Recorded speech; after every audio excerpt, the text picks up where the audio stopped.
Being the child of a powerful political figure yet enduring mistreatment from that same parent was a cruel irony. The only escape seemed to lie in earning money through a game, but after finally completing it, he found himself transported inside its world. Now, he had to choose: remain under the control of the powerful, or align with the monsters and carve out a kingdom of his own. The story opened with the protagonist imagining what it would be like to win 10 billion won. Sitting before his computer, he thought about how such fortune could free him from his current life. Everyone knew him as the son of a well-known congressman, yet that fame came with suffocating pressure. He was constantly expected to uphold his father's reputation and often appeared in the media beside him. At school, a female classmate suddenly wrapped her arms around him, leaving him uneasy. She whispered for them to leave the area for a while. In the background, other students murmured about how envious they were for not being close to her. The girl led him into an alley where a few older boys waited. Together, they cornered him, questioning why he hadn't lent her more money. Startled, Jihan insisted he had already helped her the previous week and couldn't do it again. One of the boys stepped forward, threatening to expose him for running an illegal website. Cornered, Jihan retaliated by saying they were involved as well. The girl smirked and remarked that in that case, they would all have to confess. She knew the truth. If things went public, only Jihan would bear the blame. His father's reputation dragged through the mud. With a cold confidence, she stepped closer, telling him she knew he would figure something out. Later, at home, he slams the door, but he didn't expect it to his father be already waiting. The man approached, his demeanor suggesting he already knew what had happened. His gaze was sharp, his tone commanding as he warned his son not to do anything that could damage his name. Fear tightened Jihan's chest, cold sweat forming on his forehead. When he stayed silent, his father demanded an answer. Trying to stay composed, Jihan forced a smile, claiming he would not disappoint him. His father's response was cutting. There was nothing his son could do that would disappoint him more. The man ordered him to keep following his instructions without question. Frustration overtook the boy as he fled to his room. He couldn't understand why his life had to be this way. Then, a small kitten appeared, brushing against his hand. Startled, he pulled away, but the kitten meowed softly from his desk. For the first time that day, Jihan felt a faint warmth in his chest. At least the little creature seemed to care about him. The kitten leapt into his lap, its tiny paws tickling his legs. Holding it gently, the boy muttered that Ruru was the only one still staying by his side. Just then, a faint sound caught his attention, a game notification flashing across his computer screen. He looked closer and saw that he had already cleared 99 rounds. Only one remained. Yet no matter what he did, he could never push through the final stage. Every attempt ended the same, with a game over. Confused, he questioned why success remained out of reach after so many tries. On a live stream, another frustrated player ranted about failing at the same point. Watching silently, Jihan remembered how this game had been released a year ago, yet no one had ever surpassed the 100th wave. Even so, he refused to give up. This was his only shot at escaping the miserable life he was trapped in. His last chance was the heart card of Rizzledrake, but even that failed to carry him through. Nearby, a grocery bag lay open with a few items inside, including a pack of cat treats. Reaching for one, the kitten accidentally stepped on his phone. A red glow filled the screen. The disassembly option had been triggered. Jihan's eyes widened in shock as he realized what had just been taken apart, the heart of Rizzledrake itself. For a moment, he froze, trying to absorb what had happened. Losing that item meant starting all over again. Panic began to creep in, but before despair could take hold, another notification popped up. It mentioned something new, a fragment of the heart. That shouldn't have been possible. Dismantling an item never produced fragments. But if this was real, then maybe he could use it. Acting on instinct, he accepted the fragment and chose to merge it with the dragon's soul. A burst of crimson light erupted from the screen. In that instant, Jihan realized this was the missing piece, the true path to completing the game. The system restarted with the new item active. The next morning, he followed his routine and went to school, though he couldn't resist sneaking the game open behind a book. When he returned home, he continued playing, even walking through the streets with his eyes on the screen. It didn't take long for him to reach the 99th stage again. With the heart fragment in hand, victory was finally within reach. Focused and determined, he began the last level. A female knight appeared on screen, cutting down the oncoming monsters. He tapped the command, hoping this time it would work, and a bolt of lightning crashed down. annihilating every enemy in sight. For the first time, it looked like he would finally win, and he did. Triumph surged through him, and Jihan almost jumped from his chair in excitement. But the moment shattered when the door burst open. His father stood there holding a golf club. Startled, Jihan froze. The look on the man's face promised nothing good. The congressman spoke coldly, saying he'd received a call from classmates who had been blackmailing his son, threatening to expose his illegal activity unless they were paid off. Terrified, Jihan tried to defend himself, stumbling over his words as he apologized. But the deputy was already poised to strike, the golf club raised high. His eyes burned with malice, and the boy could only scream in fear. Tears streamed down Jihan's face as he trembled helplessly. Without hesitation, his father brought the club down, shattering the phone into pieces. The sound of destruction echoed like the end of a nightmare. When it was over, Jihan slowly pushed himself up, voice trembling as he asked about his cat, Ruru. The response he received was cold, that he wouldn't be needing the animal anymore. That single statement ignited something inside him. His anger surged, fists clenched as he glared at the man who called himself his father. The deputy sneered, demanding to know why the boy wore that expression. Sweat trickled down Jihan's face as he demanded to know where his cat was. The man's tone remained devoid of emotion as he explained that the cat was now with Jihan's mother, a woman long gone. The words hit like a knife to the chest. Shock left the boy speechless, his body stiff with disbelief. The deputy grabbed his head, forcing him to look up, and said he only needed to obey orders from now on. Finally, the man uttered a warning, not to disappoint him again. He added that he had once believed the boy capable of great things. Then, silence. Jihan lay on the floor, his broken phone beside him. A faint sound buzzed from it, the game's voice declaring that the mission was complete. But now none of it mattered. Jihan stared blankly, feeling that life itself had lost all meaning. The voice from the device continued, speaking again, this time inviting him to another world. Before he could react, lightning ripped through the sky, flashing inside his room. The light swallowed him whole. When the brightness faded, Jihan stood in the grand hall of a castle, the heart of the game's kingdom. People surrounded him, their eyes wide with awe. They called him the legendary knight, chanting that he would be the savior of their realm. Disoriented, he tried to make sense of it all. His tears wouldn't come. It felt as though every emotion had been wiped away. Before him stood a man with a long beard, the king. The ruler studied him and asked if he truly was the legendary knight. Then recognition hit. Jihan remembered that face, those words. They were identical to the game's dialogue.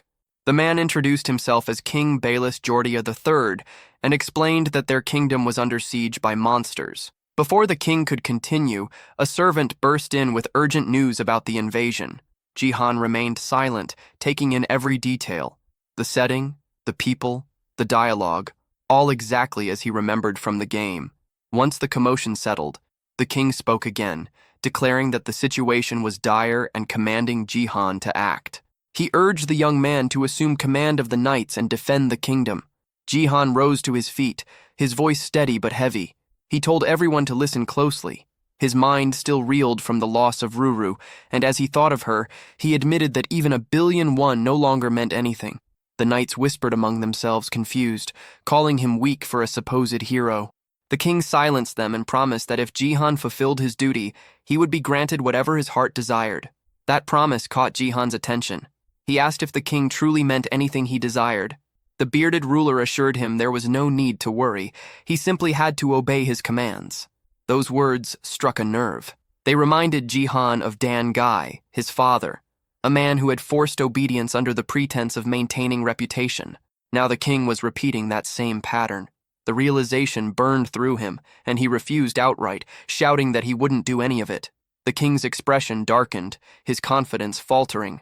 In front of everyone gathered, Jihan spoke of the life he'd endured. He had always been surrounded by people who cared only for themselves. Every single one, including his father, had used him for their own gain. And now, the same thing was happening again. The king didn't want a hero. He wanted another obedient pawn. Jihan made it clear he would never be that again. The king stayed silent, though his displeasure was obvious.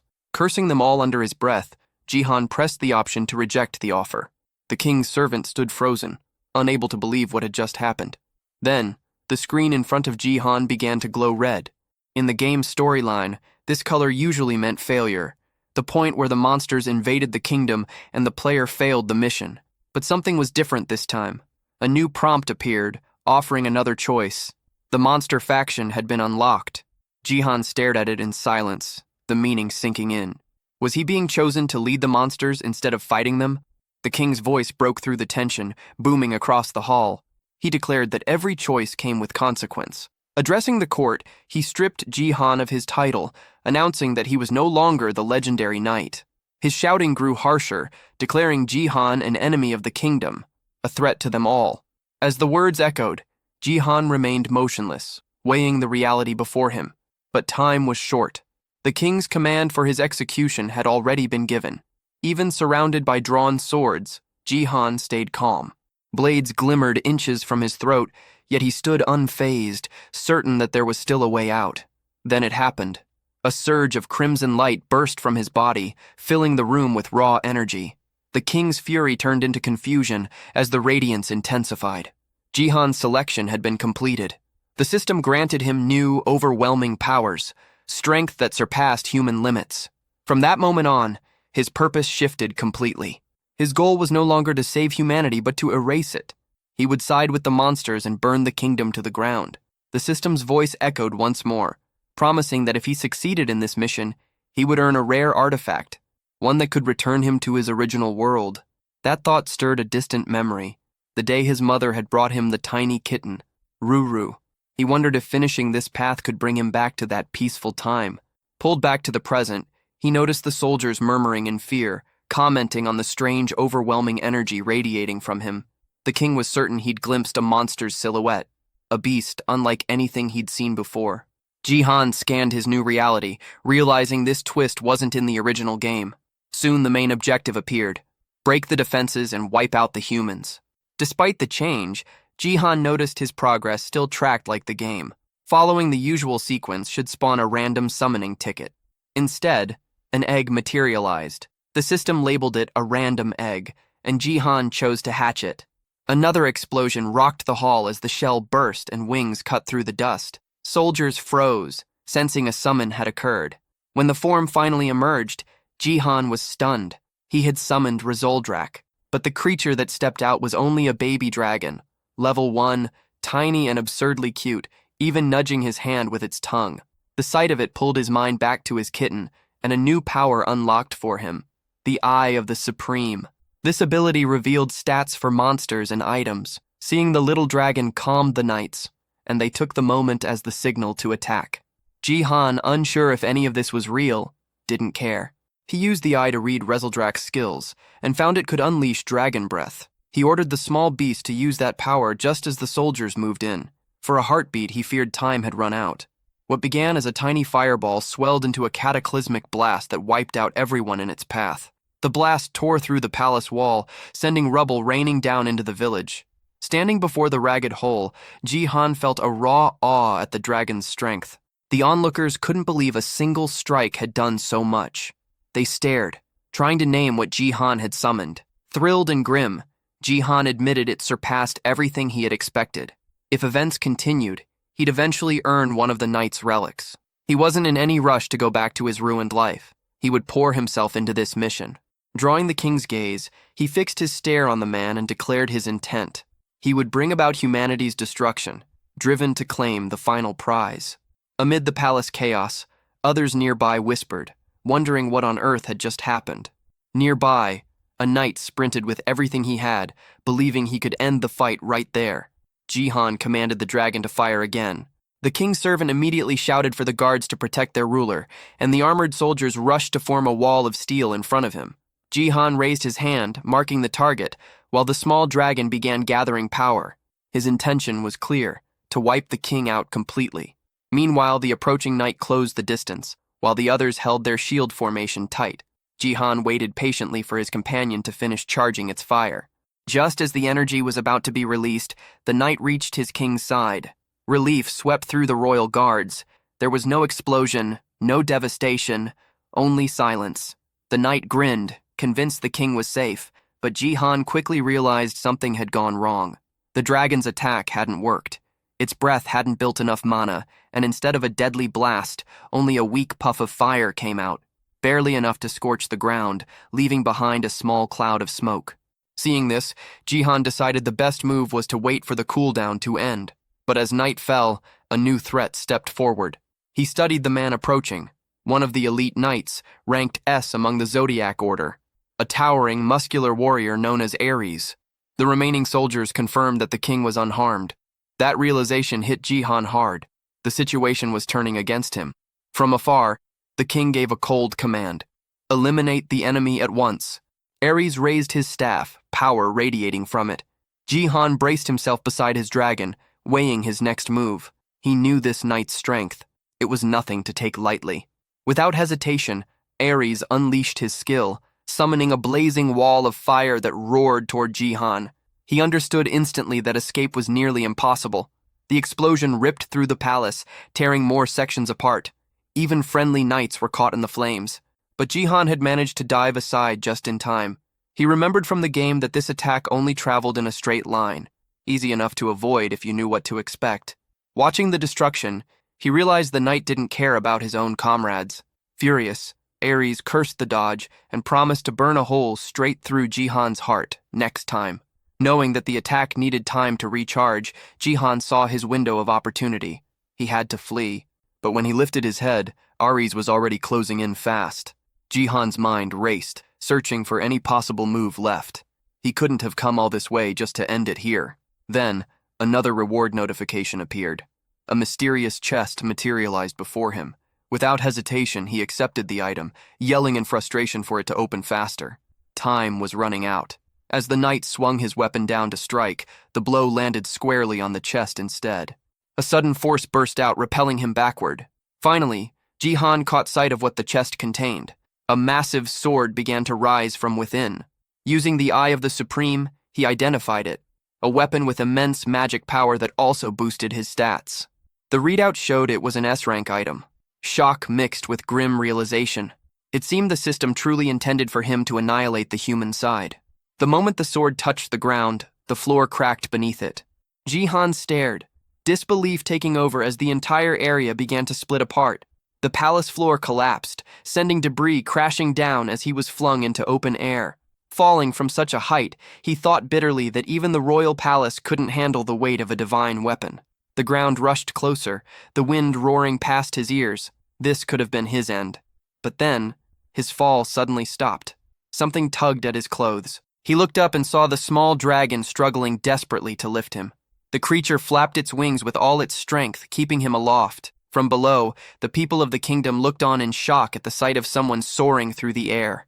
Jihan, still catching his breath, wondered why his mission had to begin in enemy territory of all places. At least here, the only one who could pose real danger was Ares. Even so, he knew that stronger knights would appear soon. His first goal had to be escape. Meanwhile, back at the ruined palace, Ares aimed his weapon at his own throat in frustration.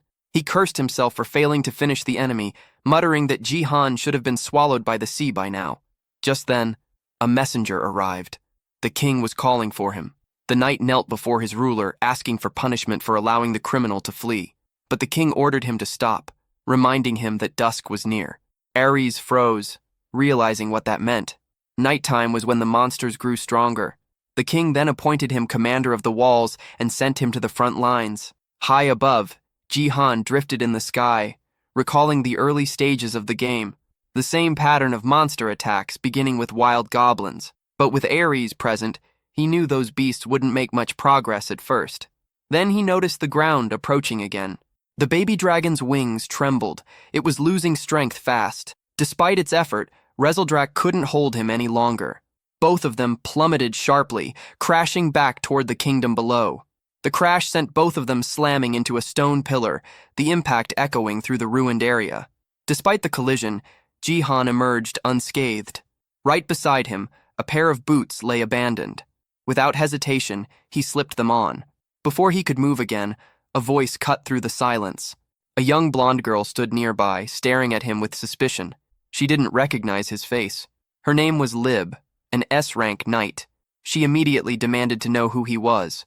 Jihan recognized her instantly. In the game, Lib had been a crucial figure in stopping the 100th wave. Though scatterbrained at times, she excelled at dungeon farming and had grown powerful enough to take down monsters on her own. When she repeated her demand for identification, Jihan addressed her by name. The reaction was immediate. Confusion flickered in her eyes as she asked how he knew her. Jihan replied that he knew her well, having already gauged her worth. The words meant nothing to her, but for him, this was a warning. She was now an enemy, and he would have to deal with her sooner or later. As night descended, chaos spread across the kingdom. Outside the city walls, the Doblins gathered, ready to storm the gates. The soldiers shouted orders, warning that the monsters were already within range. They readied their bows and unleashed volleys of arrows. Some of the creatures began scaling the walls, forcing the defenders to hurl stones down at them. The air filled with screams, clanging metal, and the deep roar of the invasion. One of the knights muttered that they couldn't hold out much longer. Another shouted that Dryce was on his way to reinforce them. Meanwhile, in another corner of the battlefield, Lib's interrogation continued. She warned that if Jihan refused to answer, she would act on her own. Jihan thought about eliminating her immediately, but realized it was impossible for now. He'd have to bluff his way through.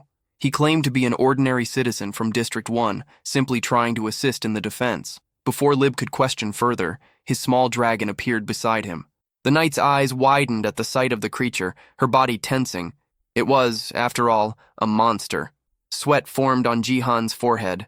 Rezeldrak wasn't supposed to show up yet. The girl's suspicious look made it clear she was on edge, and he struggled to think of an excuse. But before he could speak, Lib stepped forward, sword raised defensively. She declared that she would protect him from the beast. The baby dragon tilted its head, letting out a confused, almost innocent expression. Lib's gaze hardened, but the creature didn't react aggressively. Slowly, she realized the little monster wasn't hostile at all. Then, a thunderous explosion erupted nearby, shaking the ground. Lib's attention snapped toward the noise, and Jihan seized the moment. He motioned to his dragon and bolted from the area, vanishing into the chaos of the night. It wasn't the soldiers' fault that their weapons had slipped from control, but by the time Lib turned her gaze back toward where Jihan had been, both he and his creature were already gone. A soldier ran up to her, shouting about the gate. The look on his face made her heart tighten. Whatever was happening there was bad. Loud, pounding strikes echoed from that direction. Inside, the guards waited in tense silence, their fear written across their faces as the gate began to splinter under pressure. Lib arrived just in time, commanding the soldiers to prepare for close combat. Archers drew their bows, aiming at the horde of goblins swarming beyond the wall. Among them stood one far larger than the rest, a giant whose sheer strength was enough to break through at any moment. With a roar, the massive goblin swung its weapon, and the gate burst apart. Lib tightened her grip on her sword, calling her troops to charge. The soldiers braced themselves as the enormous creature led the invasion. But before the monsters could advance any further, flames burst across the battlefield. Riz appeared, his arrival catching even Lib off guard. Seeing the breach, he unleashed his fire skill without hesitation, engulfing the enemy ranks. The goblins screamed as the flames devoured them. Standing tall, Riz smirked at the devastation, remarking that the monsters still had a long way to go. High on a distant ridge, Jihan watched the clash unfold below. His goal now was no longer to protect humanity, but to see it burn. Beside him, his small dragon let out a curious sound, prompting him to rest his hand on its head. The creature's attention suddenly shifted upward. Rain had begun to fall. It looked eager to play in it, but Jihan held it back, not wanting it to cause trouble. Back in the kingdom, the humans celebrated a narrow victory. Lib felt uneasy, knowing she hadn't been the one to turn the tide this time. Far away, in the dark forest, Jihan noticed movement. Someone, or something, was approaching. He recalled that he had spawned far from the city walls, and realized he was now deep in monster territory. That made things complicated. He had no clear path forward. He had replayed the game hundreds of times before, and knew every tactic by heart. But this time was different. He'd have to rebuild from nothing. Then a thought struck him. Turning to his side, he spotted his small companion still nearby. Moments later, Rezeldrak darted off toward the opposite direction. Jihan followed his gaze and froze. On the forest floor, a colony of ants was working tirelessly, dragging pieces of food and dirt. One of them noticed the dragon's presence and froze in fear. Rezeldrak crouched low, watching them closely, fascinated. Pulling his companion aside, Jihan exhaled slowly and began thinking of his next move. Out of nowhere, a new mission prompt appeared before Jihan's eyes. The objective was clear. He had to create a faction of monsters. He paused, trying to figure out how to even start that. If he needed to recruit monsters like goblins, now would be the perfect moment, but there weren't any nearby. He wondered how he would even communicate with them if he found some. That was when something unusual moved in his peripheral vision. By the time he turned, it was already upon him. A sudden strike came fast. Someone was trying to kill him. The blade glinted inches from his neck, and a figure stood right in front of him. His eyes widened in confusion. Claws grazed his skin. When he focused on his attacker, recognition struck. The figure was a young girl, a beastkin, a hybrid between human and animal. Jihan instinctively labeled her as a rabbit, but her reaction showed she didn't appreciate that. She snapped back, insisting she resembled a fox instead, and even tried to justify it. Their argument lingered in the air, her irritation obvious. Remaining calm, Jihan studied her more closely and finally realized she truly did resemble an Arctic fox. The girl leaned closer, sniffing the air. Then she began circling him, her nose brushing against his clothes as she took in his scent. Her tone shifted. She admitted that while he looked human, his scent was undeniably that of a monster. That revelation startled Jihan. Moments later, 2 new notifications appeared. The first granted him the ability to communicate with other beings. The second gave him natural charisma, increasing how positively others perceived him. With that, Jihan understood why he was able to converse with her so easily. Still, the girl didn't seem entirely at ease. Her questions came rapid and suspicious. Who was he really? Jihan felt uneasy, wondering if the attraction skill wasn't working as intended. Then a sudden movement interrupted everything. A rope shot across his face, snapping past him and catching someone nearby. The sound of impact was followed by a cry of pain. 3 men emerged from the shadows, cheering as they realized they'd captured their target. Jihan froze, realizing how far things had spiraled. Judging from their words, he understood that he had been outside the human kingdom for almost a year. The fox girl, snarling, turned toward him with fury. She accused him of being human and of luring her into a trap. Her anger burned through every word as she shouted that she wouldn't fall for it. Wincing in pain, she demanded to know why they never stopped hunting her. Jihan quickly understood. There had been a misunderstanding from the start. The humans began pulling the rope again, and the girl's body lifted off the ground. The arrow lodged in her leg twisted as she was yanked upward. The largest man in the group braced himself, pulling hard on the line, but the girl seized the chance to retaliate, preparing to strike back with all her strength. Jihan stayed back and watched, waiting to see how things would unfold. The fox girl took a hard punch to the face, but the human attacker hadn't counted on a reply. She slammed her other leg into him, the kick landing with enough force to send the big man sprawling. His 2 companions fumed at the sight. Jihan thought the girl was small, but fierce. One of the men stormed over, cursing her for defending herself, and then stamped a boot down on her head to shut her up. Jihan's body remained still as the abuse continued. The fox girl writhed under their blows, and anger began to rise in him. Another hunter moved closer and asked if everything was fine, assuming Jihan was human and warning him about the danger in the area. He questioned why Jihan was alone. The fox kept chattering, but the man didn't understand her tongue. Ready to strike something nearby in punishment, he lifted his hand, but the group leader ordered him to stop, arguing she might die if hit. The short man muttered an apology for losing control, which eased Jihan. He'd feared she might be killed. The leader's mood turned sharp. He accused Jihan of speaking with the girl earlier, then shoved a knife into Jihan's stomach to prove a point. Blood slicked the blade as it clattered to the ground. Jihan clutched his wound and tried to make sense of the threat. The fox watched him close and slowly realized he wasn't an enemy. Heat flared through Jihan's body. The stab had been meant to kill, but vital points had been missed on purpose. Spitting out blood, he felt the poison taking hold. The leader coldly declared Jihan would be dead within 12 hours, unless he translated what the monsters said, brandishing an antidote as leverage. They held the fox captive, forcing Jihan to act as interpreter to learn where her clan lived. Jihan had never even known a fox people village existed. Confusion roiled through him, while the hunters explained that such a settlement did lie hidden nearby. The fox girl suddenly lunged, bared her fangs, and moved as if to bite her own tongue to end it all. A desperate act to avoid betrayal.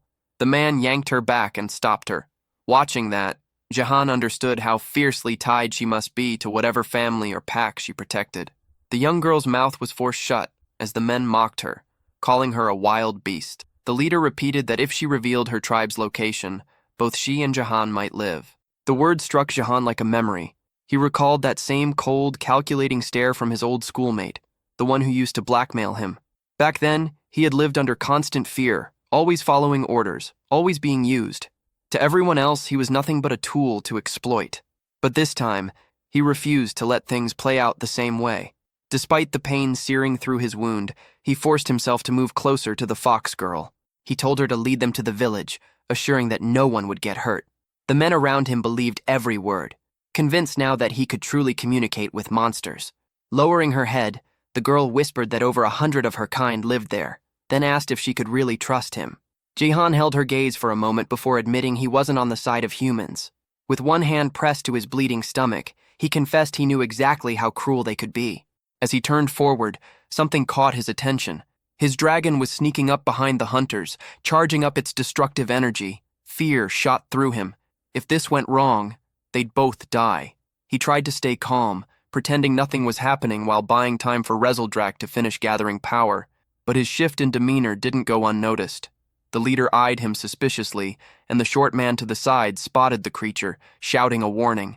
The leader spun around, but by then, Jahan was sure enough time had passed. The dragon's red flames blazed to life, yet, to his disbelief, only a weak burst came out. The attack fizzled instantly. Jahan froze, stunned that it had failed again. The hunters stared, equally baffled, and even the poor dragon looked confused by the tiny spark it produced. Jahan realized then that Rezeldrak hadn't recovered enough energy yet. The big man laughed, saying the blast was pathetic, though strong enough to burn if it had hit directly. Without hesitation, the leader snatched up a metal bat, calling the dragon a useless insect, and swung. Jahan could only watch as the blow connected. His small companion was launched through the air, hitting the ground hard and rolling several times before going limp.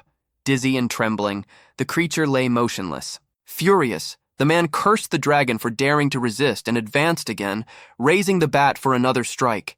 Jahan's body refused to move. He could only stare helplessly. The leader ordered his subordinates to restrain Jahan and the fox, while he dealt with the dragon himself. Rezeldrak remained on the ground, unconscious. Grinding his teeth, Jahan felt the same bitter truth sink in. Once again, he only held value because of what he could do for others. Everything was repeating exactly as it had in his old world. He had spent his whole life living in humiliation, constantly bending himself just to satisfy others. Yet no matter how much he tried, he always ended up isolated and unwanted. Whatever happened, he knew one thing. He would never go back to that miserable reality. From that moment on, he swore he would never regret anything again. The leader raised his weapon, ready to crush the small dragon. Even the fox girl froze, horrified at what was about to unfold. Jahan's face hardened, and his body reacted instinctively. His passive monster ability activated, surging through him like fire. In a flash, he crossed the distance between them and swung his fist. The strike landed with bone-shattering force, sending the leader hurtling through the air. The ground split beneath the impact. The fox girl stood speechless, stunned by his raw strength, while the remaining henchmen stared in disbelief. Their leader lay motionless, face ruined beyond recognition. For once, Jahan had acted before it was too late. But in the chaos, the antidote that could have saved him shattered to pieces. The fox girl stared, confused by how he was even moving with poison coursing through his veins. Jahan ignored the pain and rushed to his fallen companion. Rezeldrak's eyes fluttered open, and a faint smile crossed Jahan's face. He was proud of the little dragon for fighting until the end. The creature gave a small, joyful grin in return. Looking at him, Jahan felt a rush of warmth. The sight reminded him of Ruru, his little cat who had always stayed close, trying to comfort him when no one else did. That memory filled him with resolve. He made a silent promise. He would protect his new companion no matter what. His expression softened as he smiled faintly, thinking that, no matter what the future held, he and his partner would stand together. Behind them, the surviving hunters spat curses, threatening to report everything to their boss. Jahan turned toward them with cold fury, his glare enough to make them hesitate. Realizing what would come next, they panicked and fled into the woods. Rezeldrak cheered weakly, proud of their victory. But the moment didn't last. Jahan's body gave out, his legs collapsing beneath him. He hit the ground hard as the fox girl rushed over. She stared in shock, thinking he might be gone. The little dragon whimpered, nudging his shoulder desperately. Jahan's eyes fluttered. His breathing was shallow, and he felt his strength slipping away. This had to be the end. His last image before blacking out was Rezeldrak's worried face hovering over him. Then came the memory, the hospital room, the beeping machines, his mother lying frail and pale. He'd been alone back then too, abandoned while his father never once came to see them. The memory burned through him with the same ache as before. Slowly, consciousness crept back. When he opened his eyes, he realized he was being carried. The fox girl held him firmly as they made their way through a dark, winding cave. Soon, light appeared ahead. They emerged into a quiet village filled with beastkin, most of them resembling rabbits. The residents froze upon seeing him, whispering among themselves. Despite his human appearance, they could all sense it. His scent was that of a monster. They lingered near the window, whispering to each other, wondering when he would wake. But Jahan was already conscious. He simply didn't want that much attention. The fox girl soon stepped forward, asking the others to give him some room. From where he lay, Jahan immediately recognized her voice. When she entered, she asked if he was awake and explained that his presence had drawn interest. It was the first time anyone had seen a human in their village, and besides, he didn't even smell like one. Looking down at his hands, Jahan noticed something. The mark left by the poison was gone. The fox girl told him they had kept him in the village to recover. That was when it struck him. She had brought him here herself, risking her safety for someone who had once been her captor. She had saved his life. Puzzled, he asked why she did it. She replied that, despite how he looked, she could tell he wasn't truly one of them. Unsatisfied, he pressed her for another reason. Her eyes softened as she recalled a moment, how his concern for his dragon had moved her. Jahan wondered if that compassion was only the side effect of his friendly monster ability. But the girl grew irritated, snapping that he was still complaining even after being rescued. Nearby, Rezeldrak stirred from his nap. When the dragon opened his eyes and saw Jahan awake, his tail began to flick excitedly. Yet he noticed immediately that Jahan and the fox were already bickering. The girl folded her arms, saying that now they were even. He had saved her once too. Before Jahan could respond, a cheerful sound filled the air. Rezeldrak bounded toward him and jumped into his arms, nuzzling his chest while the fox watched silently. She broke the moment, saying they should at least know each other's names. But before she could speak, another villager appeared, announcing that the chief wanted to see them. They set off together, and as they walked, Jahan couldn't help but marvel at what he saw. The hidden settlement, tucked beyond the mountains, had been built by rabbit-type monsters. Over time, it had become a refuge for all hybrid species who had lost their homes. The residents worked together in peace, caring for one another with quiet devotion. Their path was soon blocked by a towering bull-type beast who demanded to know if the fox, Rhea, had gone to the human forest. She apologized quickly and continued on, but the bull's suspicious gaze lingered. Jahan called her by name, remarking that everyone here seemed to care about her deeply. Rhea lowered her eyes, her tone darkening when he asked if something was wrong. Then, suddenly, her mood flipped. She frowned, tilting her head, and asked why everyone called him Hey. Stepping closer, she demanded to know if that was really his name. Caught off guard by her confusion, Jahan finally introduced himself properly. The name sounded strange, out of place in this world.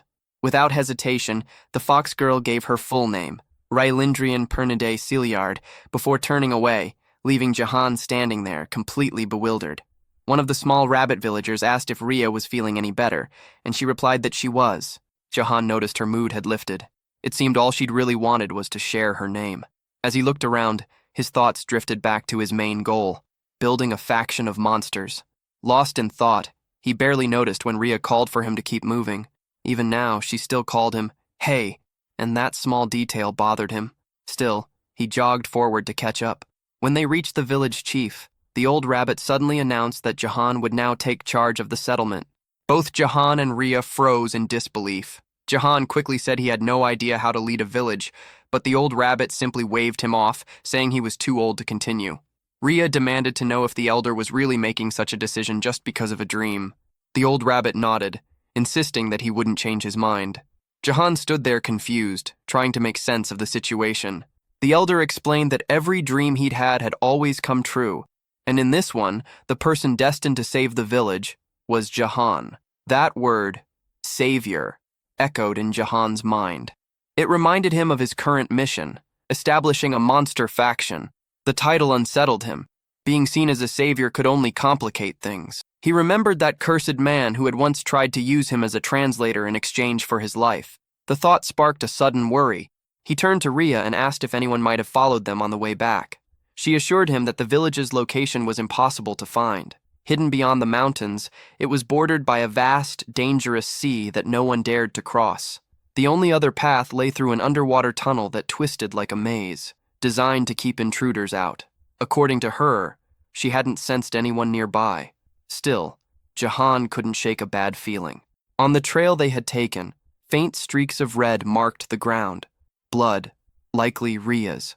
And deep within one of the caves nearby, a hidden figure watched the village. One of the human henchmen had found it and was already grinning to himself, celebrating the discovery. Moments later, noise erupted in the village, shouts spreading through the crowd. Someone was yelling about an intruder. Jahan and Ria both froze as the words reached them. A human had been found inside the settlement. The bull beast immediately grew tense, cursing under his breath, while one of the smaller villagers muttered in confusion. Jahan rushed forward, asking if the intruders had followed them. Ria's face went pale. Shaken, she asked if the humans had been trailing her all along, insisting she'd made sure no one had. Then, guilt written all over her face, she began to apologize, saying it was her fault. But the bull shook his head firmly, saying it wasn't. The bull told Ria not to blame herself, saying she'd simply been too weak to notice what was happening. Her friends echoed his words, trying to comfort her, insisting it wasn't her fault. Jahan's thoughts drifted back to the men who had ambushed them. There had been 3 of them. The short one, still in the village, grinned darkly and warned that the whole place would soon be burning. His voice carried a cruel edge as he revealed he was part of a group called the Screaming Hall. Within minutes, he said, 200 men would arrive. Jahan's brow furrowed. The name meant nothing to him at first. What was this Screaming Hall? Meanwhile, deep in the forest, the other 2 henchmen limped along, battered but alive. The leader of the trio stumbled into his superior's tent, still crying from the beating, demanding revenge. The man sitting before him didn't respond right away. He listened in silence as they explained what had happened. Then, one of them shouted that they had found the Fox village and could lead the way. The boss of the Screaming Hall smiled thinly, pleased with the discovery. He ordered his men to move out immediately. His servant, nearly shaking with excitement, rushed to prepare. Back in the village, the short henchman laughed to himself, boasting that he wasn't the only one who had made it this far. He explained that all 3 of them had followed Ria through the forest. Their leader had told them not to return yet. It was the perfect chance to track the girl and find her people. His laughter turned cruel as he claimed that soon everyone there would die. The young fox looked confused, unable to understand his words, though she sensed the malice behind them. She turned to Jahan, calling his name in alarm. His expression darkened as he explained that their location had been exposed and reinforcements were on the way. Ria froze, horror settling over her. Jahan's mind began to race as he tried to piece everything together. The name Screaming Hall stirred something familiar, a memory from the game Night Defense. In that game, players earned experience by fending off endless monster waves, but leveling alone wasn't enough to survive. There was another mechanic, the Adventurer's System, where players could send knights on missions through 100 stages, from the ruins of the wild goblins to the demon fortress. Jahan remembered the final part clearly, a stage involving the hideout of a gang called Screaming All, hidden behind a rocky hill. The story attached to that stage matched exactly what he was hearing now. Yet his anxiety grew. None of this terrain matched any stage he remembered. According to the game's map, this entire region was supposed to be destroyed. The short man broke the silence again, offering a deal. If someone released him, he promised that his boss would spare their lives. Jahan knew only he could understand the man's words, but he didn't need to translate. The hybrids could feel what those words meant. Ria lowered her head, guilt weighing heavy on her shoulders. She whispered that this was all her fault. The captured man kept shouting, demanding to be freed. Jihan's expression hardened. He wasn't about to let the village be destroyed. While the short, obnoxious prisoner continued to rant, Jihan stepped closer. The man sneered and told him to translate his words for everyone else. But Jihan wasn't in the mood. His fist tightened, and with one swift motion, he drove it straight into the man's face. The blow sent the henchman flying, his scream echoing through the clearing. The bull hybrid stood frozen, astonished by Jihan's strength. Even the small rabbit villagers stared wide-eyed, stunned. Rhea, too, couldn't believe what she had just witnessed. The man lay motionless on the ground, barely conscious, while Jihan stood firm, ready to fight if it came to that. Rhea's heart pounded as she heard him say he would do anything to protect them. But the bull stepped forward, explaining grimly that fighting was impossible. The village was filled with the weak, mostly women, children, and the elderly. Just then, the old chief appeared and called everyone together. As the villagers gathered, he raised his voice and made a declaration that left everyone speechless. Jihan would be the new chief of the village. Far away, the mercenary gang advanced through the forest. Their leader's eyes gleamed as they reached the rocky hill. The reports had been true. The fox village was hidden right behind it. Grinning, he announced that this place would soon serve as their new base. With that, he ordered his men forward. Back in the village, the bull explained their situation. The enemy force was about 200 strong. Their own group was tiny. Only a few bull warriors, 2 young deer, 5 sheep hybrids, and 1 fox girl. Including the rabbits, their total barely reached 112. He asked Jihan if they stood any chance. Jihan replied bluntly that the enemy's strength was nearly double theirs. But then a thought struck him. Numbers weren't everything. He remembered how Rhea had fought those men on her own, and realized that if she could handle 3 by herself, others might not be as helpless as they seemed. Even if the villagers lacked combat experience, hybrids were known to grow stronger when transforming into their animal forms. If everyone had even a fraction of Rhea's strength, there was hope. He turned to the bull and asked how powerful she truly was. The hybrid scratched his chin, watching the fox play with the small dragon nearby, then admitted she was easily the strongest in the village. The statement left Jihan silent. The bull added that even if every villager united against her, Rhea would still emerge victorious. That truth sank heavy in Jihan's mind. Knowing this, he realized he had to act fast. His head dropped slightly as he weighed the consequences. Compared to her, the rest of the villagers were practically defenseless. As they discussed their next move, the young fox mentioned that there was still time before the humans arrived. Jihan frowned, not understanding how she could be so sure. She pointed to the short prisoner, explaining that she had asked him directly. Jihan recalled that one of the henchmen had said their boss was searching for something he had lost. He turned to Rhea, asking if she had any idea what that might be. The girl shook her head and said their village was nothing more than a small refuge for displaced creatures. Hearing that, Jihan guessed the enemy might be using that as a convenient excuse for invasion. Before he could think further, the bull hybrid Tor called out that everyone had gathered. It was time for Jihan to present a plan. He knew that to stand a chance against superior numbers, individual stats would have to compensate for their lack of manpower. The strongest fighter among them was the fox girl. He'd confirmed that much. If she could handle 3 opponents at once, their odds might improve, but even then, he wasn't certain. He began to wonder if raw power depended on species, and thought how useful it would be if he could see everyone's stats. Then it hit him, the demon eye ability. Maybe it could analyze what he needed. In the game, he had triggered it by opening the status screen, so he attempted the same, but nothing happened. He frowned, frustration tightening his chest. Nothing appeared, and the silence around him only made it worse. A moment later, however, a faint red glow flickered before his eyes. An inventory window. It was empty. Still, one detail stood out. Its title wasn't the same as when he had played on the kingdom's side. That difference reminded him of something bitter. Back in the kingdom, he had obtained that incredibly powerful sword, the one strong enough to destroy the entire palace. Now he felt a stab of regret for having left it behind. Since the inventory window had appeared, he couldn't understand why the status screen refused to open. He went through his abilities in his mind. 4 passives. The demon eye that revealed information, the power to communicate with both humans and monsters, the charisma that attracted others to him, and finally, his monstrous physical strength that surpassed human limits. Annoyed, he muttered that he needed to make a decision soon. The fox tried to steady herself, saying she would follow his lead, her voice tinged with guilt.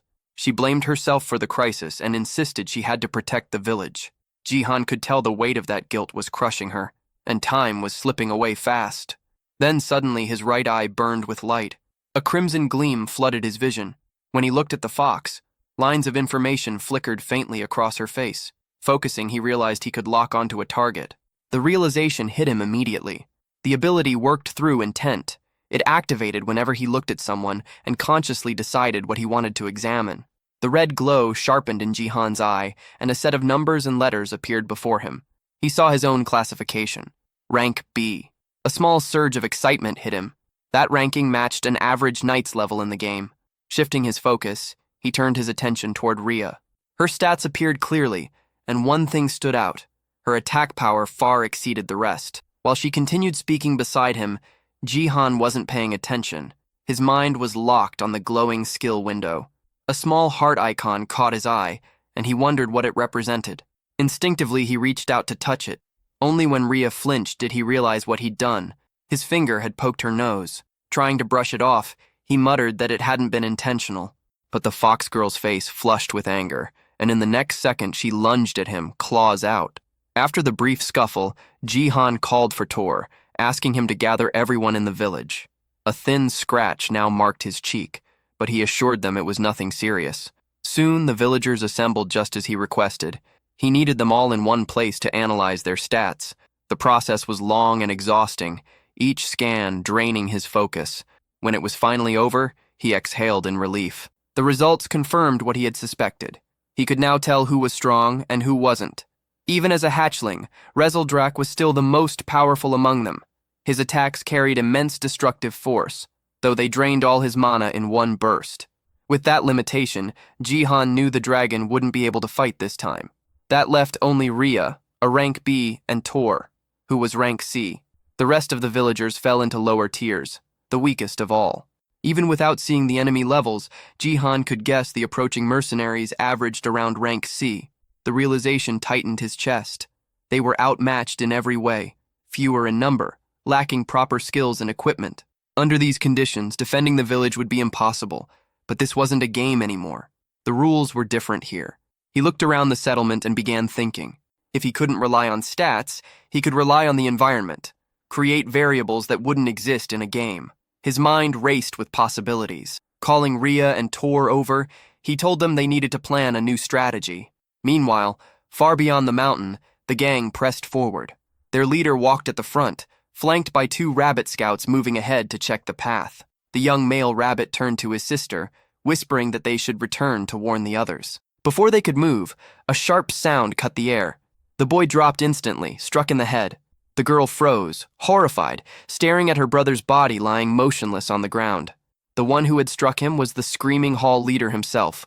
A cruel grin spread across the man's face as he stepped past the corpse, leaving the girl trembling. Tears welled in her eyes before she shut them tight and bolted, shifting into her rabbit form as she fled through the forest. One of the henchmen asked if they should chase her, but the leader waved him off with a smirk. His voice was low and venomous as he said there was no need. He was already spreading the infection. The village was in motion, every hybrid working together to put the plan into action. Tension filled the air as they prepared for what was coming. Then, through the misty entrance, the little rabbit who had escaped earlier came running, her eyes wide with panic. Jihan immediately noticed she was alone. The girl stumbled forward, shouting that the humans had already arrived. Even Tor, the bull, froze at her words.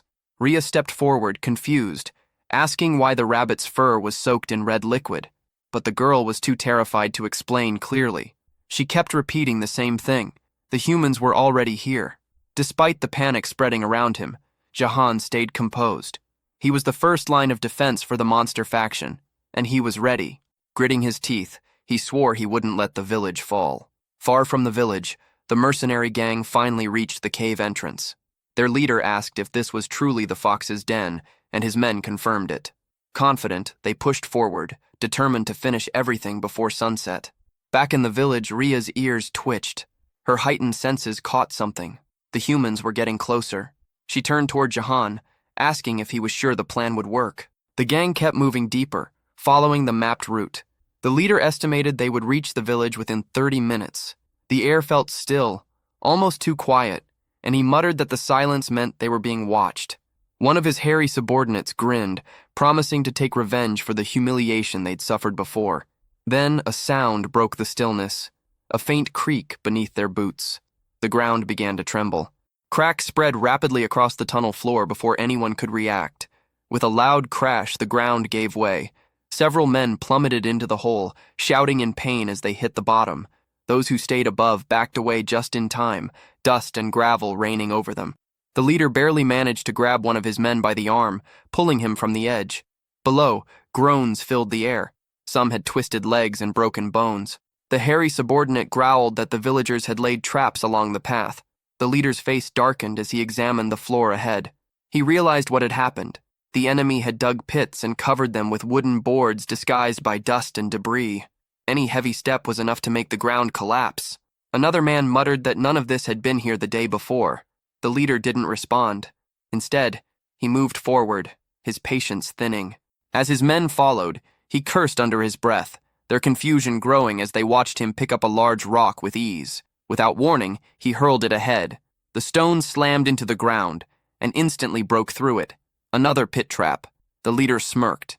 He explained that the tunnel was originally solid rock, which made it easy to tell where traps had been dug. Any section filled with loose dirt or gravel would collapse. Following his lead, his men began to spot the differences. The rocky patches were safe, while the dusty ones were not. Feeling satisfied, the leader declared that humans like them wouldn't fall for such simple tricks again. He ordered a few of his men to stay behind and pull the injured out of the hole. Meanwhile, inside the village, Ria's sharp ears caught faint echoes, the sound of the enemy realizing their traps had been discovered. Jihan grinned. Everything was unfolding exactly as planned. He had counted on the enemy discovering the traps. Digging through the rock would slow them down for hours, and even if it only worked once, it was enough. In truth, there were only 2 real traps. The rest were fake, just decoys to waste their time. That was the point, to stall them for as long as possible. Deeper inside the tunnel, the gang pressed forward. Some of the men moved cautiously now, terrified of another pitfall. As they advanced, one of the subordinates warned that a crossroads was up ahead. When the leader saw it, he frowned. There weren't 2 paths like before. There were 3. The long-haired man muttered that he didn't remember a split like this, swearing that it hadn't been there earlier. He pointed out a bush near the wall, recognizing it as a clear sign of deception. The leader narrowed his eyes, realizing what was happening. It was another stall tactic. They were trying to buy time, probably preparing something inside the village. He wouldn't let that happen. He ordered his troops to divide into smaller squads. The long-haired man would take the left tunnel. The large brute would lead the middle route. The leader himself would go right. The left group advanced first, only to hit a dead end where the tunnel had collapsed. Meanwhile, the middle group spotted faint light ahead and assumed it was the exit. Their commander signaled everyone to get ready for a fight. The left group soon saw light too, convincing them they were also near the surface. Believing he had chosen the correct path, the leader ordered that no hybrid should be left alive. The group surged forward without hesitation. But on the right-hand path, the one the leader took, things were different. His squad emerged not into the village, but into the middle of the forest. He realized immediately that he had been misled again. Back at the true exit, the middle group broke through into the village perimeter. Their commander barked an order to hold position and sent one of the men back to alert the boss. The runner turned, only to find a strange sight. One of their own was tied to a tree, gagged and struggling. The bound man's eyes darted wildly. Sweat poured down his face as muffled cries escaped the cloth in his mouth. He tried to ask for the boss, but before anyone could react, he noticed something. They were surrounded. The messenger spun around and bolted back toward the crossroads. He had to warn the leader. But before he could reach the tunnel bend, the air erupted with a deafening blast. A wave of smoke burst through the cave, throwing several men against the stone walls. The explosion had come from above. The fox girl and Jihan had triggered it perfectly. Everything was proceeding exactly according to plan. The traps had done their job. Every second they bought mattered. The enemy's forces were now scattered and divided across the tunnels. After hearing what happened to the earlier group, the short man grew uneasy, his confidence fading fast. Suddenly, the large brute turned his head, catching movement from the shadows. All around them, the villagers were waiting, hidden and ready to strike. Jihan stepped out beside Ria, emerging from the darkness. Taking charge, he signaled the villagers to move. From a high ledge overlooking the battlefield, he watched with satisfaction as the plan unfolded perfectly. The opposing commander barked orders for his own men to counterattack. Both sides now stood face to face, the air tense, seconds away from erupting into chaos. The mercenary leader hefted his massive hammer, preparing to crush anyone who got in his way. Jihan raised his voice, giving a single command. It was time for the hybrids to transform. In an instant, smoke burst across the area, swallowing everything. The human soldiers staggered, confused, wondering if the villagers had vanished. But it was all part of the plan. Jihan had learned earlier that when the beast folk transformed, their bodies released a dense mist. He'd turned that natural trait into a battle tactic. Hidden in the haze, no one could tell where the next strike would come from. From within the cloud, Tor the bull emerged first, gripping a massive stone above his head. He charged forward with brute force. Further out, human soldiers called out in panic, unsure what was happening. The smaller rabbit fighters seized the moment.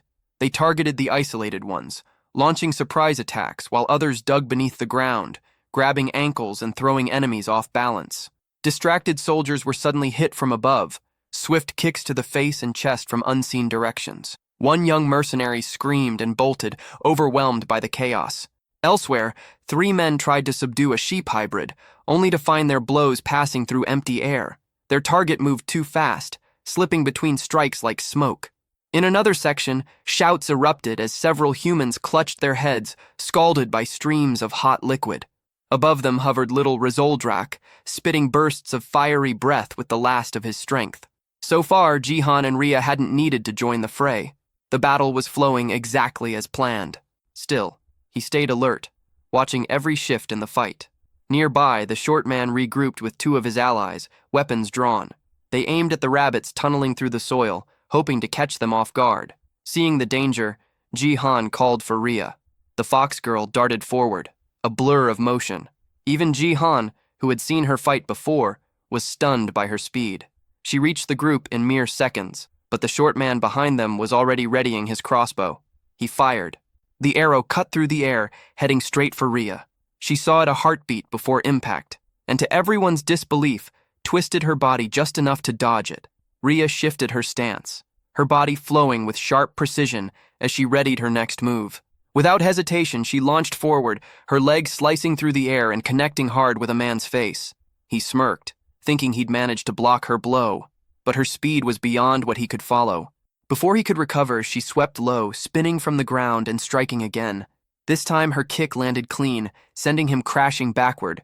Without stopping, Ria pivoted toward the next opponent and drove her heel into his jaw, knocking him flat. The last one, the short man, cursed under his breath, demanding to know what she was doing. They squared off, eyes locked. Then, in a flash, she struck again. Her leg snapped upward and came down with crushing force, slamming his head into the dirt. Groaning, the man clutched his bruised face while the fox girl stood tall. In mere moments, she had taken all 3 down. Her cold glare swept over them, daring any to underestimate her again. Across the battlefield, the large brute took in the scene. His men were losing, badly. Rage twisted his features as veins bulged along his arms. With a guttural growl, he triggered his ability. His muscles swelled, doubling in size as raw power coursed through him. Jihan, watching from afar, recognized the transformation immediately. Only C-rank knights, or stronger, could wield active abilities like that. A burst of power that enhanced their physical strength. The rabbits nearby froze, trembling as the ground shook beneath the brute's steps. But the man's confidence vanished when a massive shadow loomed before him. A colossal hand gripped a fallen tree trunk, ripping it from the ground with ease. Standing there was Tor, the bull hybrid, towering at nearly twice the man's size. The brute's face went pale, words failing him. From his vantage point, Jihan observed the encounter with wide eyes. He hadn't expected Tor to be that powerful.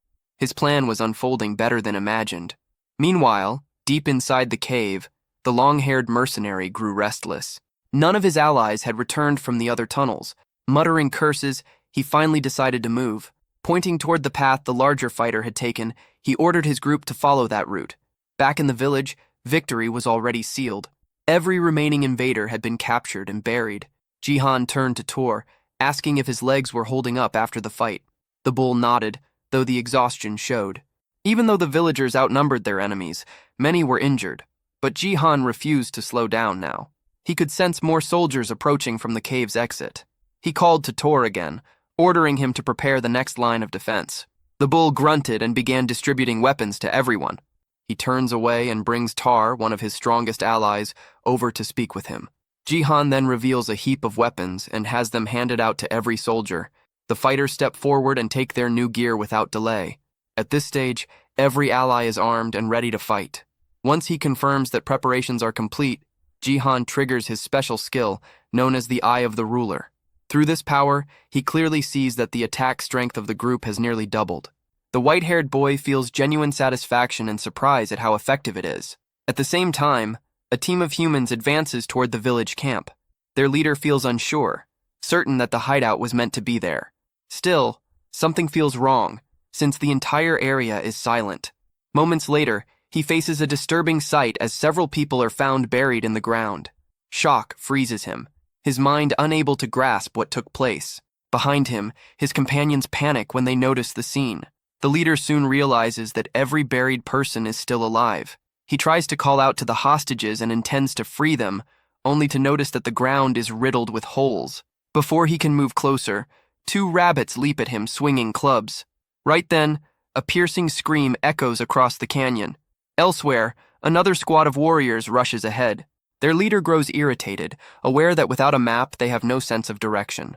One of the men points out a passage, claiming it is the correct route. He also notes that beyond it lies a fork in the road.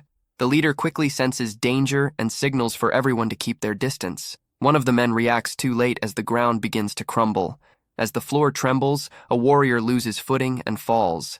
Yet the mechanism fails to activate fully, leaving the entire group baffled. Confusion spreads as one man questions why the trap did not work. Without hesitation, the leader tightens his grip on his spear and takes action. Using force, he strikes the ground to test it. To his surprise, the surface is solid stone, raising doubts in his mind. With a bitter laugh, he realizes that only the cave entrance was rigged. The realization angers him, knowing he had been led around on purpose. A cruel grin forms as he swears to destroy every enemy he finds. Moments later, one of his men rushes in, exhausted and barely able to speak. The report comes that the passage through the central tunnel has finally been located. The leader's expression hardens as he absorbs the information. Back in the village, word spreads that all captures have been completed successfully. Jihan acknowledges his allies' efforts and approves of how the prisoners were secured. The white-haired boy then explains that at the fork, a wall can be broken down. By doing this, a hidden route was opened that connected back to the entrance. This strategy ensured the group gained enough time to fully prepare for the coming battle. Jihan understands that lasting a bit longer is all it takes to secure victory. Even so, one of the captives buried in the ground starts to mock him. The man claims everything will end once their older brother finally shows up. He goes on to expose that their true leader is Scream Spike, someone far stronger than the rest. Without warning, a girl steps in and kicks the captive in the face, cutting him off. She quickly reports to Jihan that she counted 60 enemies, with only 5 still able to fight on their side. Jihan works it out in his head, judging that the remaining bandits, including their leader, number around 60. He knows his group is at a clear disadvantage, having already fought twice and grown tired. Still, those battles gave them real experience. Because of that, everyone is tougher and mentally ready for what comes next. The white-haired boy shows confidence, aware that they have grown stronger. His only issue is that the new sword feels heavier than expected. Just then, heavy footsteps echo closer. Rhea senses the presence first, and alerts everyone that the enemy has arrived. The buried captive grows excited and calls out for his older brother. The bandit chief scans his own men and treats them as useless. His attention then shifts to Jihan, suspecting the entire situation was a setup. Jihan throws the idea back, treating it as nothing more than solid planning. The bandit leader smiles, noting how bold the boy has become. He makes it clear that while the earlier wins were pleasant, a third victory will not happen. Jihan shows no concern and moves to put forward terms. The bandit leader immediately rejects the idea, insisting this is not negotiation, but coercion. Jihan raises his blade toward the man's brother and signals for all weapons to be dropped. He makes it clear that refusal will end in his brother's death. The bandit leader does not reply, his face stiff and unreadable. The captured man cries out in fear as Jihan recognizes how cruel the move is. Still, he knows this is not a moment for honor and questions whether the enemy will comply. Against all expectations, the bandit chief releases his spear, letting it hit the ground. Instead of surrendering, he begins chanting, activating a strange power. Jihan is caught off guard, having never expected this response. A purple glow spreads over the bandits, and the skill name Scream Spike becomes clear. Jihan quickly understands that it is a wide-range buff that raises the strength of allies. Even without numbers, his companions immediately feel the surge in enemy power. The shift is extreme, and Jihan realizes just how much their combat ability has jumped. The bandit leader roars for a full assault. The clash begins at once, and the empowered bandits start to control the field. During the chaos, one of Jihan's allies is forced to fight someone far bigger. The enemy strikes hard and wounds one of the small rabbits during the exchange. Watching this, another rabbit snaps and smashes the attacker with a club. Though hurt, the enemy grips his arm, glaring at the two rabbits standing before him. Another bandit, eyes glowing, mocks them, questioning if they are ready to give up. The two rabbits shake in fear, overwhelmed by the pressure. The opponent suddenly grabs one of them and laughs cruelly, clearly enjoying the moment. Tar suddenly enters the battlefield and swings his massive hammer, sending one of the bandits flying through the air. At the sight of the giant, the enemies quickly throw ropes, aiming to restrain Jihan's ally. The ropes coil around Tar's body and weapon, nearly locking him in place. Several opponents pull together with all their strength, trying to drag him down. The Minotaur struggles to hold his ground, but the combined force eventually pulls him to the floor. With the giant pinned, the bandits move in, ready to deal a killing strike. They close in around Tar and urge everyone to strike the giant at once. Right then, flaming sheep are hurled into the crowd of bandits. At the same time, small creatures are launched as makeshift weapons toward the archers. Jihan quickly understands that despite better gear and hard-earned experience, his side is losing control of the fight. Concern takes over as the white-haired boy searches the field for Rhea. Elsewhere, Rhea narrowly avoids a strike and counters by kicking an enemy's arm. She lands, only to find herself surrounded by several bandits laughing at her. Her breathing grows heavy, exhaustion clear as her enemies watch closely. With her face tight from fatigue, she bites her lip and braces herself for what might come. From a distance, Jihan sees that his ally has reached her limit. One of the bunny girls is struck as well, crashing to the ground and suffering severe injury. Jihan pushes himself up, realizing that if this continues, defeat is certain. With steady resolve, he decides the only way forward is to take down the enemy leader. Locked onto that goal, he spots the bandit boss shouting commands across the field. Nearby, one of the bandits moves in to finish Tar, but Jihan closes the distance. Seeing this, the white-haired boy calls out to his giant ally, who meets his gaze. In that instant, Jihan recalls a talk from before the battle. In that memory, he asks Tar to hold back his final form until receiving a sign. Returning to the present, the giant understands his master's intent and readies himself. One of the enemies yells in anger, urging his men to end the giant on the ground. Several henchmen lift their weapons together, preparing to strike. Jihan then gives the signal, shouting for Tar to unleash his power. The Minotaur rises as energy surges around him, boosting his defense and vitality by half. With his ally transformed, Jihan lets out a cry, and the two charge side by side. The white-haired boy knows they have only 3 minutes before the plan moves to its next stage. Their target is clear, and the bandit leader must be captured within that window. The enemy chief, however, shows no fear, and stands with a mocking grin. In answer, the giant roars, gathering strength for a decisive strike. With rage burning in his eyes, he lashes out using the whip fixed to his arm. The impact sends one henchman flying while screaming in pain. Still, the bandit leader calmly grabs the rope and orders the giant to stop. Ignoring him, the Minotaur leaps forward, fist raised to crush his foe. The enemy dodges swiftly, and the punch slams into the ground, kicking up dust. Wearing a smug expression, the leader mocks the giant for growing larger without real strength. Using that moment, Jihan bursts through the dust, launching an attack from behind. It becomes clear that the giant's assault was meant as a decoy, allowing Jihan to close the gap. In the next instant, Jihan feels a chill as he understands that the plan has failed. The bandit leader displays overwhelming power and flings the Minotaur aside without effort. Before the giant can rise, a heavy kick crashes into his body. The enemy then leaps high into the air, lining up a brutal finishing blow for Tar. Exhausted and hurt, Jihan can only watch, unable to save his ally. The villain slams down with immense force, smashing the ground and carving out a massive crater. He turns toward Jihan with a twisted grin, clearly enjoying the chaos. Gathering strength, he jumps again, aiming to crush the boy still on the ground. Elsewhere, Rhea shows her skill and quickly takes down another foe. At the same time, Jihan fails to evade and takes a crushing hit head-on. Rhea cries out in despair at the sight, even as blood runs from her wounds. Despite the pain, the white-haired boy refuses to give in. As he lies there, he recalls the moment he studied his own combat status. He knows his raw power is far below that of his two allies. Still, he stays down, aware that he has one last option left. With his face injured, he understands that against a human foe, he holds an edge. A screen appears before him, revealing his passive skill known as Physical Monster. His eyes glow as Jihan releases every bit of power he had kept hidden. This ability holds deadly strength when used against human enemies. Sensing the shift, the bandit leader freezes, caught off guard. When facing humans, all of Jihan's attributes surge by 200%. With this sudden boost, Jihan drives a devastating punch straight into the villain's face. Rhea freezes in disbelief at her master's sudden rise in power. Even the giant Tar is left stunned, unable to speak at what he witnesses. From above, the white-haired boy stands over the bandit leader lying on the ground. Jihan believes he hears something crack from the enemy's neck under the force of the hit.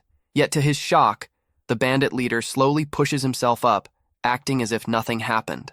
Blood runs down the villain's face as he wears a mocking grin, repeating that there would be no third victory. The look in his eyes is unstable and twisted. Jihan feels despair creeping in, struggling to understand how such a monster can be beaten. The bandit leader suddenly grips Jihan's fist with crushing strength.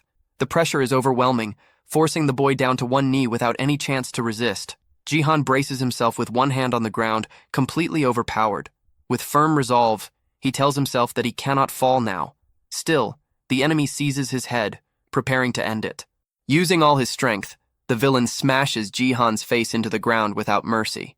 Jihan struggles, but the grip pins him down completely. Wearing a cruel smile, the bandit leader lifts Jihan's face so everyone can see. He wants his allies to witness the defeat of the village leader. The others watch in despair, crying out for their chief. Even Tar stands frozen in shock, unable to do anything to save his master. At that point, the Minotaur calls out toward Rhea as she rushes in to save Jihan. Before she can reach him, one of the bandits raises a crossbow to block her path. An arrow strikes her leg, yet she keeps moving despite the injury. Gritting through the pain, she forces herself forward, focused only on helping her master. Jihan notices her approach and feels a surge of concern for her safety. With his face pressed against the ground, he desperately tries to warn her of the danger. The bandit leader, convinced time has run out for them, announces that the end has come. He raises his voice to the field, making sure everyone hears what he has to say. With clear satisfaction, he declares the conflict finished and claims total victory. To seal it, he gives a final command to his men to burn everything down. Pinned and helpless, Jihan can do nothing but watch in horror. The henchmen carry out the order, hurling flaming torches into the village. Fire quickly spreads through the crops and stored harvest. Nearby haystacks ignite almost at once. The flames reflect in Jihan's eyes as despair fully takes hold of him. Not long after, one of the village homes is completely swallowed by fire. A bunny girl cries out in panic as the blaze spreads unchecked. With chaos everywhere, the villagers start fleeing to escape the flames. The bandits enjoy the destruction, tossing more torches without restraint. Two residents stand frozen, watching the fire with no hope left. The villain makes it clear that war was never as simple as Jihan believed. He reinforces the truth that the losing side always loses everything. Elsewhere, several bandits mockingly bind a child from the Tar race. The giant is forced to watch as friends and family are taken one by one. Amid the disorder, a rabbit girl tries to help a friend injured earlier in the fight. The villain makes it known that Jihan's base, along with everything he built, will be wiped out. With a hand tightening around Jihan's neck, he continues to mock his defeat. He then lifts the boy off the ground, making it clear that even his life will be taken. Even wounded, Rhea witnesses everything, powerless and overwhelmed. Jihan struggles to break free, but the grip on his throat is far too strong. The bandit leader questions whether the boy still refuses to surrender, treating the battle as finished. Jihan, however, refuses to yield, holding on to the belief that he cannot lose. In that moment, a brief memory surfaces. He recalls a woman smiling gently at him. He remembers her wish for her son to form bonds and befriend a girl. He remembers his goal of returning to that time and destroying the human faction.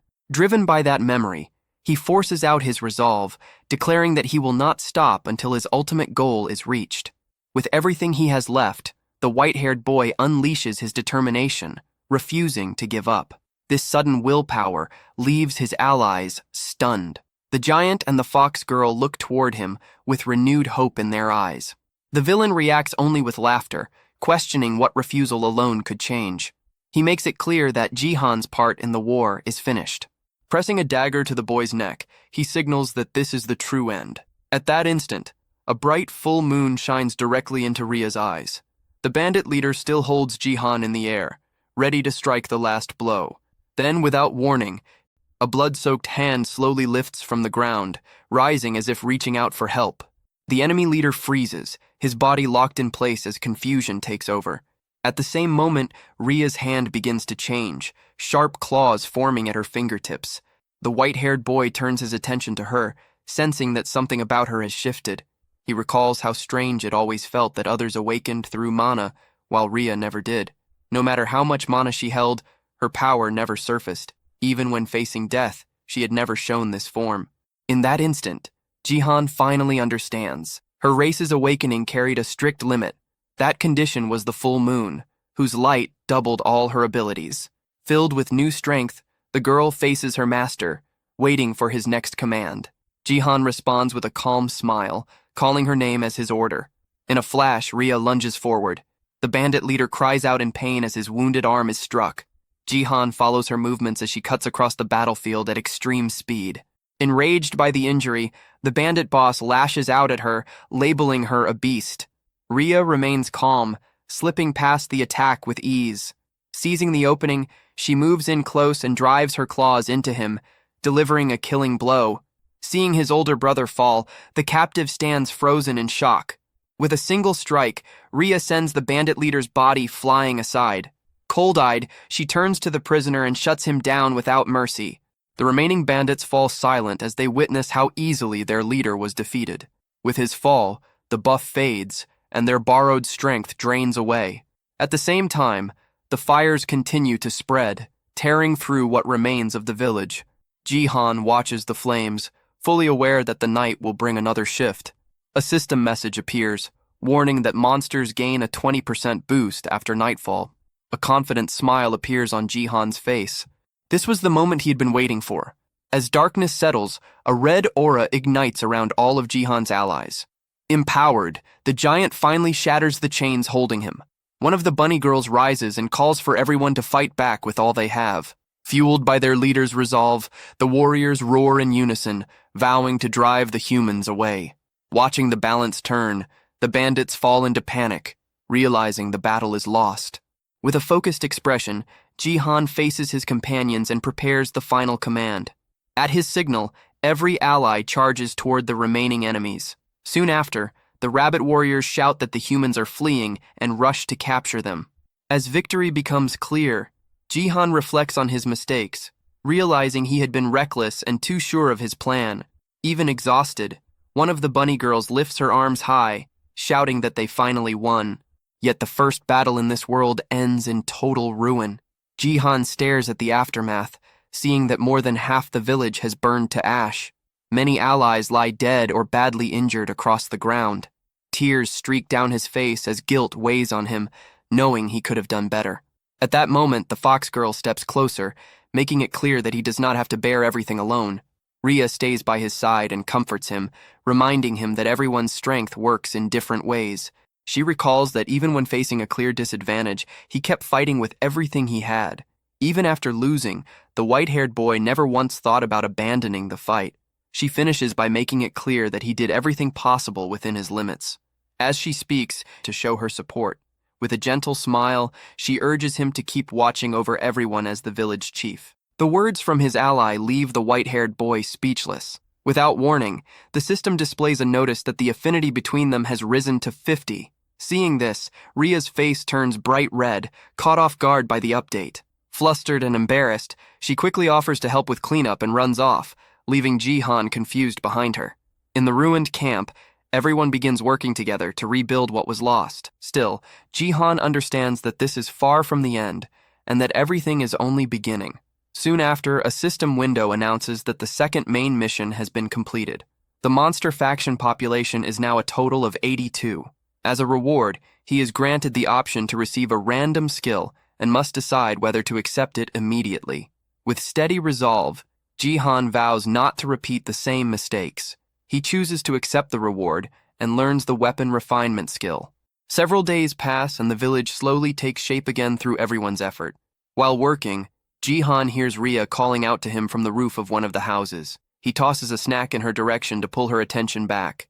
Smiling, she catches it mid-air and insists that her master should eat first. Jihan accepts the food, pleased at first, but his expression shifts when he realizes it is carrots again.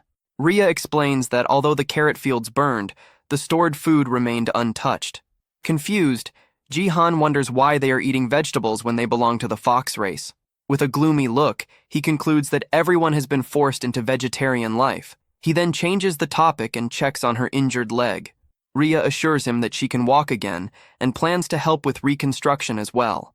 Jihan notes just how impressive their vitality and recovery truly are. Because of this, the village is rebuilt at a fast pace, and 2 weeks pass since the battle.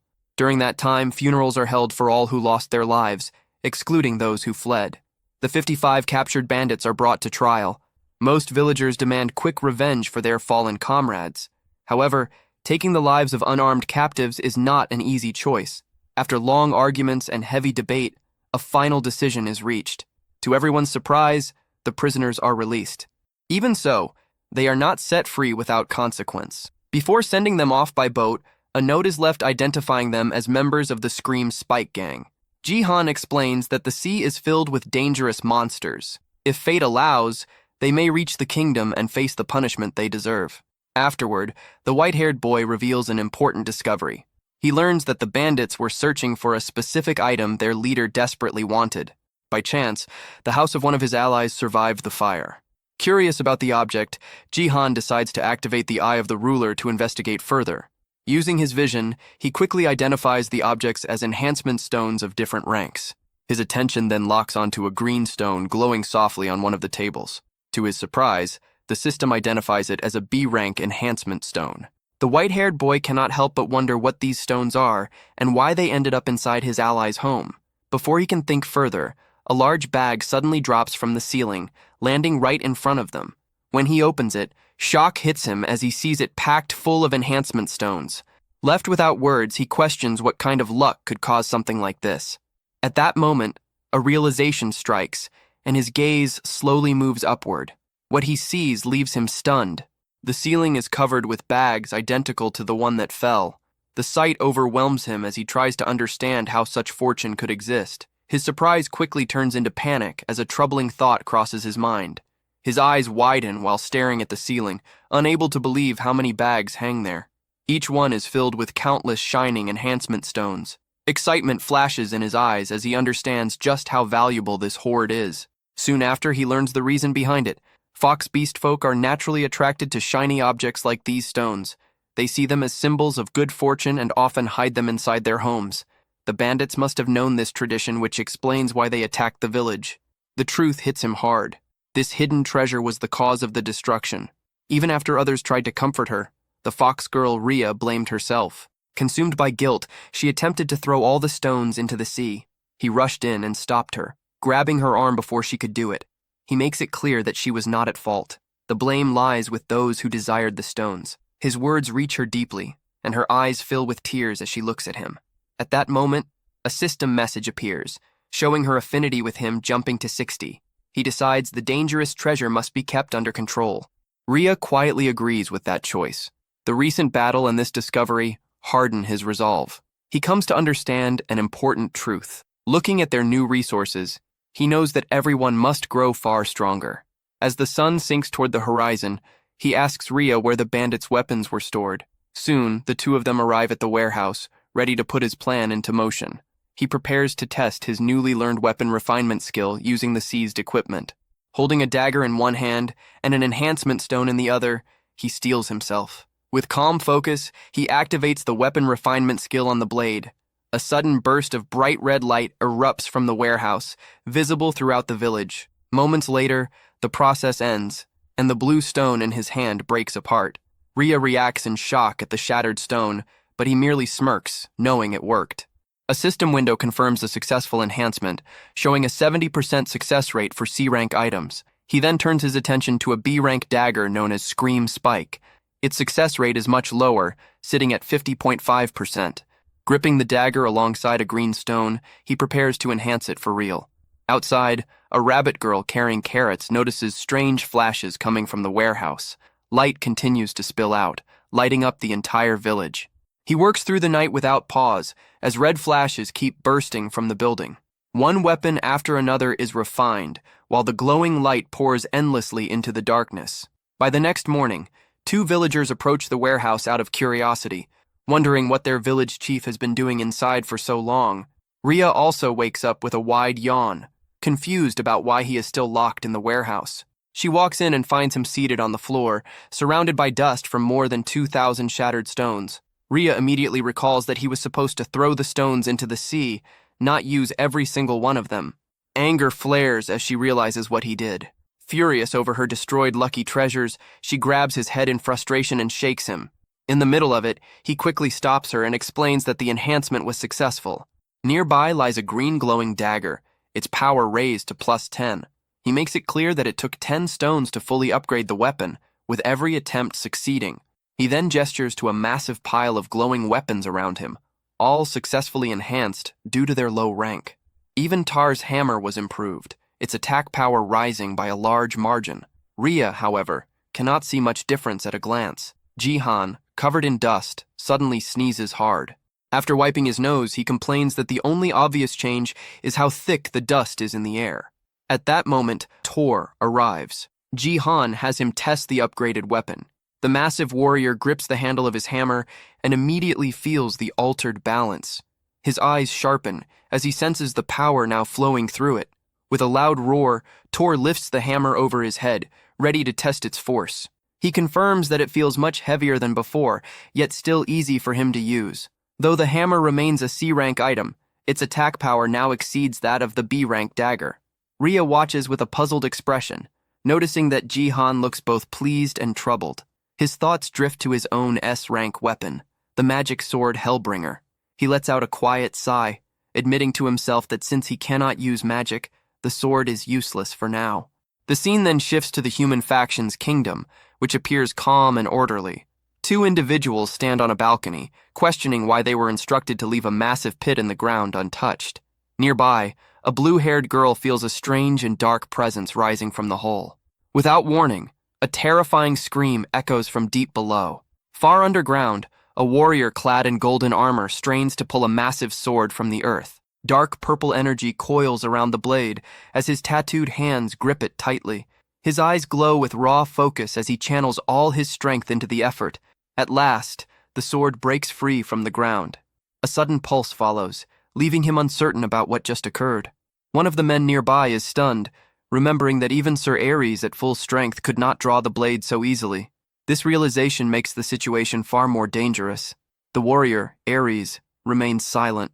He stares at the ominous sword now in his grasp, his expression grave. Back in the monster village, Jihan suddenly receives a system alert for the 3rd main quest. The mission demands the expansion of the monster forces. His population must grow from just over 80 to a total of 1,000. At the same time, a new party system unlocks. It allows groups of up to 4 members to form parties, granting shared experience and synergy bonuses.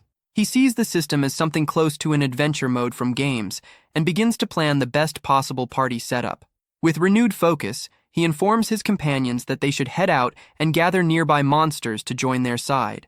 However, the Minotaur Tar makes it clear he will not go, judging it wiser to remain behind and guard their home warren. The young leader quickly accepts that Tar is right. Taking the strongest fighters away would leave the village wide open to attack. This is not a game, and failure here carries real loss. If Warren is destroyed, the mission itself loses all meaning. He understands that full party synergy requires filling all 4 slots. At the same time, the village must stay protected. With Tar staying behind, he scans the remaining villagers, searching for possible companions. He looks over the beast folk one by one. Most of them are ordinary villagers, not battle-tested fighters. As they move about their work, their stats appear mostly the same, offering little guidance. The choice becomes harder than expected. Once his thoughts settle, the young leader approaches Tar and quietly shares his plan. The giant then gathers everyone together and announces that there are 77 beast folk present, not counting the leadership. Jihan watches with a steady expression, fully aware that he cannot choose carelessly for such a critical mission. He sits at a table beside Rhea, who struggles to stay awake, and prepares to begin what he calls an audition named Show Me the Ability 77. Tar steps forward and explains that everyone must demonstrate their usefulness. From the 77 candidates, only the most capable will earn a place in the 4-person expedition team.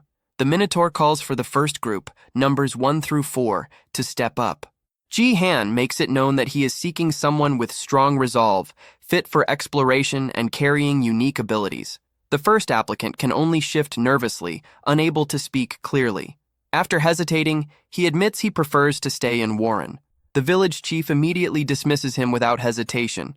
The next group claims they need to remain behind to plant carrots together as part of village life. Jihan's patience begins to wear thin as serious candidates fail to appear. He motions Tar closer and quietly gives him new instructions. The Minotaur listens and nods, understanding at once. Turning back to the crowd, Tar announces that only those who truly want to take part should stay. After hearing this, most villagers turn around and leave. What remains is a much smaller group. Tar reports that the candidates have been narrowed down, and Jihan is clearly satisfied. With fewer people present, Tar calls forward the first applicant. A single rabbit girl steps out from the group. The tryouts take place inside a partially built structure in the village. The young rabbit girl starts to speak, her voice shaking as she attempts to introduce herself. Then, without warning, her timid behavior disappears, surprising both Jihan and Rhea. She introduces herself as Rain and claims she can manage anything, from cooking to scouting. As Jihan weighs her words, Rhea immediately raises her hand, clearly supporting the girl. Rain goes further, stating she would dedicate her life to the mission if chosen. Jihan shows no strong reaction. He quickly dismisses her for the moment and signals for the next applicant.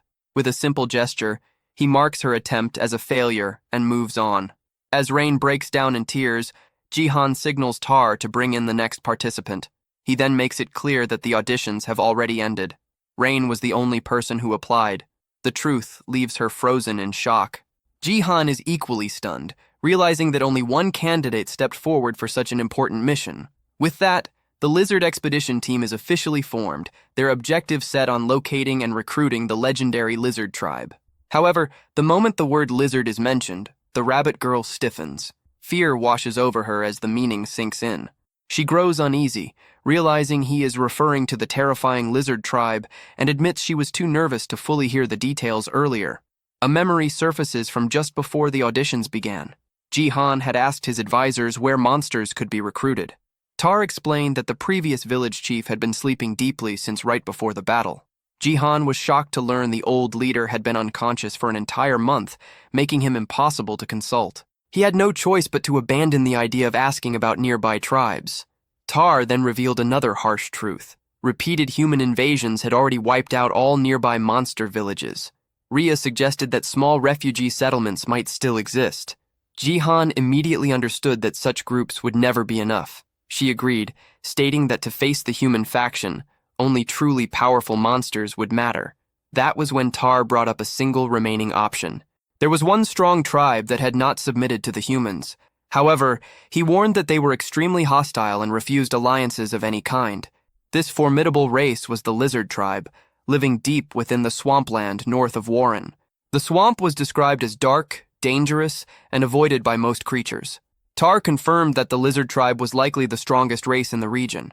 Their presence was so feared that even monsters went out of their way to avoid crossing their land. Ji-Han listens without interruption. He already understands the situation. From his knowledge of the game, lizardmen were monsters that appeared around Wave 30. Their power was overwhelming, not just to monsters, but to humans as well, especially at this early stage. Only 2 weeks had passed since the first wave. Recruiting monsters meant for Wave 30 would completely change everything. Returning to the present, Jihan asks Tar for the exact location of the lizard tribe. The Minotaur hands over a rough map, explaining they must cross 3 mountains and a river to reach a hidden valley. On paper, it looks close. In reality, Jihan is already exhausted and cannot even see the first mountain yet. As he struggles forward, Ria happily finds a DE rank enhancement stone hidden in the grass, showing no sign of fatigue. Rain, meanwhile, carries a heavy pack, refusing to fall behind. She is determined to be useful on this journey with her village chief and his strongest warrior. A strong sense of resolve fills her as she pushes herself, eager to prove her worth. Jihan complains about how far they still have to go. To Rain, this feels like her moment. She pulls out a book packed with scouting records, confident she can locate their position exactly. But before she can explain anything, a loud roar echoes from a nearby mountain. In that instant, she realizes she spoke too late. One of her companions urges her to move faster, saying that once they pass the first mountain, the rest of the journey will go quickly. Rain tightens her fists, reminding herself that she must prove her value, even if it requires patience. After a long trek, the group finally reaches a narrow mountain pass, only to find the road ahead completely blocked. A rock slide seals the path. The moment she sees it, Rain's eyes light up. Clearing blocked paths is one of the rabbit beast folk's strengths, and this is her chance. Confidence shows on her face as she steps forward, determined to demonstrate her worth and awaken her ability. Just as Rain ascended into rabbit form, Ria easily destroyed the rock with a single kick. Thus, Rain's chance to prove himself was annihilated. Ria and Jihan advance, and noticing Rain's pause, Ria looks back. She sees Rain transformed and questions the reason. Rain replies that it was an accident. Jihan dismisses the issue and tells her to move on with them. The group proceeds through the newly opened path. As they walk, Rain returns to her normal form and trails behind, feeling discouraged. She starts to think her help might not matter anymore. Suddenly, her long ears twitch. She senses something the others cannot. Rain stops in place and alerts her companions that movement is nearby. Jihan hears nothing at first. Ria explains that Rain has sharp hearing, which is why she was assigned scouting duties. Jihan then recalls seeing her before. As a child, she was always alert, constantly watching her surroundings. A memory flashes through his mind of a younger Rain, bloodied and running through chaos with fierce eyes. He realizes she is the same determined child from back then, grown older but still carrying that same awareness. The sound finally becomes clear. It comes from hundreds of large, clawed feet pounding the ground. The source reveals itself as a massive group of rat-like creatures. With a serious expression, Rain identifies them as the rat tribe. Jihan connects it to the boom rats as they observe the large-scale movement from the cliff. Rain continues watching, puzzled by where such a massive group could be heading. Concern appears on her face as she traces their route. She notes that they are moving toward human lands, far outside rat territory. Looking ahead, she confirms their destination is the human faction's kingdom. Jihan understands at once that if the rat tribe is marching toward the royal palace, something major is unfolding. Rain adds that the movement is abnormal since rat villages are scattered and rarely unite. Ria agrees, noting that such a gathering means something is seriously wrong. With a firm expression, Jihan decides they will follow the rat tribe. He needs to confirm what is happening. As they prepare to move, he calls on his small dragon companion, Rizzledrake, requesting help. Just as Jihan and Ria start to run, Rain stops them. She struggles to keep up because her bag is too heavy. Frustration hits her as she feels like a burden again. Jihan pauses and considers a solution. He reaches toward the oversized bag on the ground and activates his storage ability. In an instant, the bag vanishes. Rain stares in shock, assuming it must be some kind of magic. A system window appears, showing the bag now stored in a large inventory slot. Jihan decides to review the details later. For now, he makes it clear that identifying this monster wave is their highest priority. With the burden removed and the issue resolved, Rain is finally free to move properly. The three of them leap from the cliff, descending after the massive army below.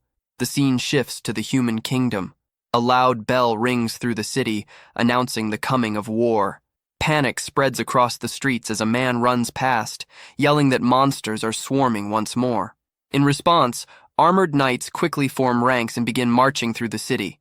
Their commander, the warrior Ares, drives them forward, aware that nightfall is near. Citizens line the streets, shouting for Sir Ares to defeat the monsters and keep them safe. Amid the crowd, a young girl asks her mother why monsters continue to attack. The woman explains that monsters are violent and irrational beings, and that humanity must grow stronger to survive. Close by, A blonde female knight listens silently, her expression cold and resolute. Elsewhere, the small red dragon Resildrake flaps its wings wildly, struggling to stay in the air. Watching from below, Ria points out that they seem to be drifting the wrong way as both the leader and the dragon slowly descend. Jihan realizes he has reached his limit and may be too heavy for the small dragon to carry. Feeling apologetic, he accepts that they should descend more carefully from here on. Suddenly, Resildrake lets out a roar and loses all strength at once. Shock floods Jihan's face as they drop straight down. He screams as they fall, while his companions on the ground shout his name and rush after them. Their shadow stretches across the land below, growing larger with terrifying speed. A violent crash follows, as a massive cloud of dust and debris bursts outward on impact. At the center of a deep crater, Jihan sits clutching the dragon, checking if it is still alive. Relief washes over him when he sees Resildrake appears unharmed. He rises slowly, grateful for their endurance, but confusion sets in as he tries to figure out where they landed, assuming it must be near the kingdom. Then his eyes widen in pure horror. Something ahead steals the breath from his lungs. Ria and Rain finally catch up, calling out to their village chief Jarun and asking if he is all right. Seeing his frozen expression, they ask what is wrong. He does not answer immediately. Jihan stands still, staring forward, unable to pull his gaze away from what lies before them. The ground ahead is covered with the bodies of the rat tribe. He confirms that every one of them is dead. The three stand in silence, overlooking a valley filled with death and ruin, trying to understand what could have caused this. As he examines the corpses, Jihan notices that most were killed by deep cuts and stab wounds from sharp weapons. His expression hardens as realization sinks in. This is the second time he has witnessed such a massacre. Once again, he finds himself standing before a field of lifeless bodies. The sight brings back a memory of the past, when he once stood before a shattered portal, surrounded by death and ruin. An image of his younger self flashes through his mind. Since arriving in this world, death has become a familiar presence. Back in the present, he finds it strange that the scene stirs no emotion in him, as if this kind of horror has always been normal.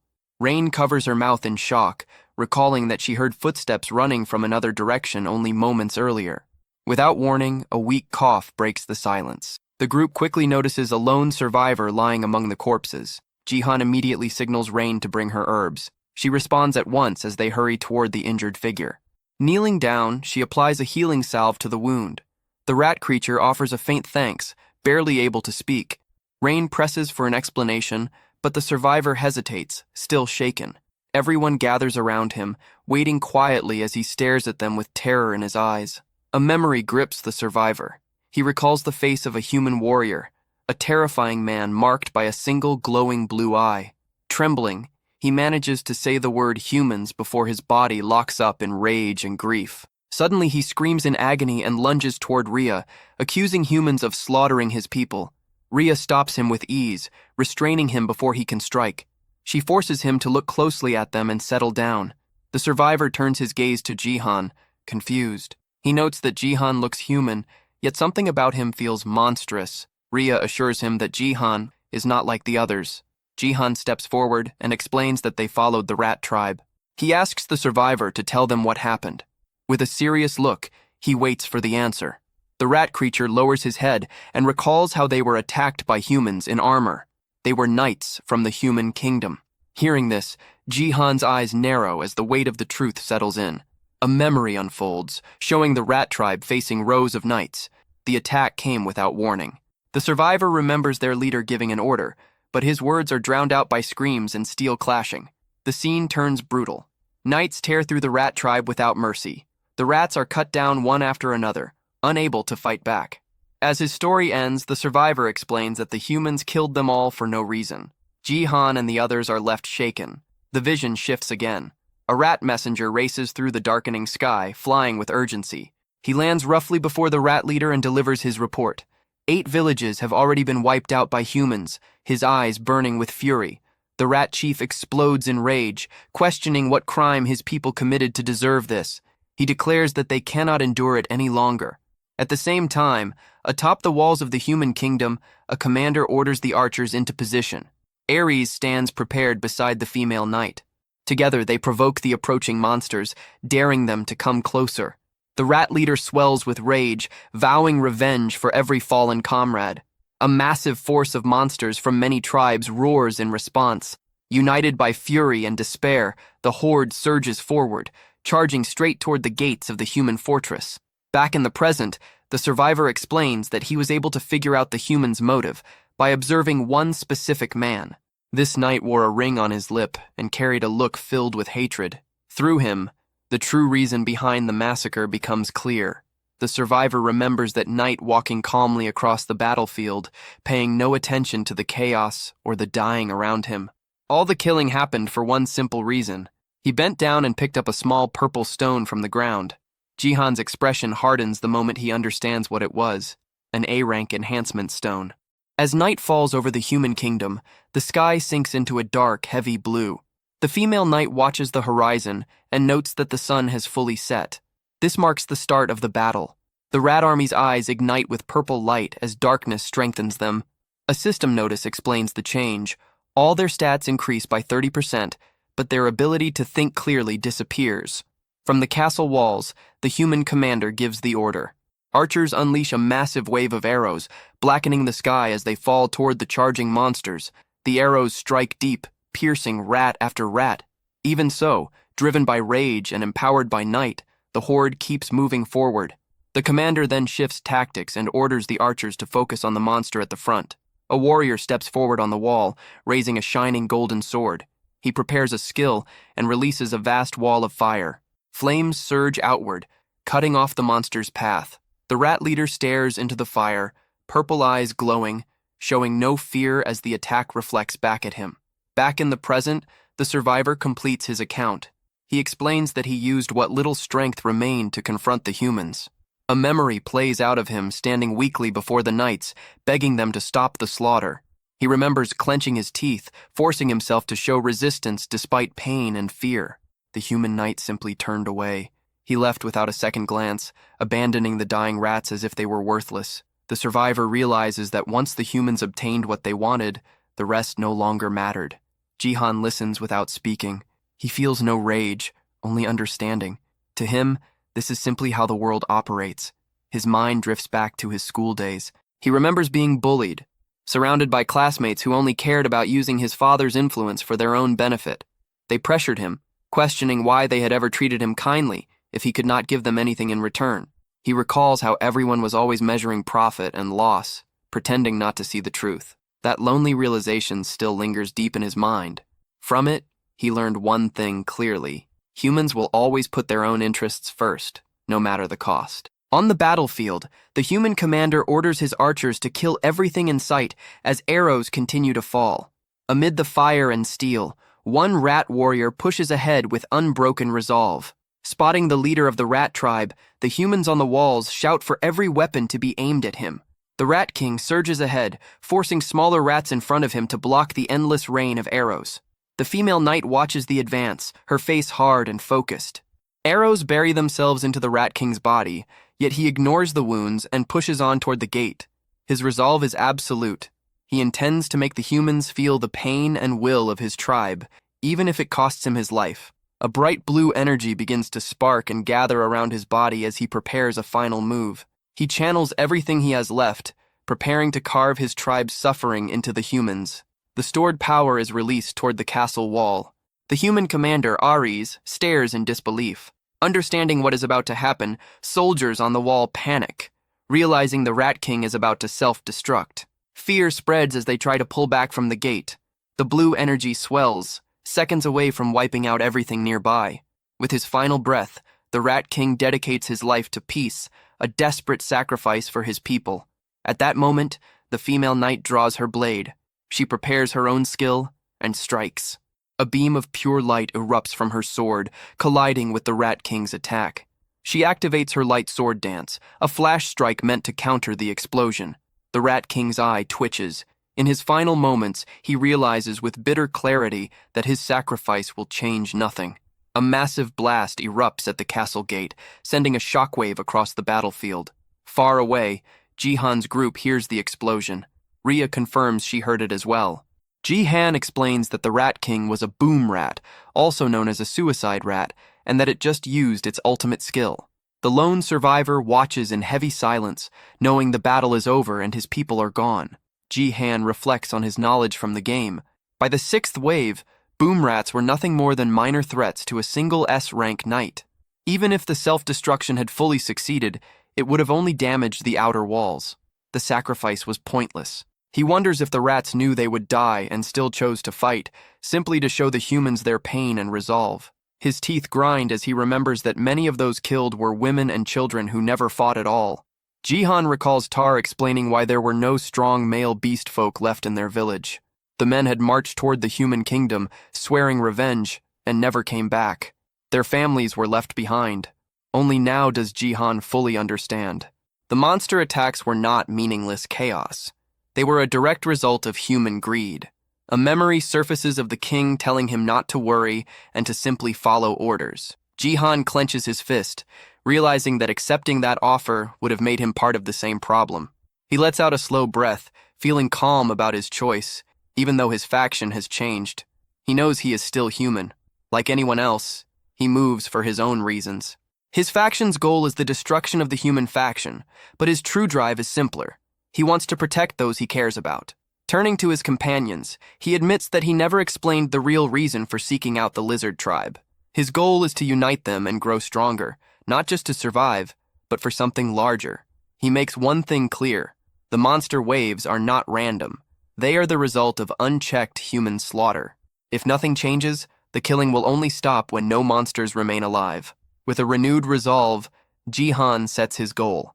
He will bring down the entire human kingdom before they can erase every monster from the land.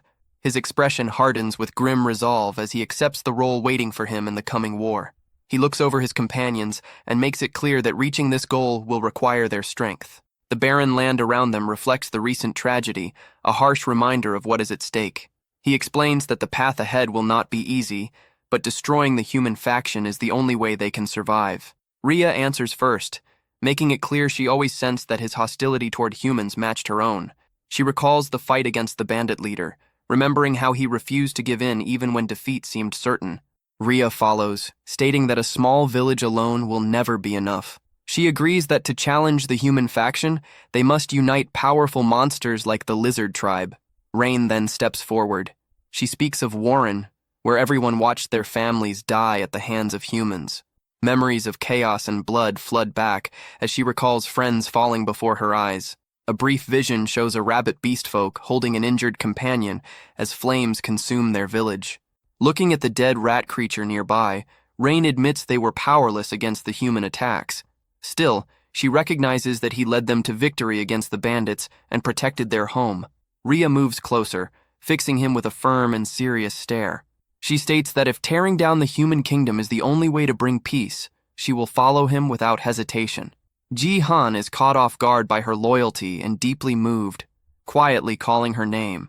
Rain raises her hand next, eager to offer her support. She announces she will help as well, flexing her arm with forced confidence and a determined smile. She reveals that her parents died shielding her and her brother from humans. With sadness, she adds that her brother has since passed, joining them. Her fists tighten as she admits she once believed it was hopeless, knowing her race was seen as weak and fragile. She recalls the moment he struck down the bandit leader, a scene that filled her with a sense of justice. Seeing him fight back gave her hope, and from that moment she chose to follow him. She lets out a nervous laugh, admitting she may not be very useful, but she is determined to do her best. Ji-han thanks her simply for standing with him. Her eyes brighten with relief and joy. He reflects quietly, understanding that while their reasons differ, their purpose is the same, and that is what truly matters. Turning back to his companions, he declares that they will put an end to the cycle of human massacres and monster retaliation. Rhea watches him with steady resolve, prepared to walk this harsh road beside him.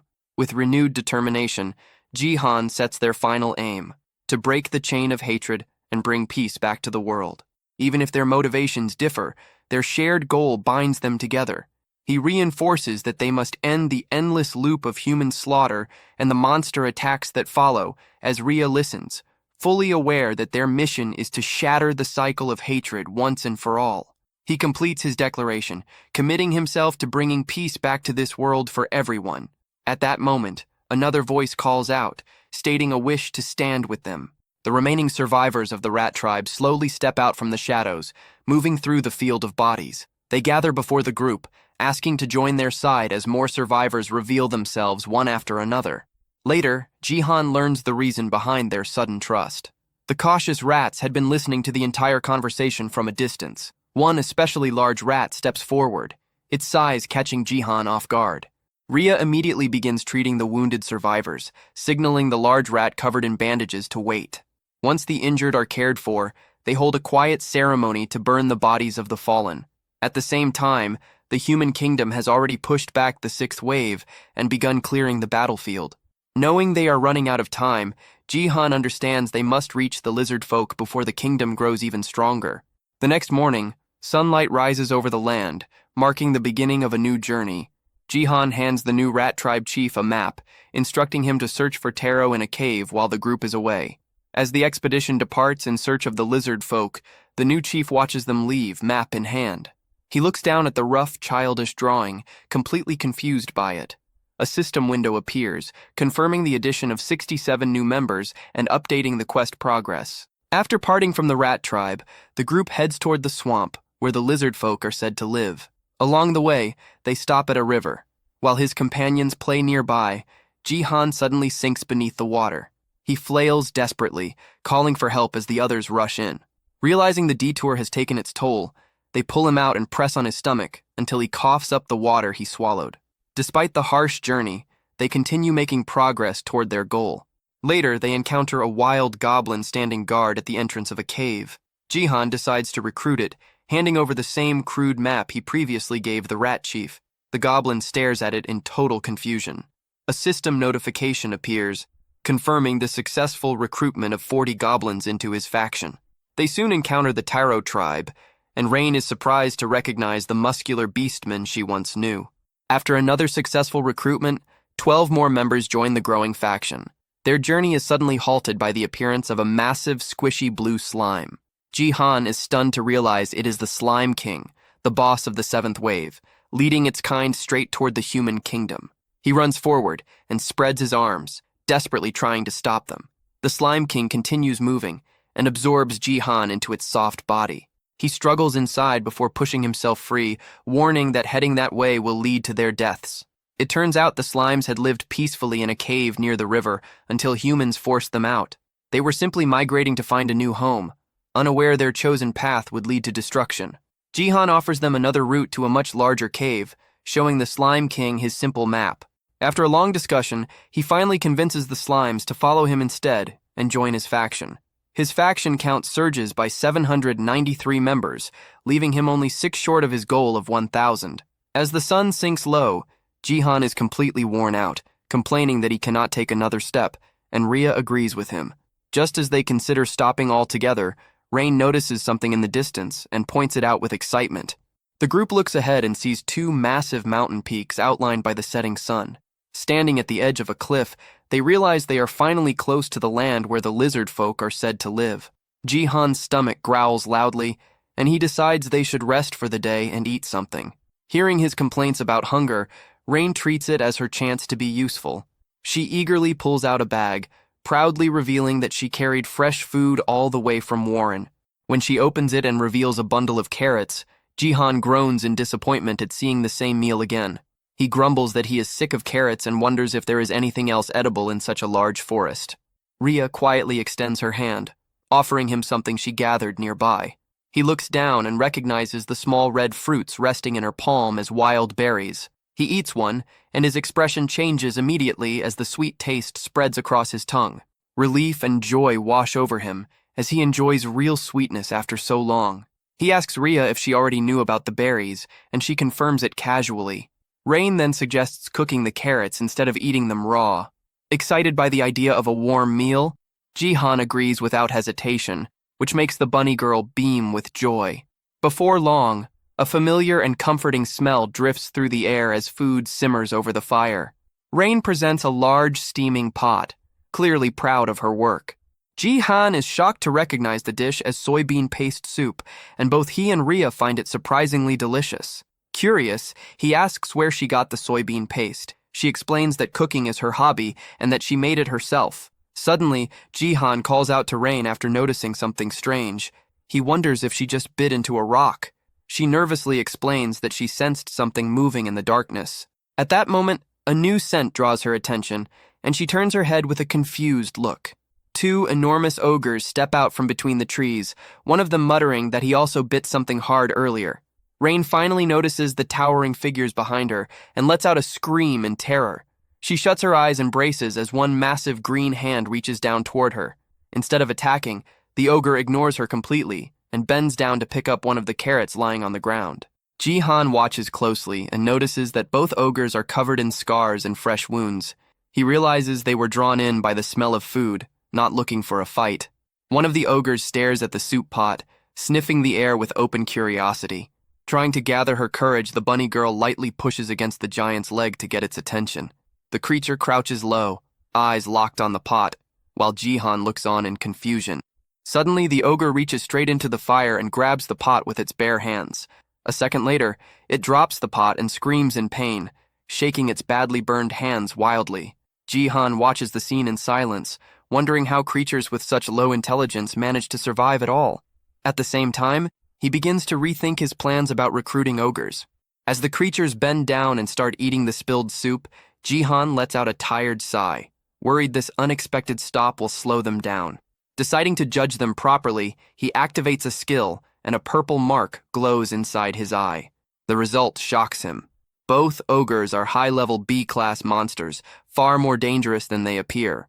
Showing surprising strength, one ogre casually lifts the still hot pot again, ignoring the heat completely. Unnoticed by the group, a hooded figure observes everything from within the forest shadows. The ogre's sudden scream startles the watcher, causing the figure to drop a basket filled with apples. Jihan moves to speak, attempting to recruit the ogres into his expanding faction. Before he can finish, Rhea suddenly grabs his arm, her expression tense as she senses danger.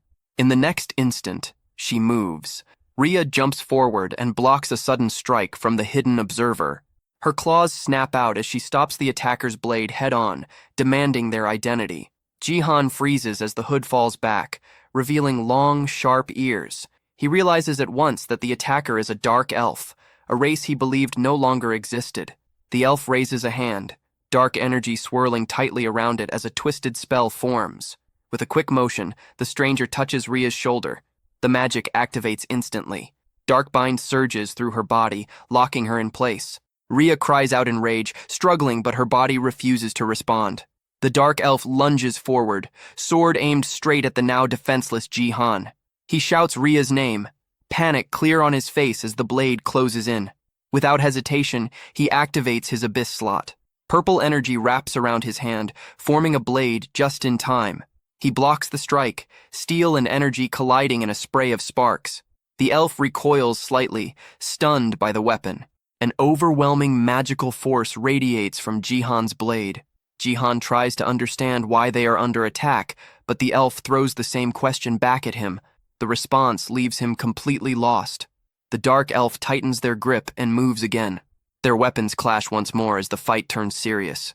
Jihan struggles to keep up, the elf's skill and raw power pushing him hard. The elf blocks his strike cleanly, their swords locking together. With brute force, the attacker breaks the bind and lifts their sword again. Jihan recognizes the posture instantly and prepares himself. A wave of dark energy erupts. Dark slash tears forward, ripping through trees and ground alike. Jihan barely avoids it. The attack crashes behind him, splitting the earth open in a violent explosion. He turns just in time to see the deep lie in the ground left behind. Breathing heavily, Jihan steadies himself, weapon ready. Across from him, the dark elf stands with blood running down their face. The elf is clearly shocked he survived the attack, but quickly suppresses the reaction. Jihan again demands an explanation. This time, the elf accuses them of harming the ogres. The claim leaves Jihan stunned. He struggles to understand what the elf means. Then he remembers. The wounds covering the ogres' bodies when they first appeared. The dark elf points sharply at one ogre, demanding an answer for its burned hands and earlier scream. Jihan hurriedly tries to explain that the ogre burned itself by grabbing the hot pot. The explanation only makes things worse. The elf twists his words, fury rising, and brands him a liar. Desperate to clear up the misunderstanding, Jihan turns to the ogre and seeks confirmation. He asks the creature directly whether his group caused those injuries, and the ogre denies it. Jihan then faces the elf again, presenting the ogre's response as proof they were innocent. The elf remains unconvinced and questions the ogre once more, asking if Jihan's group was responsible for the harm. The elf accuses Jihan of taking advantage of the ogre's low intelligence, refusing to accept his explanation. The clash resumes as their weapons collide again, the fight growing more intense. Jihan moves with raw frustration, dark energy flaring around his blade as he yells, trying to force the elf to listen. The attacker's eyes widen when Jihan swings his energy-infused weapon. The strike lands cleanly, tearing into the elf's shoulder as Jihan shouts his innocence. A strange sensation spreads through him, and he realizes the blow was a critical hit. Blood splashes onto the grass, confirming how deep the wound is. The elf staggers back, gripping the injured shoulder and admitting the attack carried unexpected power. From the side, Rhea watches while still bound, straining against the magic holding her in place. She senses the spell weakening and knows her chance to break free is close. Before anything else can happen, the elf moves faster than sight, appearing behind Jihan in an instant. Darkbind is cast again, freezing Jihan where he stands. Rhea sees the spell take effect and warns him not to move, knowing he is fully exposed. The elf explains that their village follows a rule, granting offenders one chance to confess. They demand he tell the truth and seek forgiveness from the ogres for attacking them. Jihan, filled with frustration, insists this is exactly what he has been trying to do as his eye glows red. The elf hesitates, startled by the sudden and threatening change in Jihan. Breaking through the paralysis, Jihan lunges forward, declaring his innocence one last time. He strikes the elf down, and one of the ogres calls out the attacker's name, Leo. Leo collapses on the ground, admitting they lowered their guard and never expected resistance. Staring up at Jihan, Leo begins to wonder if this human might actually be stronger. Grinding his teeth, the elf is left stunned and furious by the unexpected defeat. At that moment, Rhea finally breaks free of the binding magic. She grabs the elf from behind and locks him in a chokehold, warning him not to make sudden moves. Jihan recalls that the dark elf's binding skill has a perfect success rate on lower-grade targets. However, he also knows its effectiveness drops sharply against equal or higher grades. This is why he checked his own stats when he first entered this world. His attributes were heavily focused on critical rate and critical damage, an unusual build. More importantly, his status window showed no grade at all. He concluded that this meant his grade was at least A rank, possibly higher. That explained everything. It placed him on the same level as the A-rank elf and clarified why the second binding spell failed. With the immediate danger resolved, Rain looks toward her leader. Rain looks to her leader, asking what they should do next. Rhea keeps her claws firmly pressed against Leo's neck, making sure he cannot move. Leo's thoughts drift back to the day he left his home, swearing he would return as a great warrior. Now, lying restrained, he feels nothing but failure. Jihan steps closer and calmly signals Rhea to let the captive go. He reaches out and places a steady hand on Leo's shoulder, urging him to trust him. Meeting the elf's gaze, he extends his hand and once again makes it clear that his group did not harm the ogres. He then offers his help, promising to uncover who actually attacked Leo's people. At that moment, a system message appears, showing that their relationship has improved. Suddenly, a voice echoes from the darkness, announcing that it has finally found them. Jihan turns his head, focusing on the unseen presence. A knight clad in dark armor steps out from the forest, his blue eyes glowing coldly. With a cruel expression, the man mocks the ogres and warns that escape is pointless. Jihan's eyes widen in instant recognition as he notices the silver ring pierce through the man's lip. A silver ring caught the light, and the sight froze him for a brief second. Jihoon's thoughts spun as he recalled the man ahead, a knight with a silver ring set into his lip. It had all started over a small purple stone, yet that same knight was feared across the kingdom. He was the one who had wiped out the rat tribe. Heavy footsteps rang out, thud after thud, each step carrying weight and rank. Jihoon could not read the man's stats, but his instincts filled the gaps. 3 stars were etched into the knight's armor, marking him as an upper knight, A rank. There were countless A-rank knights in the realm, far too many to remember. The fact that this face felt unclear meant one thing. He was not a public hero, but a hidden blade. The knight moved closer, his face stiff and sharp as his eyes scanned Jihoon's group. He noted the strange mix before him, ogres, beast folk, and humans. Judging it as an odd pairing, his gaze settled on Leo. With a brief sound of interest, he studied the dark skin and pointed ears and understood at once, a dark elf. A thin laugh slipped out as he considered the value of such prey. To him, this chase had become a good find. Ji-hoon's thoughts hardened as the image of ruin matched the man before him. He wondered if this was truly the one who had torn through the rat tribe village. The knight showed no concern in confirming it, treating slaughter like a dull task. Seeing Ji-hoon speak so freely to a human stunned Leo. For a moment, he could not accept that his companion was addressing a human at all. When Ji-hoon pressed on, questioning whether this knight had also struck the ogres, the response came as loud, cruel laughter. That sound crushed any doubt Leo still held.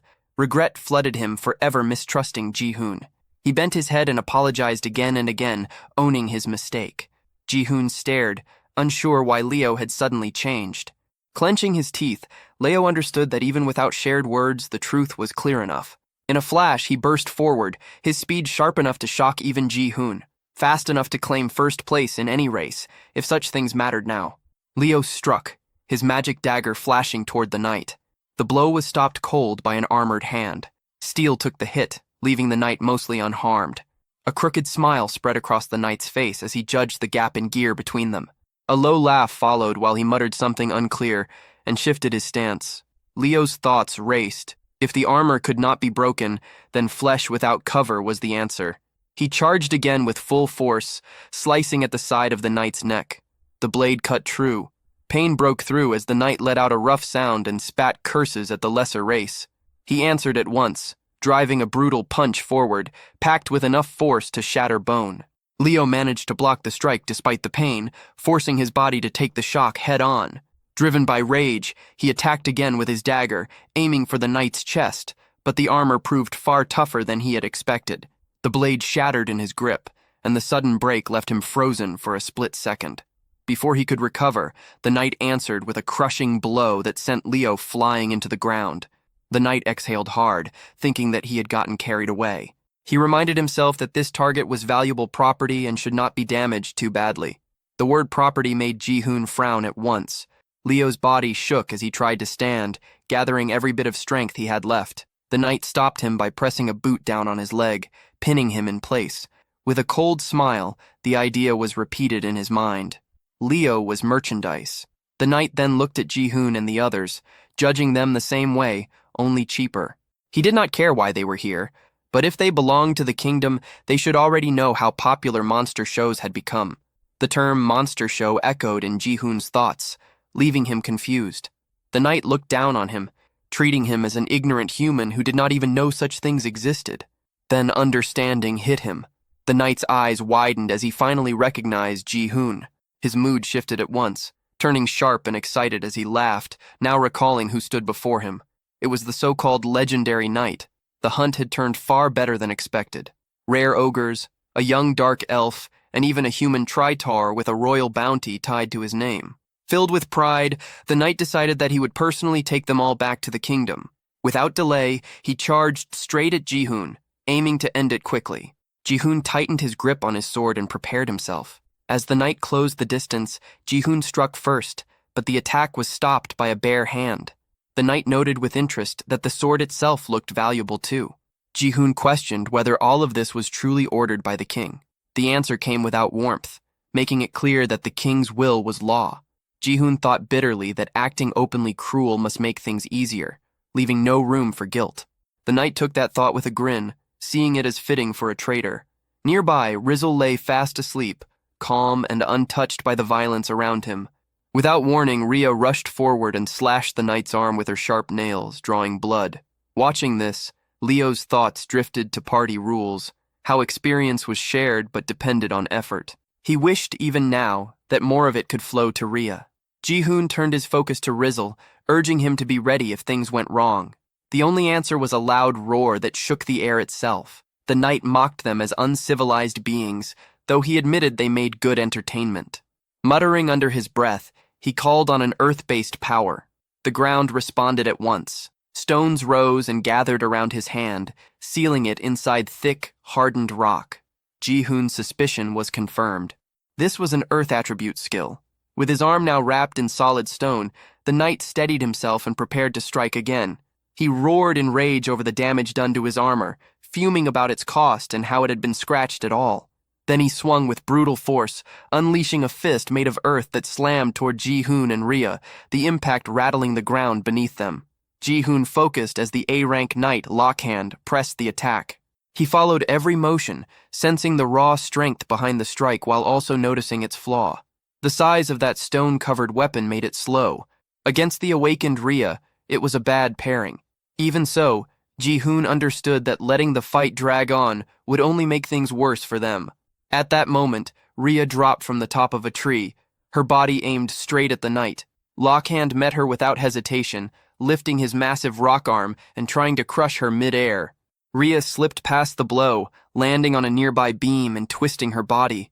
Her claws flashed, ripping through his arm in a sudden counter. Lockhand froze, stunned, as blood spilled from the torn flesh. Nearby, Leo watched her rapid movements and could not hide his shock. In his mind, he marveled at how this beast folk moved faster than a cheetah. Rain turned toward Leo and offered to treat his wounds. Leo stared at her, caught off guard by the offer. She answered his look with an awkward smile, knowing healing was the only thing she could give. Without delay, she began to restore him, her hands giving off a faint glow as she focused on his injuries. On the other side, Rhea did not slow down. In just a few seconds, she struck again and again, her claws cutting through Lockhand with blinding speed. Deep gashes spread across the knight's hands, blood running down his arms. Even the orc nearby stood frozen, unable to accept how fast she was moving. Ji-hoon kept his eyes on Rhea, breaking down every step of her fight with the A-rank knight Lockhand. He saw clearly why a B-rank like her could hold her ground. The gap in speed was overwhelming. She was fighting on skill alone. Still, Ji-hoon knew that every transformation had a time limit. Without warning, Lockhand swung his stone arm wide and threw a heavy punch. The blow landed cleanly, smashing into Rhea with crushing force. Rain's cry cut through the noise as panic took hold. Rhea was hurled into a tree, crashing hard and letting out a low groan. Ji-hoon's face hardened as the thought crossed his mind that this might be the end. He shifted his footing, steadying himself. The angle of his next strike had to be exact. If he misjudged it, Rhea would be caught in it as well. He started to prepare Rizzle for an attack. Ji-hoon knew it was a waste to use Rizzle's wide-range strike on a single enemy, but that concern meant nothing next to Rhea's life. They had already earned enough battle experience by facing an A-rank knight. Just as he was about to move, Ji-hoon was stunned to see Leo charge forward again, gripping his broken sword as he rushed back toward Lockhand. Panic surged through Ji-hoon, unable to understand why Leo would throw himself in again. Lockhand fixed his glare on Leo, ordering him aside and warning that he would tear everything apart, valuable gear included, if it meant forcing him to kneel. Leo's eyes hardened. He refused to retreat, ready to give up his life because losing was not an option he could accept. He rushed in and struck, but the attack had no effect. Lockhand's low voice carried scorn as he dismissed the rumors about dark elves being dangerous due to debuff magic, calling it meaningless talk. He seized Leo and slammed him into the ground. His cruelty showed as he noted that Leo's poor intellect was helping calm his own anger. Leo was told not to fear for his life, since it still held value, but beasts that failed to know their place had to be beaten. Watching from afar, Ji-hoon questioned why the knight went this far. The answer came without warmth. Lockhand believed he was being merciful, but Leo was too ignorant to grasp it. In his view, Leo was not at fault. He was simply born into a savage, lesser race that howled instead of speaking. Leo clenched his teeth as memories flooded back. In his childhood, his strength had always been lacking. His father had tried to comfort him, telling him not to worry, promising that his magic would grow with time. Yet as the years passed, nothing changed. Whispers followed him everywhere, saying the chief's son had less magic than a child. People questioned how someone like him could be the heir of the tribe. Unable to endure the shame, Leo had left his home. As he walked away, he swore he would return stronger and walk the same path as his father. Back in the present, regret shook him. Thoughts of his father filled his mind, and he apologized in silence, crushed by the feeling that he had failed. Ji-hoon called out to him and threw his sword in his direction, urging him to take it. Leo caught the blade, and the moment his hand closed around the hilt, a massive flow of energy surged through him. Power flooded his body, and he realized that magic was pouring out of him without restraint. With that level of magic flowing through him, He was finally able to fight back. Leo rushed in, swinging the sword and driving it straight into Lockhand's chest. The knight did not move, not even a scratch appearing. Lockhand burst into loud laughter, treating the attack as nothing more than a joke. Ji-hoon watched Leo closely, breaking down the motion of the strike, noting the diagonal path from the upper right down to the lower left. Then Leo let out a roar as the sword released an even greater surge of power. Energy poured out without restraint. He attacked again, using everything left in his body. Light exploded from the blade, spreading through the forest and lighting up everything around them. The force behind it stunned everyone who witnessed it. Lockhand was hit head-on and hurled far away as the ground split apart beneath him. His armor, clothes, and all his gear shattered and were wiped out completely. Ji-hoon stared, stunned, realizing that Leo's strength was several times greater than before. Leo looked down at his own hands, unable to accept that he had released such power. His strength ran out at once, and he dropped to the ground, eyes fixed on the sword, as he wondered what kind of weapon it really was. Ji-hoon immediately turned his attention to Rain, urging her to treat Leo and Rhea at once. Rain answered without delay, her resolve clear as she moved to help. Not far away, Lockhand lay on the ground, barely alive, yet still able to curse, raging that such lesser races dared to stand against him. Ji-hoon stepped forward and threw his sword toward the fallen knight, forcing his focus away from empty insults and toward a different kind of talk. Ji-hoon's gaze sharpened as he showed calm interest in the kingdom itself. He pressed the blade tight against Lockhand's neck, making the threat clear without words. From that moment on, any lie or refusal would carry a price. Ji-hoon began questioning him at once, first demanding to know the number of soldiers in the kingdom. Lockhand answered that when archers and foot soldiers were counted together, the total exceeded 3,000.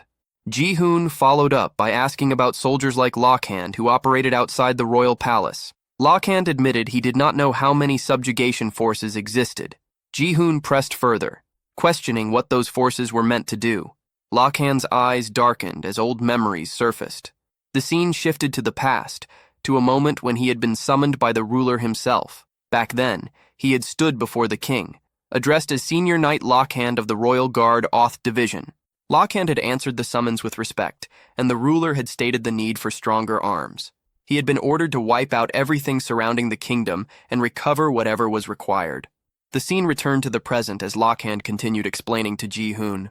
The subjugation forces were roaming in search of enhancement stones to strengthen weapons and caves rich in iron ore, which was used to reinforce the city walls.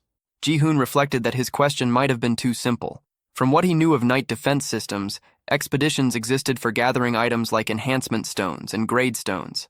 It seemed likely that the subjugation forces were nothing more than groups formed for those same purposes. He moved on to his next concern and asked about the kingdom's two elite knights, Ares and Lib. Lockhand confirmed at once that he knew them. Ji-hoon pressed further, asking about their level, or more precisely, how many skills they could use, since early progression could be judged by skill count. Lockhand stated that both Ares and Lib were capable of using 2 skills each. Ji-hoon processed the answer and concluded that neither had reached level 20 yet.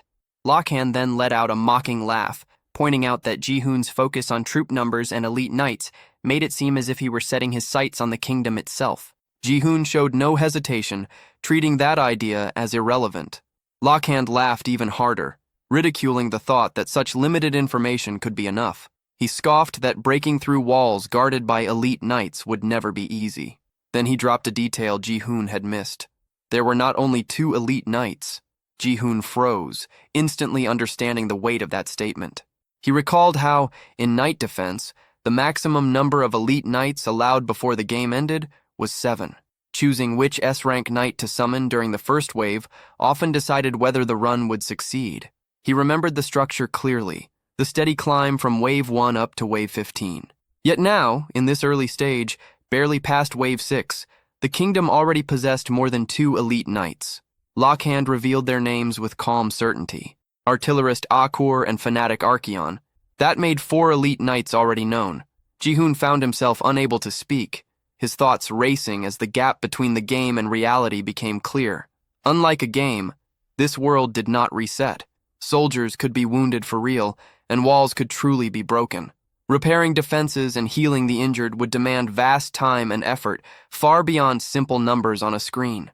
And yet, The reason wars could happen so often became painfully clear in Ji-hoon's mind. The scene shifted to the aftermath of Akor's healing. She was shown restoring everything around her, fixing shattered ground and broken structures with exact control. Her power returned all damage to its original state, radiant energy spreading across the battlefield. Ji-hoon watched in shock as the truth settled in. It was because of the healing artillerist Akor. His thoughts raced further as he accepted that even the sage Archeon existed in this world. There were already 4 S-rank knights, and the fear grew that there might be more. The situation felt absurd, a reality so extreme it was hard to grasp. From the kingdom's side, this world was set to an easy mode. From Ji-hoon's side, trying to break through such power meant facing an ultra-hell mode. Lakhan noticed Ji-hoon's frozen state and reacted with open mockery. Ji-hoon steadied himself, deciding there was one final thing he needed to know. A sharp realization struck him. There had never been legendary knights in the game. The only player had been him. He was an existence that did not belong to the system at all. He sought to understand what a legendary knight truly was, and how Lakhan had summoned such a being. Before that thought could fully form, a sudden rain of arrows poured down toward him. Panic spread as Rain reacted to the attack. Realizing they had been surrounded by a large force of humans, Leo stared in disbelief, wondering if Lakhan had reinforcements. From the forest emerged the Royal Guard Oath Division. Their armor gleamed as they raised their weapons, all aimed at Ji-hoon. They ordered him away from Sir Lakhan. Despite his burned and broken state, Lakhan formed a cruel smile and activated his skill. Stone Earth regeneration took effect, his body slowly repairing itself. He reaffirmed himself as a knight of the Great Kingdom, making it clear he would not give up information easily. Anyone who learned the kingdom's secrets would die there, and Ji-hoon's corpse would be personally delivered back. Ji-hoon remained calm. He already knew about the kingdom's movements through the Rat Tribe. Around 100 soldiers had attacked their village. If their commander failed to return soon, those same soldiers would head this way searching for him. Ji-hoon had been waiting for that outcome as well. Lakhan reacted with anger, dismissing it as a lie. Ji-hoon continued without emotion, pointing out that if Lakhan truly was their commander, then every one of those soldiers was weaker than him. Lakhan demanded how Ji-hoon could be so sure. Ji-hoon answered with nothing more than a confident smirk, knowing the reason was simple. It was all based on experience. Lakhan's face twisted in disbelief as the meaning of the word experience sank in. Without giving him another second, Ji-hoon turned his focus to Roselle, signaling that it was time to move. The creature answered with a deep roar as Roselle Drac fully awakened its strength. Lakhan reacted with mocking laughter, dismissing the idea that such a small monster could pose any threat. Ji-hoon pushed Roselle forward, ordering it to seize them all. Roselle opened its jaws wide and released its dragon breath. Fire burst out in a violent wave, swallowing the Royal Guards whole. A system window appeared at once, flashing new alerts. Party synergy effect activated.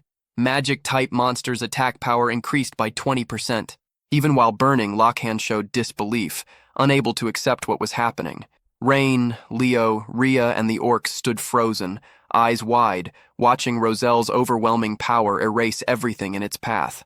After a short while, the flames died down. Roselle's strength drained away as exhaustion set in. Another system notice appeared. Mana depletion penalty. Fatigue increased. Ji-hoon walked up to the worn-out creature and patted its head in approval. Roselle managed a weak smile, breathing hard but clearly satisfied. Ji-hoon's thoughts turned inward as he reviewed the fight. His level had risen at a shocking pace. Still, the total experience felt lower than expected for the number of enemies defeated. He guessed most of them had been low-ranked knights. Even so, he judged the result as a solid gain.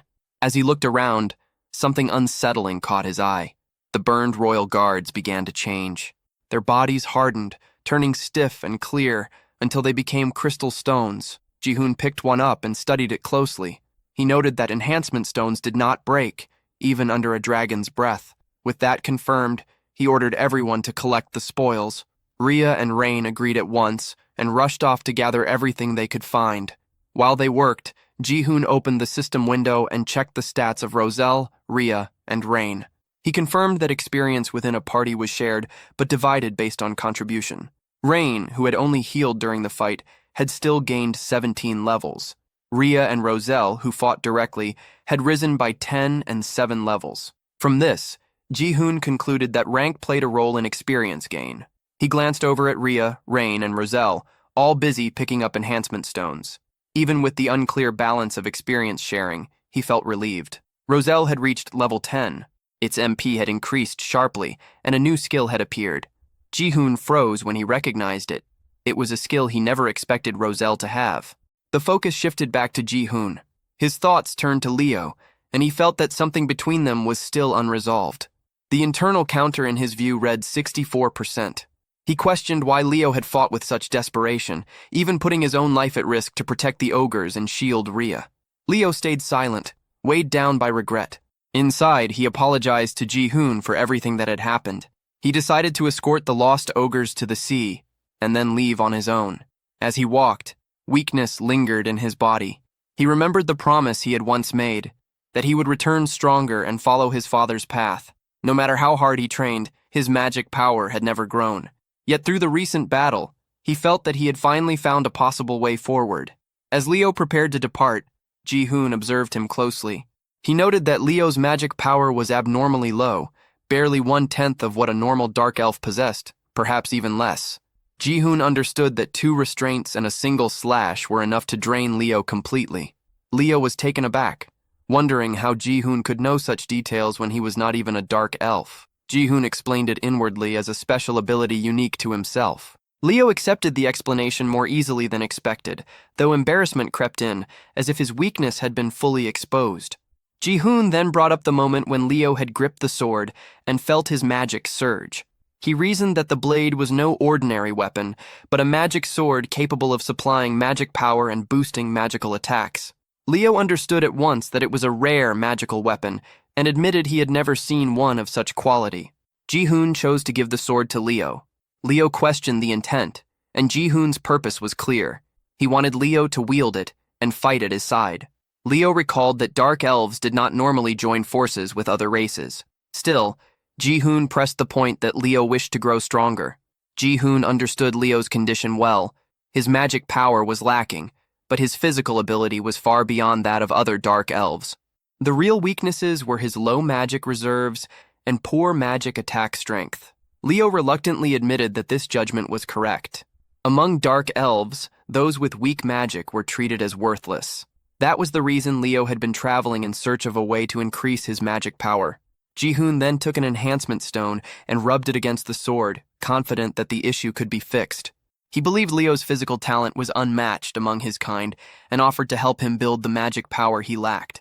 Ji-hoon was capable of continuously increasing the weapon's magical output. He pulled out a B-rank enhancement stone and began the enhancement process. Leo watched in disbelief as the attempt failed. The magic power did not rise at all. Ji-hoon tried once more. From afar, Rain noticed the flashes coming from the enhancement stones and felt puzzled by what she was seeing.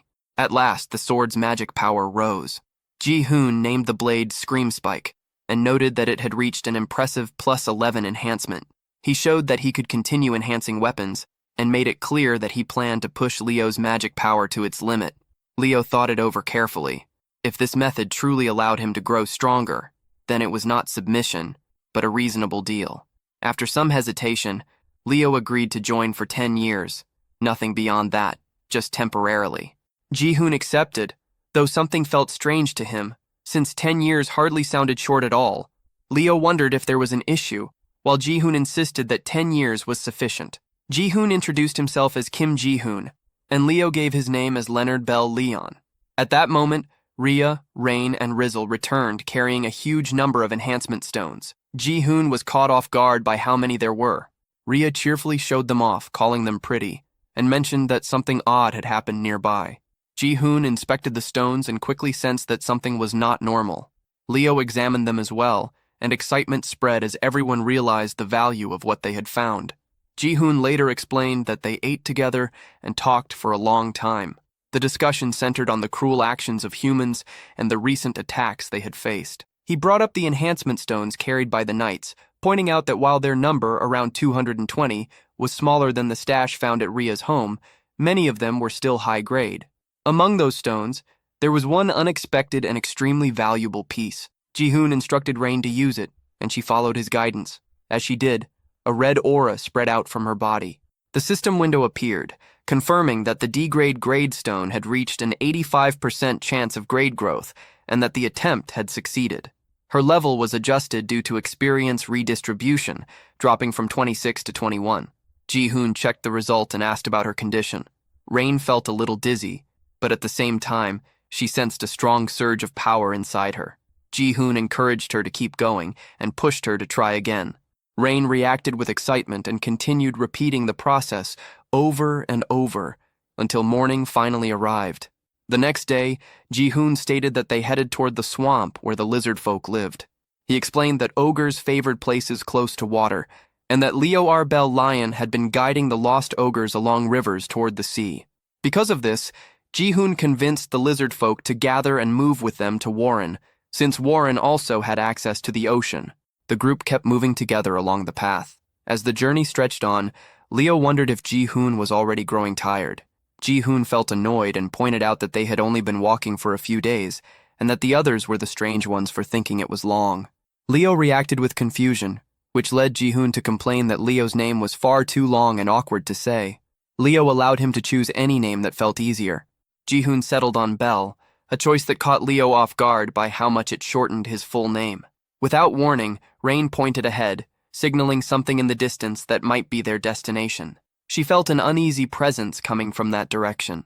Leo shared his concern, admitting that gathering the lizard folk was a smart move, but also stressing that they were a race as strong as dark elves. Because of that strength, they would never easily submit to anyone.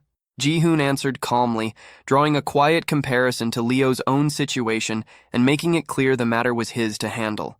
As he showed a faint, confident smile, something felt wrong. A strange presence revealed itself, and from the side, the leg of a creature came into view, as if it had been watching them the entire time. The group continued forward and entered a shallow pool. The ogres sank the moment they stepped in. Both struggled at once, sinking deeper and falling into trouble, while Rhea walked across the water's surface with ease, clearly enjoying herself. Leo noticed the ogres drifting farther away, panic spreading as they sank, and reacted in shock at how far they had already gone. As the ogres continued to sink, Leo stopped them. He then stepped onto the water himself and moved forward to help, while Ji-hoon watched with growing tension. At that moment, someone approached Ji-hoon and calmly explained the situation. Ogres were usually 5 to 6 meters tall and weighed several dozen tons, making swamp crossings nearly impossible for such slow and heavy bodies. Ji-hoon turned toward the speaker and recognized the figure as a lizard folk. The newcomer identified himself as Linak. Behind them, the ogres were still struggling in the water. Rhea looked at Linak and confirmed that he was indeed lizard folk. Linak informed them that beyond the swamp lay a lizard folk settlement. Ji-hoon stated that meeting the lizard folk was the reason they had come this far. Linak warned them that the lizard folk did not welcome other races stepping into their land and assumed they already understood that risk. Ji-hoon answered that anything of value was always found near danger and noted that Linak seemed unusually confident about something. Linak asked for the reason they wanted to meet the lizard folk, and Ji-hoon revealed their goal of borrowing the lizard folk's strength to strike the kingdom. Linak laughed at that and explained that after leaving his village, he had wandered for many years and seen firsthand the cruelty of humans. Because of that, he understood why such different races, humans, beast folk, dark elves, and ogres, had gathered for the same cause. Hearing this, Leo let out a quiet breath of relief. At that moment, Razel floated over and settled on Ji-hoon's head. Linak wondered who the small figure was, and Ji-hoon introduced the child as his friend, Razeldrak. Razel yawned again, and Ji-hoon noted that the child slept often. Linak accepted him as a friend and explained that convincing the chieftain would not be easy, since it was the chieftain's birthday. He added that the chieftain was young and cautious, and that they would need to show enough power to succeed. He wished them luck with their plan, and said he would take care of the ogres in the meantime. Leo hesitated, feeling uneasy, but Ji-hoon insisted, and respectfully asked Linak for help, even calling him an old man. Leo questioned how Ji-hoon could trust someone so quickly, but Ji-hoon urged him to follow and called him Bell. Leo objected, pointing out that he had never met Linak before, and that such trust felt reckless. Ji-hoon reassured him and asked him to believe, explaining inwardly that the old man had a high level of affinity with him. Leo glanced at Rayan and wondered if Ji-hoon had once again seen through everything with that strange ability. Rayan hesitantly agreed. Linux then called the ogres over and told them to come with him. At first, the ogres refused, insisting they could not follow just anyone. Linux understood their caution and offered them food instead. The ogres quickly softened, admitted they were hungry, and agreed to follow him. The group moved toward Mudrak village. Linux mentioned that Mudrak would be lively that day, though the thick fog made it hard to see much. Ji-hoon asked how much farther they had to go. Before long, they arrived at the lizard folk village of Mudrak. Ji-hoon noted that he had never imagined a village could exist deep inside the swamp. Rayan pointed out that perhaps because it was the chieftain's birthday, no one seemed to be around. Ji-hoon decided they should head inside anyway. Rayan worried about entering without permission, but Ji-hoon pointed out that waiting forever was pointless, and that meeting the chieftain was necessary. Leo reflected that they had followed Linak only because they trusted Ji-hoon and believed there had to be a way to persuade the village. Rhea stated with confidence that Ji-hoon always did what he promised and made it clear that she believed in him completely. Leo asked whether she liked Ji-hoon, and Rhea flushed at once, stumbling over her denial and embarrassment while questioning why such a thing would even be asked. Before the moment could stretch further, Ji-hoon suddenly stopped, sensing something unusual. Rhea asked what he had heard, and Rain confirmed that she had begun to notice it as well. Ji-hoon focused and picked out the sound clearly. It was a heavy pounding, coming from a specific direction. He pointed toward it, signaling the source. Rhea warned him to stay alert, but before he could respond, a lizard folk soldier launched an attack straight at him. Ji-hoon reacted instantly, dodging the strike and recognizing the attackers at once. Leo intercepted another soldier's blow, while Rhea leapt forward, striking back and forcing the soldiers away from Ji-hoon. She moved in to attack again, but Ji-hoon stopped her, telling her to wait. Before she could pull back, a soldier struck her hand, leaving her injured. Ji-hoon quickly addressed the soldiers, making it clear they had not come to fight, only to meet the chieftain. One soldier noticed that a human was speaking their language and decided that this alone marked him not as a guest, but as a criminal. The soldiers judged the group as intruders rather than visitors. Chains were placed on all of them, and they were dragged away.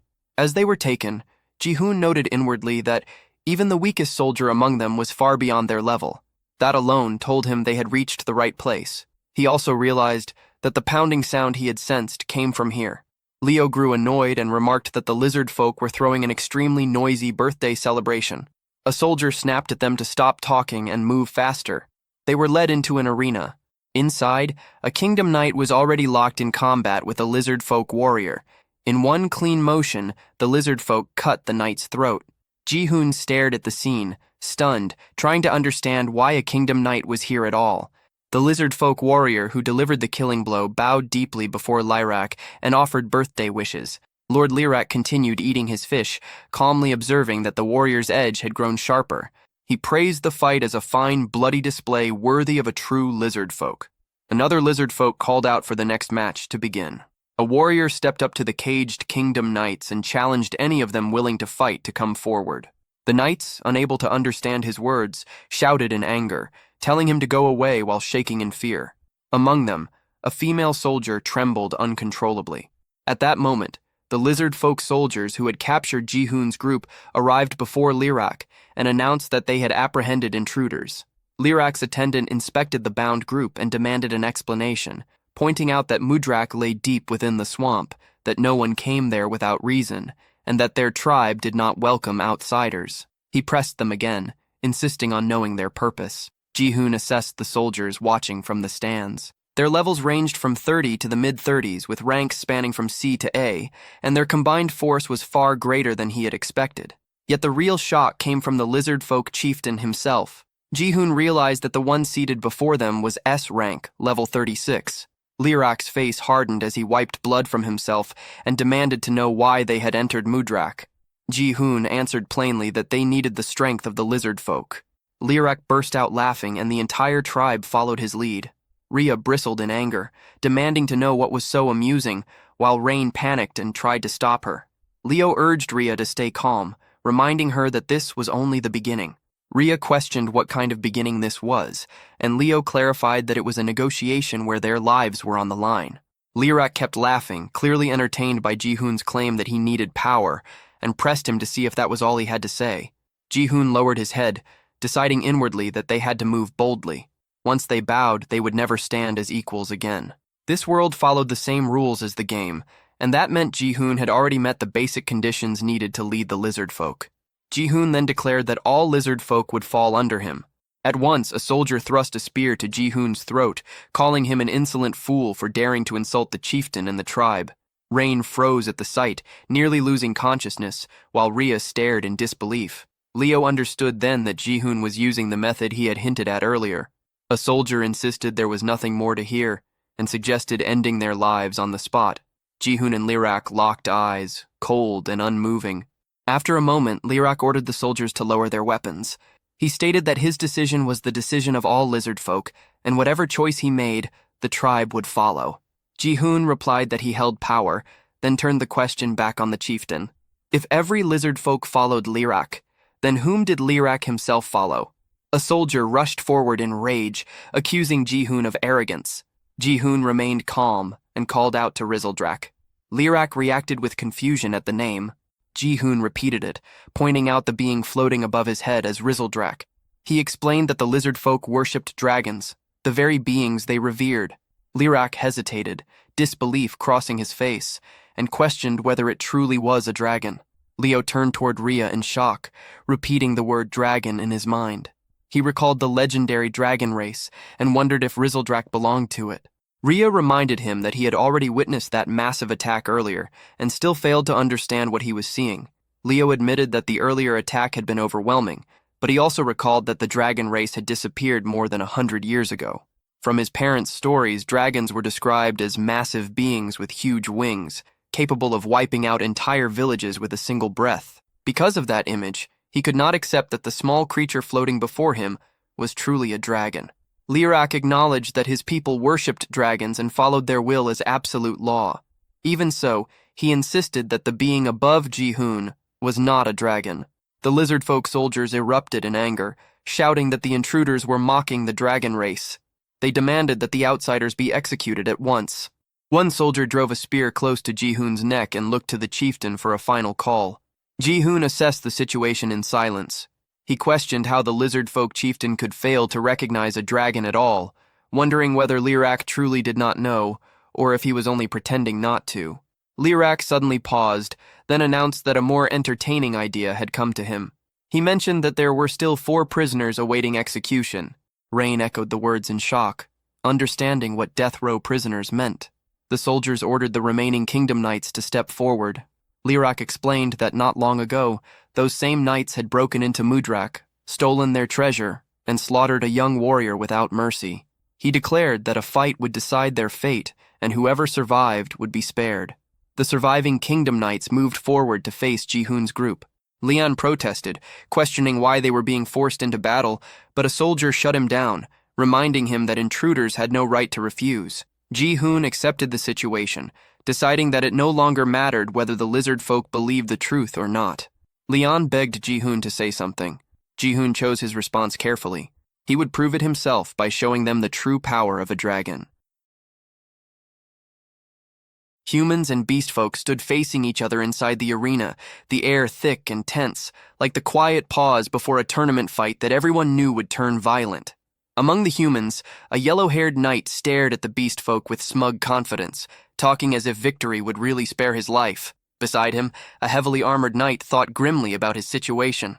He had been meant to die, yet now there was a slim chance to survive, as if fate had flipped into a twisted gamble with slightly better odds. Their meaningless chatter grated on their female teammate, whose irritation showed clearly as her patience with their arrogance ran thin. The armored knight then sized up the beast folk with cold judgment, dismissing everyone except the dark elf as weak, delivering his opinion like an unwanted ranking announcement. The yellow-haired knight stepped forward eagerly, claiming the first fight for himself and calling for an opponent. He provoked them openly, throwing insults and labeling the beast folk as savages. Rhea reacted at once, anger flashing across her face as she bristled at his tone and mocking grin. Nearby, Leon radiated killing intent, already imagining the end of all of them, skipping ahead in his mind as if this were the final battle. At that moment, the lizard folk duel instructor addressed everyone and laid out the rules. The fight would be one-on-one, and the loser would die immediately. The arena was no longer a stage, but a place with no return. The yellow-haired knight turned to Ji-hoon and asked for the rules to be explained. Ji-hoon conveyed them plainly. After hearing them, the knight casually invited anyone to step forward, treating the duel like a light spar instead of an execution. Ji-hoon watched the knights closely and began judging them by their star count. There were 3 A-rank knights present. The one standing at the front, however, was only mid-B rank. Ji-hoon instantly marked him as the weakest one, the kind of enemy that pretended to be dangerous while clearly not measuring up. With that in mind, he turned to Rain and suggested that she take the fight. Rain froze, caught off guard, doubt rising as she questioned herself. Ji-hoon reassured her, certain that she had grown strong enough and needed to trust that strength. Rain thought back to the power she had received from the chieftain. She realized that something within her had changed since that day. She could no longer stay in the back forever, carrying supplies while others bled and fought. With resolve settling in, Rain stepped forward. If she was going to fight someday anyway, then she would face it now. As the duel was decided, everyone else cleared the arena. Only the 2 fighters remained, and the space suddenly felt wider, emptier, and far more dangerous. Ji-hoon glanced toward Liarch, recalling the earlier words about how the lizard folk worshipped dragons and followed their chosen will as absolute law. Back in the present, Ji-hoon looked at Liarch again and reflected that he already held 2 solid proofs that Rizal was a dragon. He knew he could expose the truth right away. Still, with Rain's recent rise in rank, this duel was a rare chance for real combat experience, something that could not be skipped or fast-forwarded. Inside the arena, the yellow-haired knight stared at Rain in disbelief, clearly shocked that she was the one facing him. Rain stood there nervously, her fear obvious in her stiff posture. The knight judged her at once, recognizing her as a rabbit beast folk, what he believed to be the weakest race of all. He thought that even if he won and lived, there would be no honor in defeating someone like her. Rain trembled as she looked at his harsh face, fear almost visible through her ears. Then the duel began. The yellow-haired knight activated his power, deciding that a single strike would be enough, since anything more would stain his family's name. He stepped forward and unleashed his Thunder God sword style, releasing a powerful lightning slash aimed straight at Rain. A sharp blast tore through the arena, smoke and shockwaves spreading outward.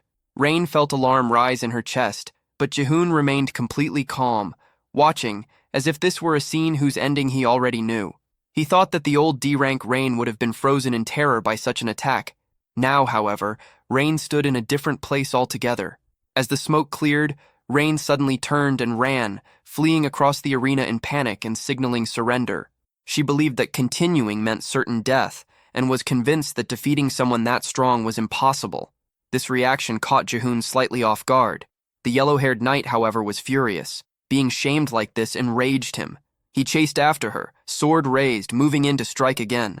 Rain felt fear overwhelm her as the threat closed in, her body shaking as danger pressed closer.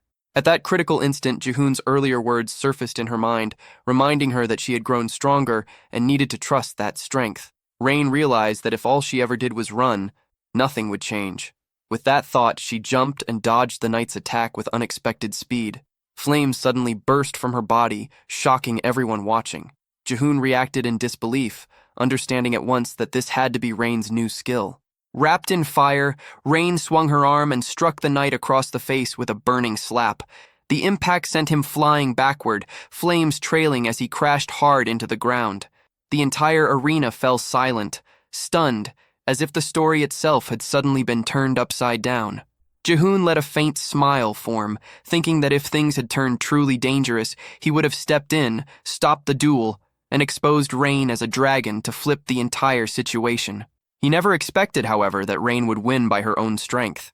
The yellow-haired knight lay crumpled near his teammates, his state completely ruined, looking less like a proud noble and more like a failed run cut short. Rain stood frozen, staring at her own hands as the truth sank in. This power was real, and it was hers. Joy surged through her. She turned toward her companions and celebrated her victory with pure excitement. The response she received was just as energetic, praise thrown back at her performance. Ji-hoon congratulated Rain, judging that from now on she would likely stand as the strongest rabbit beast folk alive. Those words made Rain beam with happiness, and her level climbed to 18. Leon watched quietly and reflected that Rain had barely trained at all, yet she had clearly changed, no, grown, beyond what he expected. He then looked at Jihoon with a small smile, realizing that Jihoon's strength had a way of making others stronger as well. Choosing to follow him felt like the right decision. Rain was officially declared the winner of the match. Even then, the yellow-haired knight, still sprawled on the ground, clung to the thought that as long as he was alive, he had not truly lost. That illusion ended instantly. A lizard folk soldier stepped forward and killed him on the spot, declaring his defeat without pause. The sight shattered the female teammate's resolve, and she finally broke down, unable to endure anymore. The instructor then called for the next human fighter to enter the arena. Without delay, the female knight stepped forward. Leon reacted in shock, noticing that she had slipped into the arena in an instant, her movement almost impossible to follow. Jihoon thought back. He could not clearly remember the A-rank knight he had faced in the forest, but this woman was different. He remembered her well. She was the yellow current beauty sword, Kalhera. At a glance, she looked ordinary, but beneath that surface, she was anything but. Kalhera formed a twisted smile, having reached her limit after witnessing too much pain that day. She wanted to feel that sensation again. Jihoon analyzed her further and identified her nature at once. She was a sadist, someone who drew pleasure from inflicting pain, turning the arena into her personal playground. Kalhera blushed faintly and pointed straight at Jihoon, marking him as the leader. Jihoon reacted with clear surprise as he realized she was challenging him directly. Rhea watched Kalhera closely and felt uneasy. Something about that woman was wrong, especially the way she stared at Jihoon with such a disturbing expression. The fight instructor turned toward Jihoon and asked what Kalhera had said. Jihoon answered calmly, explaining that Kalhera wanted to fight him. Hearing this, the instructor told Jihoon that if he intended to fight, he should step down into the arena himself. Jihoon began to think carefully. Kalhera was a knight from the upper tier of A-rank, and on top of that, she was fully armed with specialized A-rank equipment. Even among A-rank knights, she stood on a completely different level. Logically, taking such a risk made little sense. Still, no matter how strong Kalhera was, she could not endure a dragon's breath at that distance. All Jihoon needed was to shut down her high-speed movement skill, Current Shift. His tools were simple: his durable body and Risaldrak's single-strike power. If he won, the experience gained would be enormous. The thought crossed his mind whether he should attempt it. Jihoon then stated that he always fought together with Risaldrak. Kalhera reacted with interest, seeing this as something that would double the fun. Before moving, Jihoon borrowed Belle's sword. Leon warned him that the woman was dangerous. Jihoon acknowledged this and walked toward the arena without hesitation. As Jihoon moved, Liarch, resting atop his head, glanced at Risaldrak and was pulled back into memories of his childhood. He remembered his mother telling him that their people had once been saved, and that those beings had shared their power with them. She had said that when Liarch grew older, he too would be able to use that power. Back then, the young Liarch had wondered if that was really possible for him. Returning to the present, Liarch dismissed those thoughts as foolish nostalgia. Before the battle started, Jihoon raised an important concern. He asked what would happen if spectators among the lizard folk were killed during the fight. Risaldrak answered coldly that the arena was far too large for humans to fight properly and gave the signal to begin. Kalhera looked at Jihoon with a faint smile, her thoughts dark and twisted. She weighed whether she should stab him or slice him apart, her imagination drifting in a way that felt closer to a nightmare than a duel. After deciding, she raised her sword forward, satisfied with her choice. Leon watched anxiously and noticed something off about her stance as she gripped the blade, even from that distance. Without warning, Kalhera activated yellow current thunderbolt magic inside her sword and hurled it forward at terrifying speed toward the guards. The guards barely managed to block the attack with their shields. Leon was stunned. Throwing a sword infused with lightning magic was a technique that could end a fight instantly if the opponent did not understand what was happening. Leon assumed Jihoon had dodged the attack. Rhea corrected him at once, pointing out that Jihoon had not moved at all. Leon was left confused. The view then revealed a thin cut on Jihoon's cheek. Kalhera smiled, finding the situation odd. She realized that Jihoon had known she would miss and had chosen not to avoid it on purpose. Jihoon watched her closely. Kalhera belonged to the 4th Division of the Cancer Knights and served as vice-captain. She was widely known as the Beauty of the Yellow Current. Yet among those who truly understood her nature, she carried a different name: the Seizure Spectator. She specialized in inflicting pain, using a cruel fighting style that dragged death out slowly. She never ended her opponents quickly, a fact known only to a small circle. 80% of those who faced her never survived. There was no way Jihoon could have predicted her miss and deliberately stayed still. Kalhara smirked and decided to remove the irritating obstacle first. Jihoon felt a surge of shock at her sudden killing intent.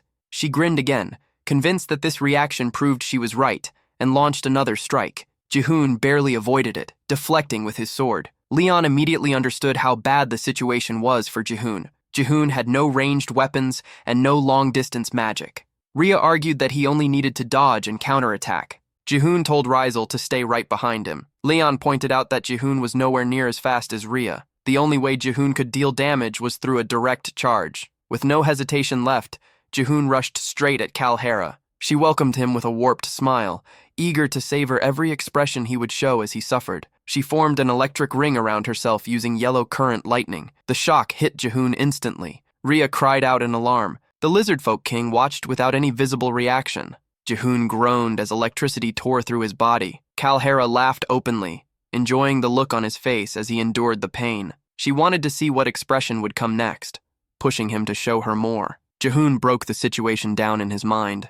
Electric Ring was a skill with heavy magic consumption. Kalhara would likely enjoy it until her opponent was close to collapsing, then stop. But once it ended, the pain afterward would be far worse than what he felt now. Kalhara kept laughing, fascinated, wondering how it felt as his blood vessels were torn apart. She wondered whether the sensation stung him or thrilled him, driven by a need to know what he felt. Jihoon realized that he had already endured the assault for 10 seconds. Kalhara's current level was no higher than 29. That placed her maximum magic power at around 1500.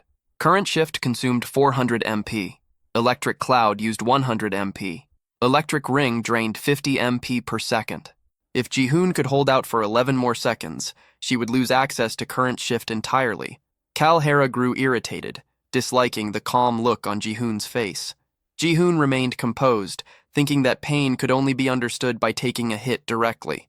The system window activated, displaying a notice that magic immunity nullified lower-tier magic attacks. Jihoon immediately commanded Roselle to unleash Dragon's Breath. Roselle released the attack straight at Kalhara. She muttered her hatred for pain as the blast hurled her away, smashing her into the ground. The Lizardfolk King witnessed the scene and was struck by a sudden memory. Someone from long ago had once told him that their people had been saved, and that power had been shared with them. It was said that when Liart grew up, he too would be able to wield that power. The moment lingered, heavy with understanding, as the meaning of that forgotten promise began to surface again. Roselle's dragon breath left the surrounding area half destroyed. Every lizard folk stood frozen, unable to move. From a distance, the Lizard Folk King observed the scene with sharp focus. He understood at once that this was power inherited from the Dragonkin. Dragon's Breath was an ability only the rarest lizard folk warriors could achieve, those who had reached the absolute pinnacle. The fact that such power came from such a small being was almost impossible to accept. Leon supported Jihoon's injured body and helped him stand. Jihoon then addressed all the lizard folk, certain that they, more than anyone else, had already felt it. He made it clear that the only one present capable of using Dragon's Breath was Relak himself, their chieftain. All lizard folk revered dragons, and even if they already sensed the truth, he would now make it undeniable who they were meant to serve. The Lizard Folk King asked for the dragon's name. Jihoon answered that it was Roselle Drak. At that instant, Roselle's eyes began to glow. Power surged through his body as he started shifting into a more mature form. Outside the arena, a deep red aura flooded the area with overwhelming energy. An elderly lizard folk, seeing the red light, understood at once that the ancient legend had awakened. The remaining lizard folk, the knights, Rain, and Rhea, were all left completely stunned. Even the Lizard Folk King stood frozen as he witnessed Roselle Drak's true form. Roselle Drak released a thunderous roar, and a system window appeared, announcing that the blood of the dragon had awakened, allowing a mature shift to temporarily take on a full adult body. Jihoon recognized Roselle Drak at once as the boss of the 99th Wave, the cold-blooded dragon known as Roselle Drak. The Lizard Folk King dropped to his knees before him, having seen the truth with his own eyes. He accepted Roselle Drak as the legend passed down through scale and blood and acknowledged him as the true dragon. Rylak, chieftain of the lizard folk, swore from that moment forward to serve Roselle Drak as their sovereign. After him, every lizard folk knight also knelt. Leon watched in disbelief, realizing that Jihoon had succeeded in uniting the lizard folk. Jihoon let out a smirk, thinking about the absurd difficulty of the situation, and finally admitted to himself that he had become Leon's equal. Roselle Drac beat his wings and rose into the air. The pressure alone was enough to make Rain collapse. Leon could not even remain standing, understanding that a single flap of those wings carried crushing power. As Roselle Drac climbed higher, his roar echoed across the sky. Jihoon watched with a satisfied smile, convinced that the legend had truly taken form. He decided that this time, he would create a new legend in this world.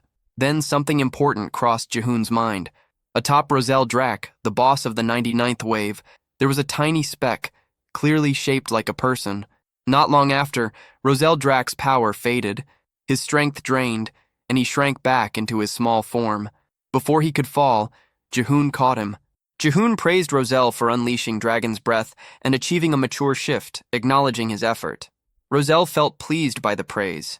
Jihoon noted that the transformation had only been temporary and far too brief. A system window appeared, announcing that the main quest had been completed. Another faction expansion had been cleared, reaching 255 out of 1,000, exceeding the requirement by more than 100 and raising the chance of high-tier rewards.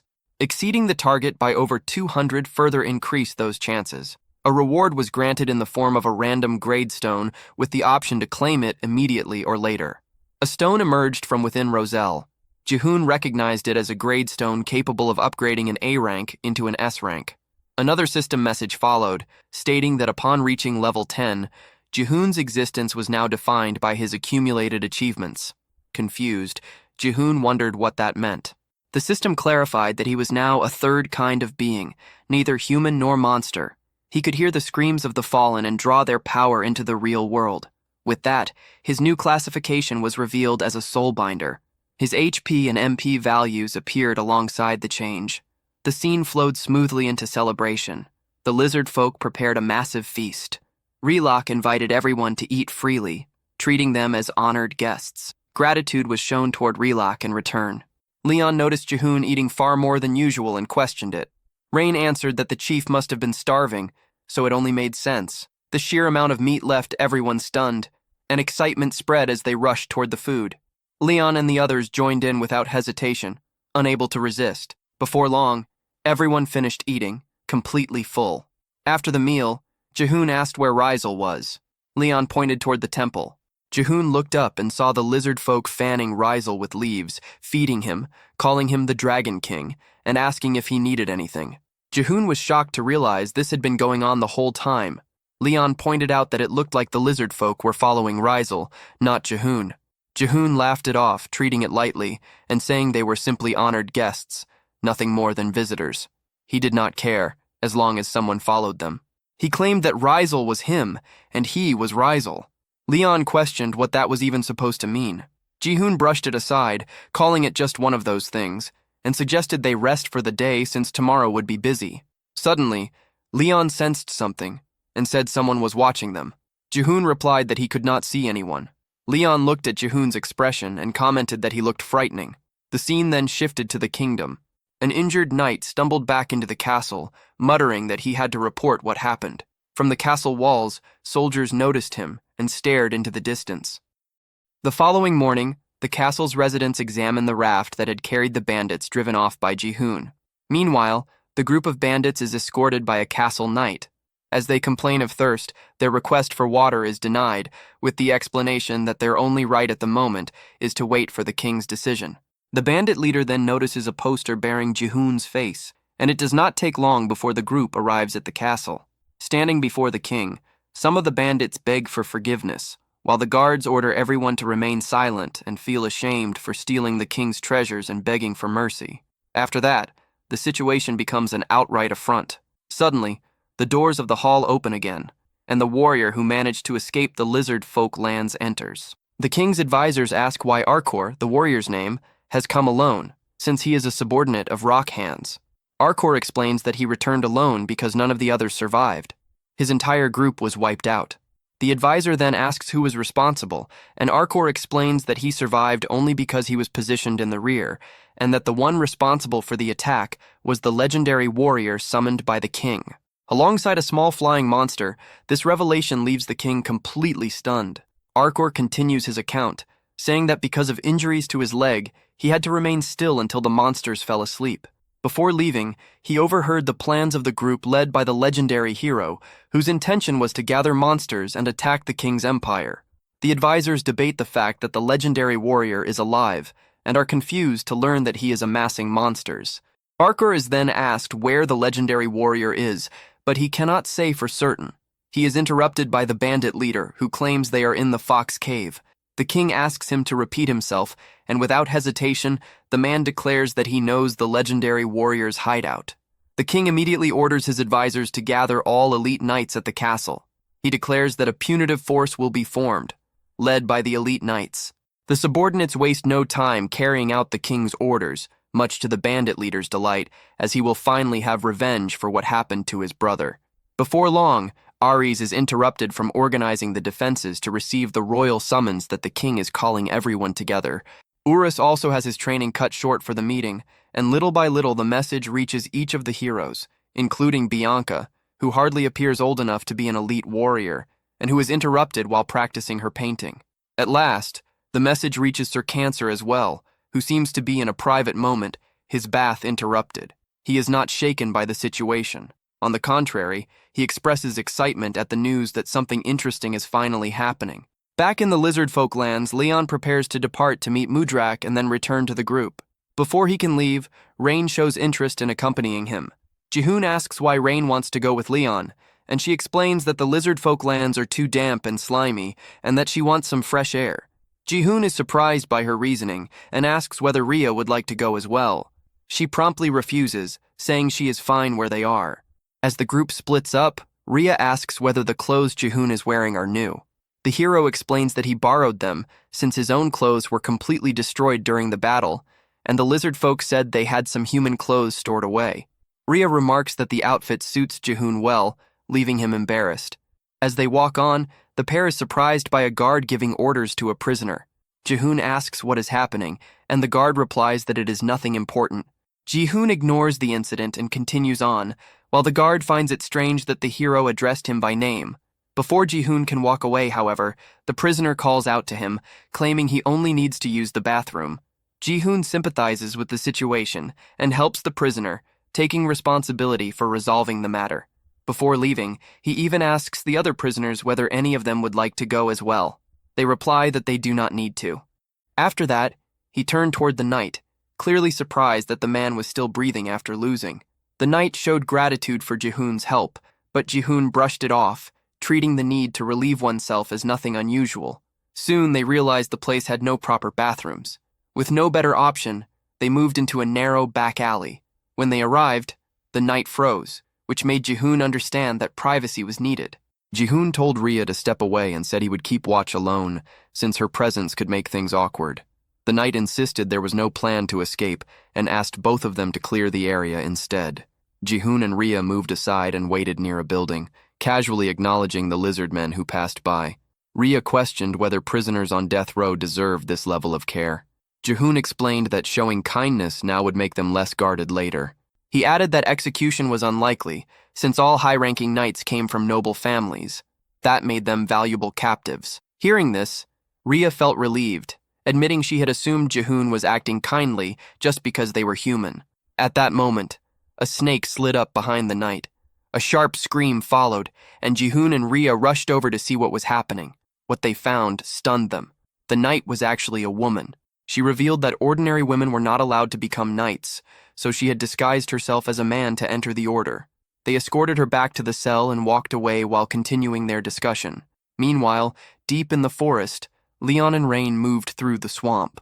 Rain commented on Leon's unexpectedly gentle nature, pointing out how concerned he seemed about the monsters. Leon replied that he had made a promise and intended to take responsibility by guiding them properly.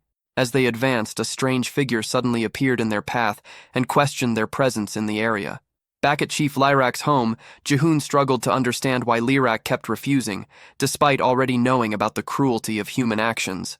Jihoon stated that Rizzle shared his view, meaning they had no choice but to obey the dragon's will. Lyrak admitted he had not known such events were happening beyond Mudrak. But Jihoon pressed on, stating that humans had invaded their land, killed young warriors, and attempted to loot their territory. He challenged Lirak's hesitation, suggesting fear of conflict. Lirak denied being afraid of fighting. Just then, sounds came from outside as someone entered the room. Jihoon was taken aback when an elder lizardman appeared. The elder explained that there was only one reason for the delay. The lizard folk had never once traveled beyond Mudrak. Lirak questioned why Reynark had come. Rhea was surprised to learn they were acquainted, though only slightly since they belonged to the same race. Lirak revealed that Reynark was the former chief. That made sense to Jihoon. When he had checked the lizard folk's status before, there had only been 2 S-rank individuals. Lirak explained that the position of chief was decided through combat, and the one who lost was forced to leave the tribe. He questioned why Reynark had come back after losing. Reynark made his intent clear by returning as a challenger and demanding another duel. The speed at which everything unfolded caught Jihoon off guard. Soon after, they moved into the battle arena. The situation surprised him, but it also worked in his favor. This was a rare chance to see the real fighting strength of the lizard folk. Lirak showed no restraint.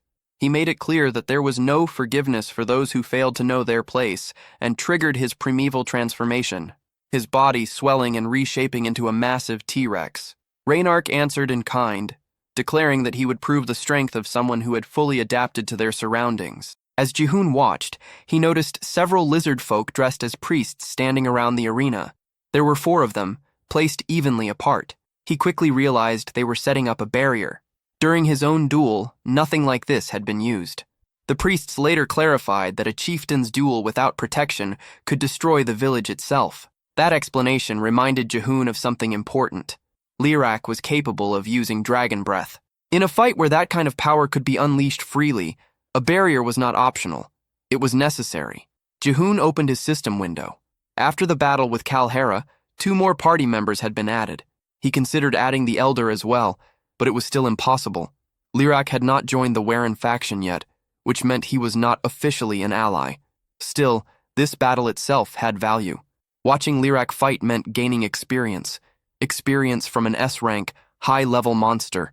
Lirak questioned whether one defeat had not been enough for Reynark and made it clear that shame should have kept him away.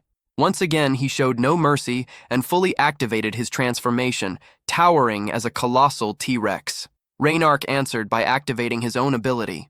At the same time, the priests sealed the arena completely. The barrier shocked Jihoon. It was so dense that not even smoke could escape. When Lirak transformed, thick smoke flooded the space inside. The amount was overwhelming, far beyond anything Jihoon had seen when the Rat Tribe members had awakened. Then Reynark transformed as well. Another T-Rex emerged. Sweat formed on Jihoon's back as he took it in. 2 massive beasts now faced each other. Lirak slammed his foot into the ground and charged forward, jaws wide open as he aimed to crush Reynark in a single bite. Reynark dodged at the last moment and twisted his body into a counterattack, snapping his own jaws toward Lirak. Before the bite could land, Lirak whipped his tail sideways. The impact sent Reynark flying straight into the barrier with a heavy crash. Lirak did not slow down. He rushed in again, both monsters forcing their power higher. As the clash continued, Lirak's arm expanded further, growing thicker and heavier, and he drove it down, smashing Reynark's head hard into the ground. Jihoon quickly saw that the Elder stood no chance against Lirak. Even though Reynark's level was higher, the gap between them was clear. Among S-ranks, their stats were built differently. Lirak's raw physical strength was far beyond anything else on the field. Reynark, however, held the advantage in magic power, surpassing Lirak in that area alone. Without warning, lightning flooded the entire barrier. The 2 stood facing each other again, Lirak's hold finally broken. Reynark acknowledged how much stronger Lirak had become since their last fight, but Lirak showed no reaction, only fixing him with a cold stare. Reynark reflected on how he had been driven out after losing his title and forced into the outside world for the first time. Accustomed to darkness and damp ground, the open world had been brutal. Harsh sunlight burned away the moisture in his skin, and the heat and bloodshed of monsters pushed him into madness, dulling both his senses and judgment. That was when Jihoon realized his mistake. He had not thought about the role of the environment. He had finally gathered allies, but leaving the swamp would weaken them. Still, Reynark believed adaptation was possible. That idea made Lirak uneasy. as it implied abandoning Mudrak itself. Lirak remembered the stories Ji-hoon had shared about other villages beyond their land, yet he knew better than anyone that not all lizard folk could adapt as Reynark had. As chief, he carried the weight of their survival. He could not gamble with the lives of his warriors for a reckless choice. Reynark challenged that thinking, suggesting that the power inherited from the dragon was meant for more than simple self-defense. That thought stirred memories in Lirak. His mother's old tales spoke of dragons who saved their people and shared their strength. It made him wonder if their role was not only to endure, but also to protect others, just as they once had been protected. Still, Lirak held firm. Authority belonged to the chief alone. If Reynark wanted to prove anything, it had to be done through strength. The elder shared that belief. This was the way it had always been. Both sides began gathering dragon breath. Reynark fully awakened as he watched the power rise. In the next instant, both unleashed their attacks. The collision shook the arena, the ground trembling under the force. Fear spread as power gathered too tightly in one place. Then it snapped. The energy went wild, exploding outward. The blast tore through the barrier and shot into the sky, shaking the land so violently that many believed an earthquake had struck. Far away, Leon and Rayan sensed it coming from the arena. Worry hit them at once. Leon rushed ahead, leaving Rayan to handle the orcs. Back at the arena, Ji-hoon saw how close the barrier had come to breaking from the shock alone. Still, all eyes searched for the result. Thick smoke covered the battlefield. Slowly, it thinned. Only one lizard man remained standing. He claimed his place as chief, making it clear that even a single defeat would never be accepted. Lirak stood over Reynark, trident lowered to his throat, waiting for his final stance. Reynark accepted the outcome. He believed the lizard folk were strong by nature, and that strength would allow them to adapt, no matter what future awaited them. Reynark understood that from the very start, his goal had never been the position of chief. What he had seen beyond their land was the real issue, and his only wish was to keep that same disaster from reaching Mudrak. Jiwon came to understand that every wave existed for a reason, especially after witnessing what had happened to the rat tribe. In the game's original flow, the lizard folk were meant to invade the nearby kingdom around the 30th wave. That event was likely tied to the outcome of this very battle.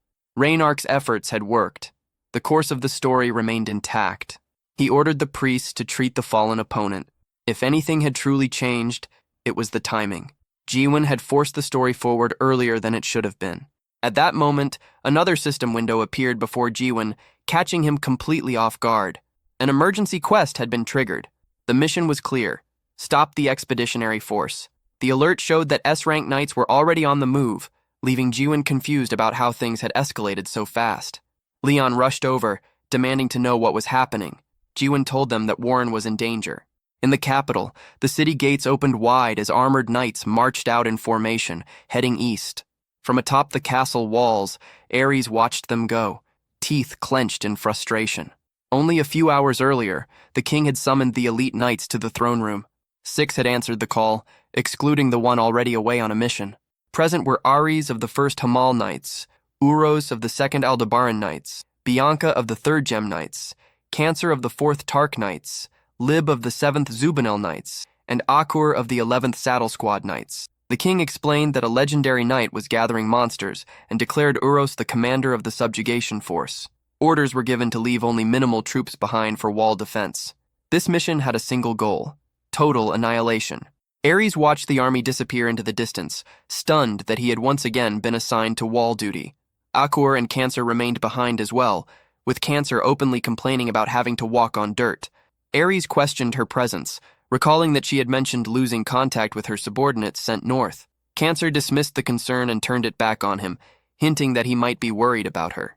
Ares corrected that assumption, stating his concern was for her missing troops, and warned her not to twist his words. That response clearly annoyed her. She complained that staying behind was dull, and Ares bluntly told her to leave if she found it so unbearable. Just then, a man approached Cancer and asked whether she truly planned to sit out the subjugation. If so, he needed to know whether her existing schedule should remain unchanged.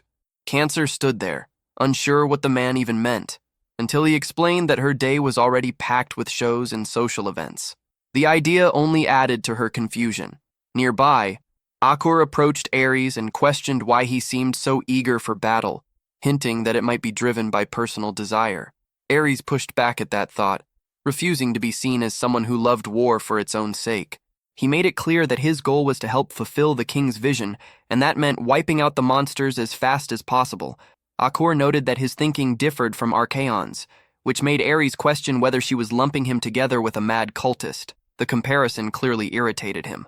Elsewhere in the city, children were running around an old man, playing at being knights and monsters. The old man spoke in strange terms, describing himself as both human and monster, a star that existed between the sky and the ground. One of the children pointed upward, noticing a star shining even though it was still daytime. As the old man followed the child's gaze, he saw it clearly. Another binary star had appeared.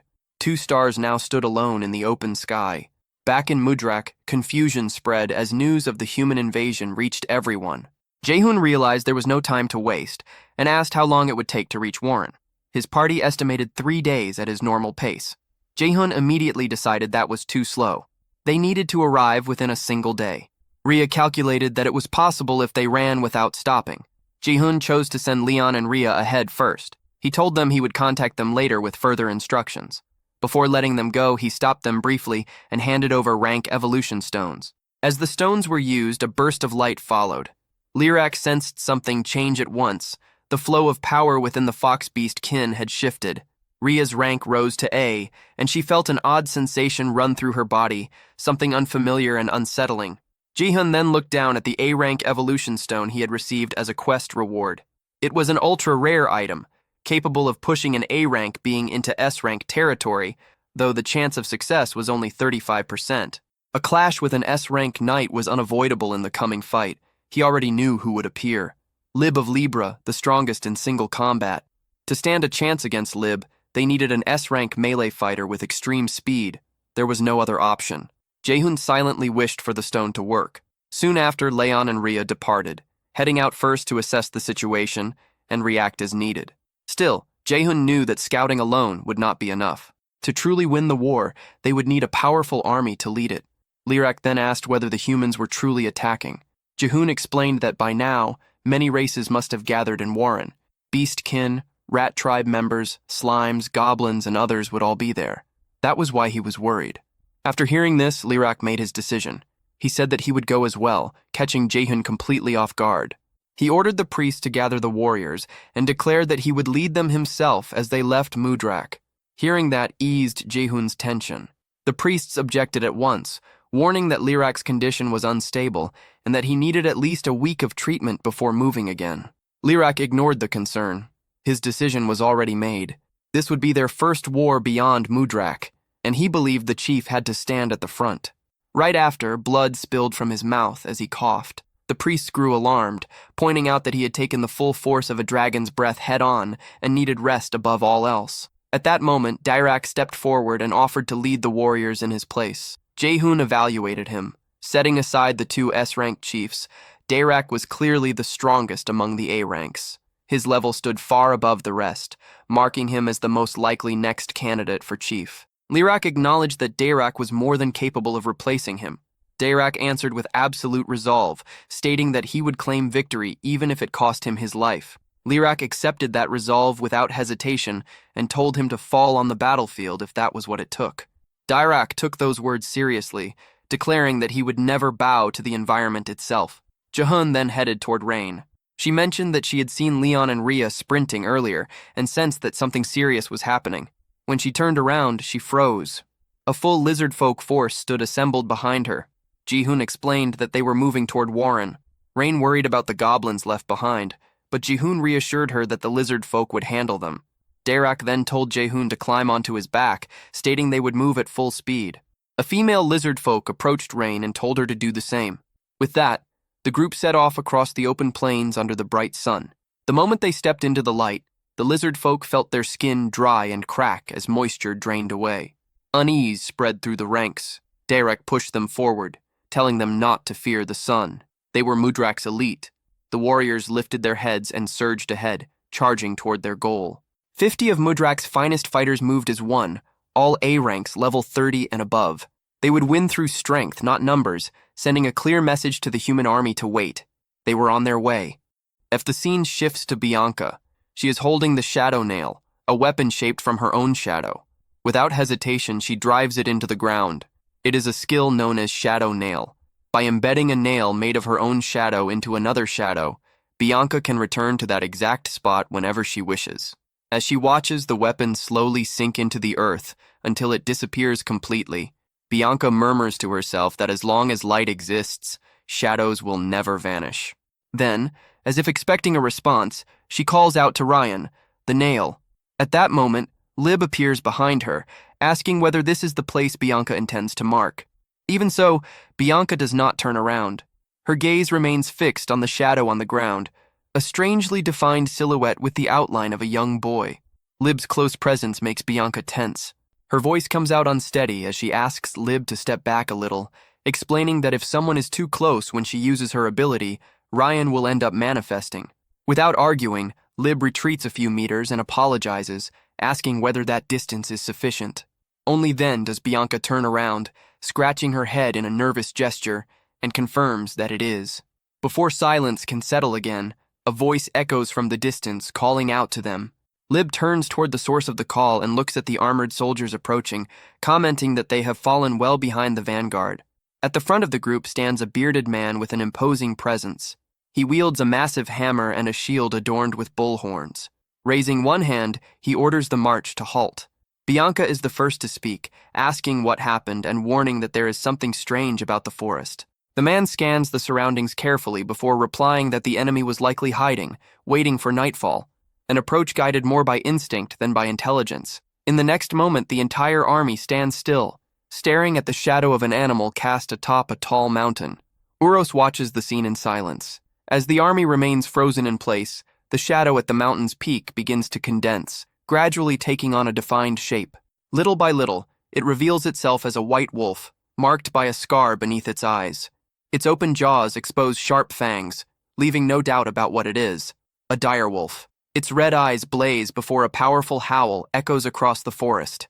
At that call, an entire pack of wolves emerges beside it, all howling in unison, making the very air tremble. In response, the army raises its spears, and fear spreads among the soldiers as they recognize the creatures before them. The assessment is swift. There are hundreds of them, perhaps close to 1,000. Orders follow immediately to hold formation as units reorganize. The front line advances, the flanks are secured, and the shield bearers move into position. Soldiers brace themselves, kneeling with spears leveled forward as shields lock together, forming a solid wall. Bianca watches from beside Lib, unease creeping in. It is still daytime, and provoking a battle seems unnecessary. The mission does not demand this confrontation, and blocking the creatures from the fortress would be a far more advantageous strategy. Even so, it is clear that the wolves understand this logic just as well. Doubt hung in the air. Were they truly monsters, or merely creatures reacting to the human threat? At the top of the mountain, the wolves' leadership revealed itself. The decision was made swiftly, treating the moment as a rare opportunity. Without further hesitation, the command to attack rippled through the pack. The black wolves charged down the mountain at full speed, howling as they rushed toward the army. The order to withstand the impact was followed to the letter. Moving at tremendous velocity, the creatures' bodies slammed against the wall of shields, making the formation shudder. Even under the pressure, the line held. Remaining upright became an act of sheer strength. Then the wolves adopted a new tactic. Those coming from behind leapt over the formation, casting threatening shadows over the soldiers below. The moment of impact was brutal. Spears were thrust upward, piercing the creatures midair and halting the assault. The counterattack came without hesitation, and the battlefield descended into chaos. Wolf blood splattered in all directions. The scene shifts to a village some distance away from the forest. In the distance, a column of smoke rose among the trees, thin, but clearly visible against a sky that was beginning to change color.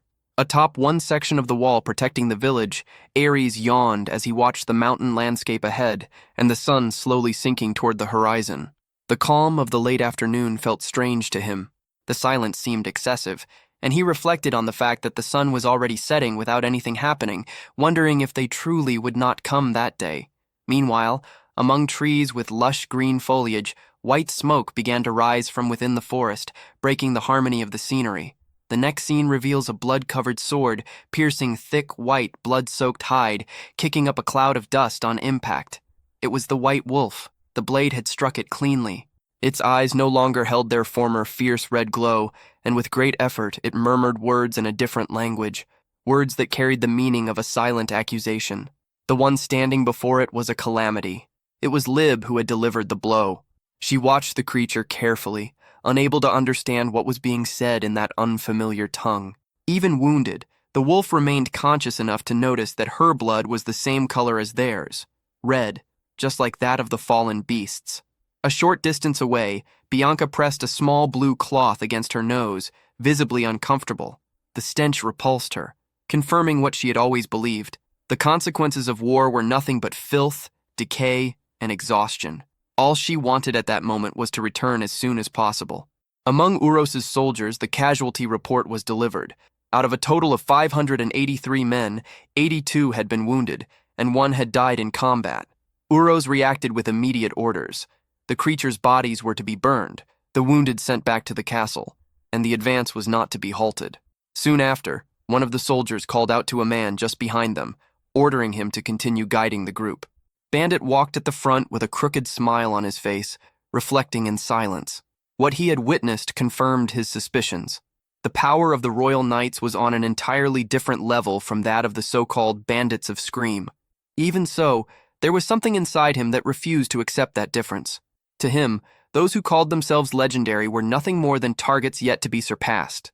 The scene shifts once again, revealing Rhea and Leon walking through the interior of a forest already claimed by night. Between the silence and the sound of footsteps, a voice questions where exactly they are at that moment. Rhea halts mid-step as she hears it. The tone is far too familiar.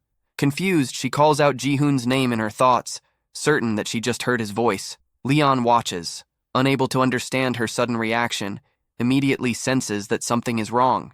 Rhea then explains that she heard Ji-hoon's voice, even though she knows it makes no sense. Elsewhere, Ji-hoon watches a floating system window with focused attention. To him, sending a global message seems like the most efficient option. There is a quiet sense of satisfaction as he notices how many new functions have appeared since existence was granted to him.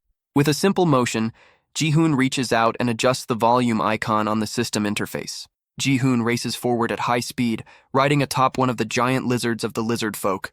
Even while in motion, his presence dominates the surroundings, and his voice spreads clearly and unmistakably, reaching everyone nearby as if it were being transmitted directly into their minds. Beside him, Rainier's flinches as the voice suddenly echoes inside her head. The sensation feels unnatural, as though the village chief's words are flowing straight into her ears, leading her to suspect that this can only be some form of magic. Far away from there, Leon, traveling alongside Rhea, also notices the phenomenon. He reflects on the possibility that it might be a form of mental waves, wondering whether Ji-hoon is truly capable of using telepathy. Ji-hoon's voice asserts itself once more, now making it clear that the strategy will be explained immediately. The scene then transitions to the sunrise emerging between the mountains, bathing the landscape in soft hues. Nearby, slime creatures with eyes and mouths move in an orderly fashion. They carry logs of wood in their mouths, forming a line that leads into the depths of a cave.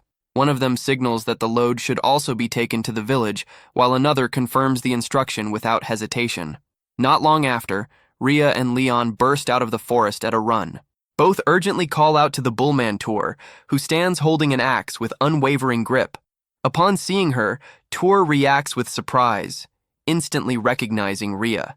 The scene shifts again, now showing Lord Uros, Bianca, and Lib positioned at the front of the army.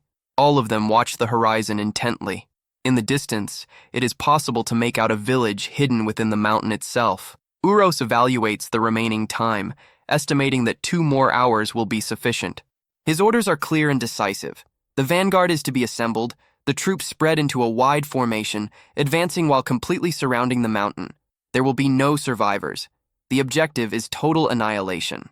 In response to these orders, a system interface appears, indicating that 100 knights have assembled. The mission is listed as the protection of Warren, accompanied by a countdown beginning at 1 hour and 59 minutes. The promised reward is a random S-rank item. The scene returns to Ji-hoon, who continues advancing while analyzing the situation. He realizes that their speed has dropped.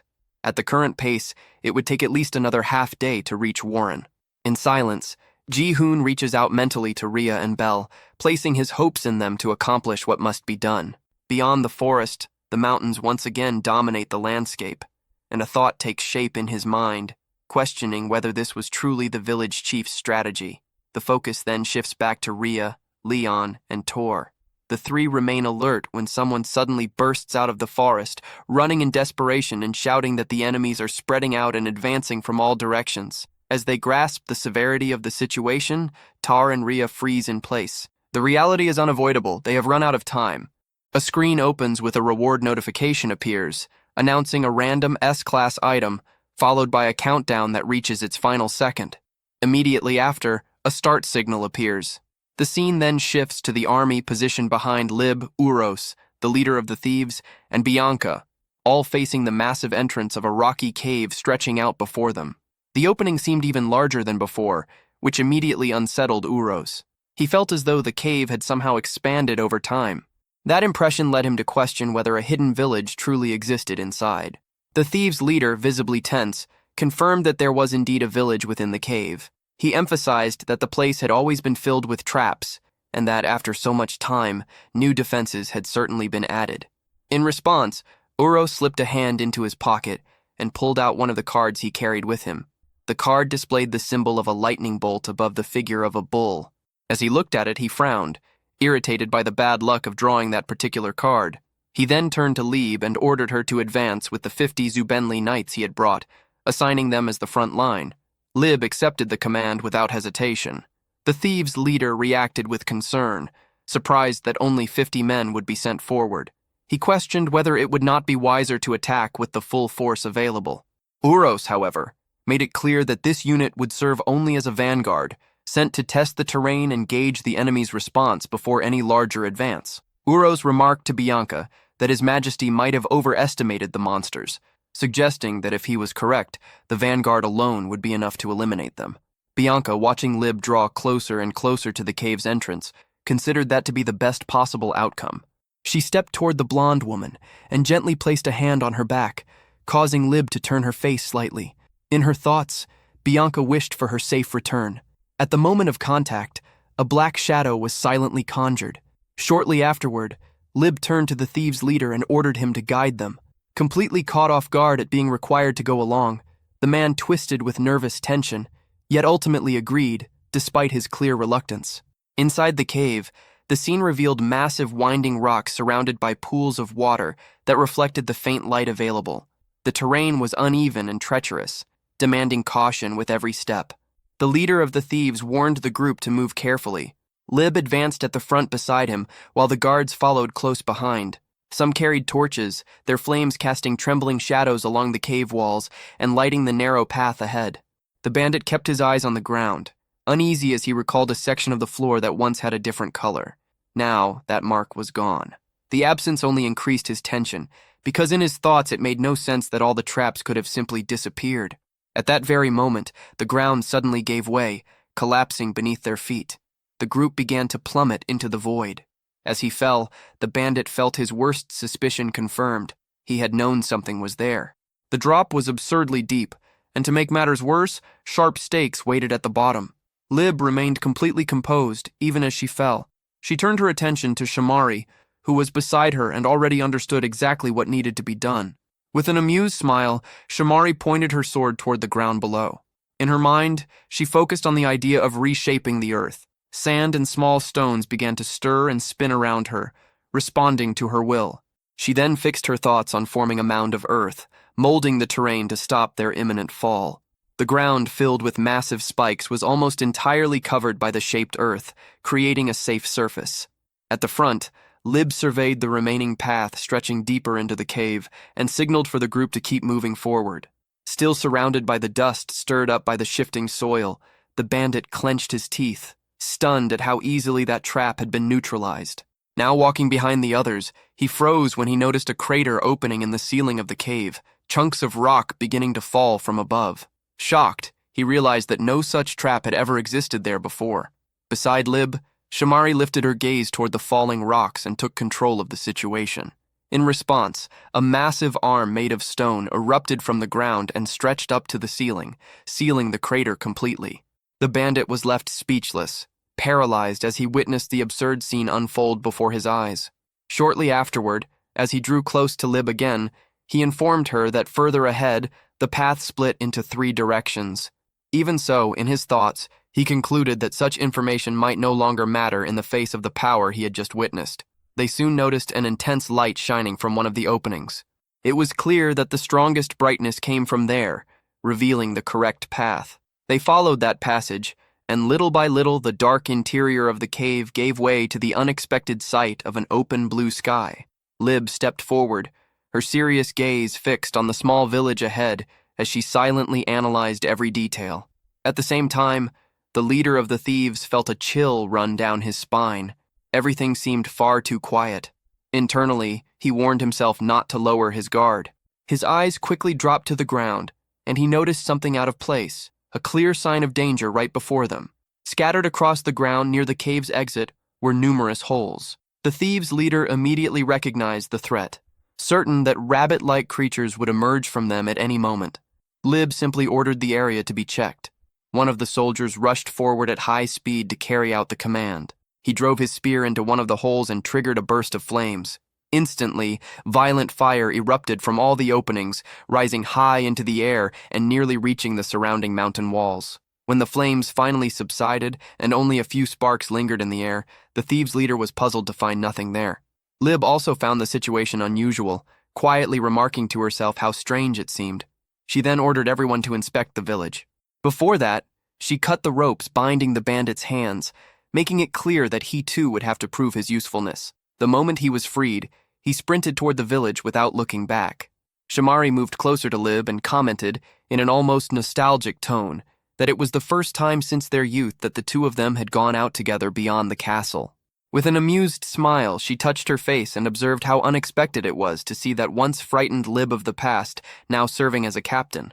Lib, pretending to struggle to remember, placed a finger on her chin and claimed she did not recall such a thing. Shamari then brought up an old memory as they watched one of the soldiers enter a house in the village. She recalled how, as children, they had once ventured into forbidden caves, and how Lib had cried so much from fear that her eyes had nearly swollen, admitting she had been terrified. Lib told her to stop teasing, and Shamari replied playfully that she would comply if that were an order from her captain. At that moment, the scene shifted to the interior of the houses, where one soldier reported that no one was inside. Soon after, another confirmed that all the houses were empty. Shamari stopped her teasing, surprised by the situation. Before long, the soldiers began stepping out of the buildings, stating that that side was completely deserted as well, just like the others. Lib tried to make sense of it, questioning how it was possible that they had surrounded the area, advanced all the way there, and still found absolutely no one. Shamari suddenly ran toward the center of the village, determined to see everything with her own eyes. She asked whether they had truly searched every corner, and warned that there might be a hidden passage somewhere. Lib remained behind, troubled by a growing doubt, wondering whether the villagers had simply abandoned the place. The scene shifted again, revealing silhouettes of rabbits concealed by dust, digging with determination. The image widened, showing more rabbits scattered throughout the area, and just behind them, large slimes lined up one after another, motionless. At their center stood Rhea, observing everything closely. At that moment, Jihoon's words echoed in her mind, recalling that the first plan he had mentioned was to abandon Warren. The memory then took shape. Rhea had been running through the forest ahead of Leon while, through telepathic communication, she questioned Jihoon to confirm whether she had understood correctly. His explanation soon became clear in her mind. A subjugation squad led by S-class knights could not be stopped by Warren's forces alone. Trying to hold them back that way would be like attempting to block a missile with nothing but a shield. Back in the present, the cave wall began to crack. Fissures spread quickly until they opened into a large hole, through which the rabbits advanced, accompanied by bluish bubbles that now moved forward as well. In that memory, Rhea had still insisted, asking whether digging a tunnel and escaping was truly the plan. In response, Jihoon explained that once the enemy was lured inside, the next step would be decisive. Returning to the present once more, something began to happen right behind Lib. A cloud of dust suddenly rose, causing her hair to flutter in the unexpected current of air. Lib turned her head toward the source of the movement, murmuring as she realized it was coming from the cave's entrance. At that moment, Jihoon's conclusion fully took shape in her mind. The village had been turned into a prison meant to trap the enemy. The dust slowly settled, revealing that the cave passage through which Lib and the others had entered was now completely sealed by massive boulders, blocking any route of escape. Out of the corner of her eye, Lib caught sight of something wrapped in a greenish cloak, moving too fast to be clearly identified. She could not make out exactly what it was, but unease settled over her instantly. Soon after, shouts echoed through the village as alarmed soldiers announced that it was a dark elf and that he was fleeing in that direction. Moments later, a soldier ran up to her and urgently reported that they had found a hole. There was another passage leading out of the village. Lib's expression hardened completely. The realization formed quickly and bitterly in her mind. The enemy had known the army was coming and had chosen to flee. Sealing the main route had only served to buy time. However, for such a swift and precisely executed escape, the most important exit being discovered so easily could only mean one thing. That, too, was part of the enemy's plan. The dark elf sprinted at full speed, pushing forward through flames and unleashed powers cast by the soldiers, none of which managed to strike him. Among the troops, someone shouted for him to stop, but the next moment showed the dark elf continuing ahead, driven by unwavering determination. Lib's reasoning deepened. If the dark elf who had supposedly failed to escape had remained behind on purpose, then everything might have been deliberate. Her eyes widened as suspicion surged through her. Perhaps this was all a trap. She quickly turned to the soldier beside her and demanded to know where the other escape route was. When she was told that the passage lay behind them, near the cemetery, she did not hesitate. Stepping forward with her sword in hand, she summoned her technique. The dance of the Sword of Light manifested around her, surrounding her body with shimmering golden sparks, while one of her eyes took on a completely golden glow. In the same instant, she launched forward at full speed. Her speed was so great that, as she cut through the air, she left behind a straight line of shimmering golden light, marked across the sky like the trail of lightning. Meanwhile, the dark elf suddenly stopped running and turned to face the soldiers pursuing him from a distance. After judging the space between them, he decided that it was far enough. Within the group, Shamari found it strange that the target had abruptly halted, wondering in surprise why he had stopped so suddenly. Black shadows swirled around Leon as he raised his weapon above his body, wrapped in a dense and oppressive aura. That weapon had been given to him by Ji-hoon, who had explained that its ability reached maximum efficiency when enemies were aligned in a straight line, which was why he had entrusted Leon with it. It was the Screaming Awl, a B-class weapon capable of drastically amplifying both physical attack power and magical attack power. Facing the soldiers in the distance, Leon silently acknowledged how much stronger he had become. Then he unleashed his skill, a dark slash that tore through the air and surged violently toward the squad. The soldiers tried to reposition themselves to respond, but the sheer pressure of the attack paralyzed them. Some could barely believe what they were seeing. It was a dark attribute strike on a level comparable to Lady Bianca herself. Others immediately understood that there was no way to block it. Amid the purplish dust rising from the impending impact, Shamari stood frozen, her eyes wide, unable to react. Instinctively, she called out for Lib. As if she had heard her, Lib appeared in that very instant, enveloped in light. Using the dance of the Sword of Light, she crossed the field like a golden flash of lightning, passing Shamari in the blink of an eye. Her flash strike collided directly with Leon's dark attack, and the darkness was torn apart by an intense burst of brilliance as light and shadow clashed in a blinding explosion. Without hesitation, Lib pressed forward, sword in hand, charging straight at Leon, who barely had time to conceal his shock at the overwhelming power before him.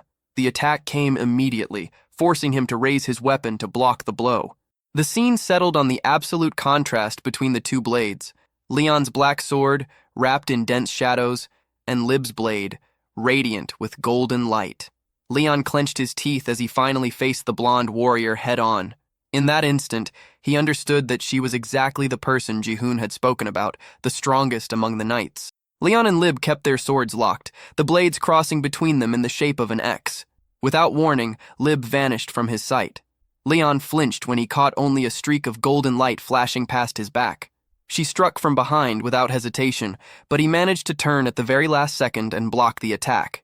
In the same motion, Lib reached for her sheath and began drawing a second sword, just as radiant as the first. Leon watched in disbelief and muttered in shock that she was wielding two blades. The scene fractured into a memory. Ji-hoon had once told him that if he ever faced a blonde knight who fought with two swords, Leon would be the only one capable of standing against her. The moment returned to the present, exposing the sharp contrast between them. Leon at level 19, struggling to hold his ground, and Lib at level 25, handling both swords with complete mastery. Memories rushed through Leon's mind at the exact instant Lib's blade stopped just a few centimeters from his face. Just as Ji-hoon had warned, she stood on a level far beyond ordinary humans. They continued exchanging blows in a rapid sequence that was nearly impossible to follow. Shamari watched the clash through clouds of dust and flashes of steel, unable to clearly track their movements. Dazed, she could hardly believe what she was witnessing. To her, it seemed unthinkable that anything could match the flawless dance of Lib's swords. Leon tilted his head by a hair's breadth, narrowly avoiding a strike that would have cut straight across his face. A faint smile curved his lips. He wondered whether that was truly all the strongest knight had to offer. Lib attacked again, and Leon dropped low, falling to his knees as her blade sliced through the air above his head. For him, the fight was still manageable. Leon kept the smile on his face as he began to activate his skill.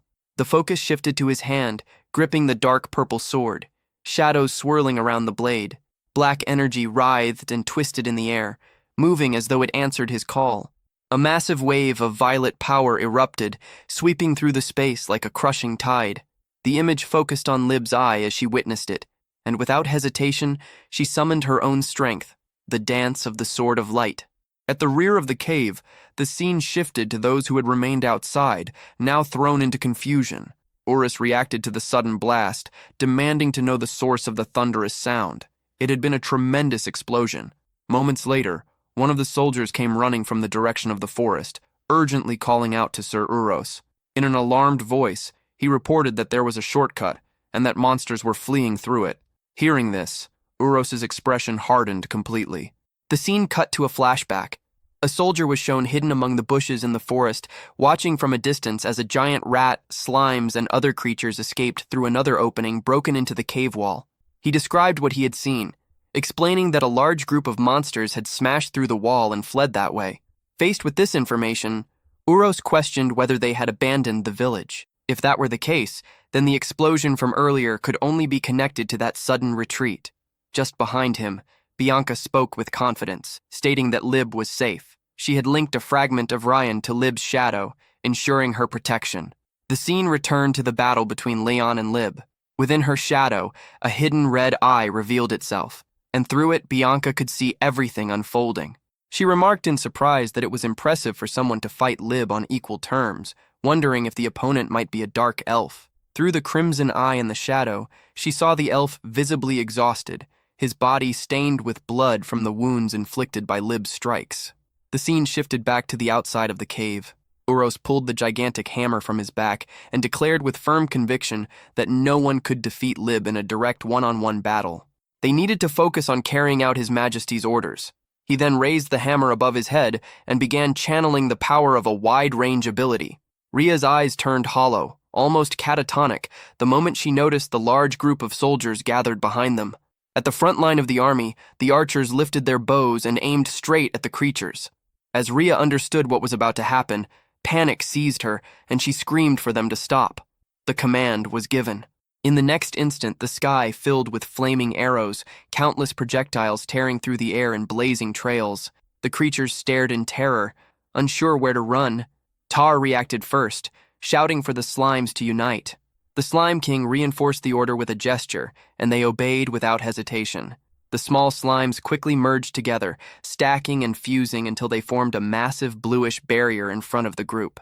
One arrow after another struck the living wall, yet none managed to inflict damage. Among the archers, one cried out in disbelief that physical attacks were not working. Without wasting a second, Tor raised his voice again, ordering everyone to run while they still had the chance. The creatures began to flee. Uros's face twisted with fury as he declared that none of them would escape. Lifting his hammer, he slammed it into the ground with all his strength. The earth answered with a deafening roar. It was the ability Rift Pulse. A massive crack split open in the ground and shot forward at high speed toward the creatures, curving around the slime barrier. Ria watched in horror. The fissure tore past the front line, and then the earth surged upward violently, lifting everything in its path and forcing the creatures to halt. Amid the dust, they stared in shock. One of them shouted in alarm that the ground was rising and the path had been blocked. Where there had once been an opening, a gigantic wall of rock now stood, stretching from one side of the forest to the other, completely sealing their escape route. Uros then gave the order, stating that their retreat had been cut off. The soldiers advanced as one, and he roared for them to attack.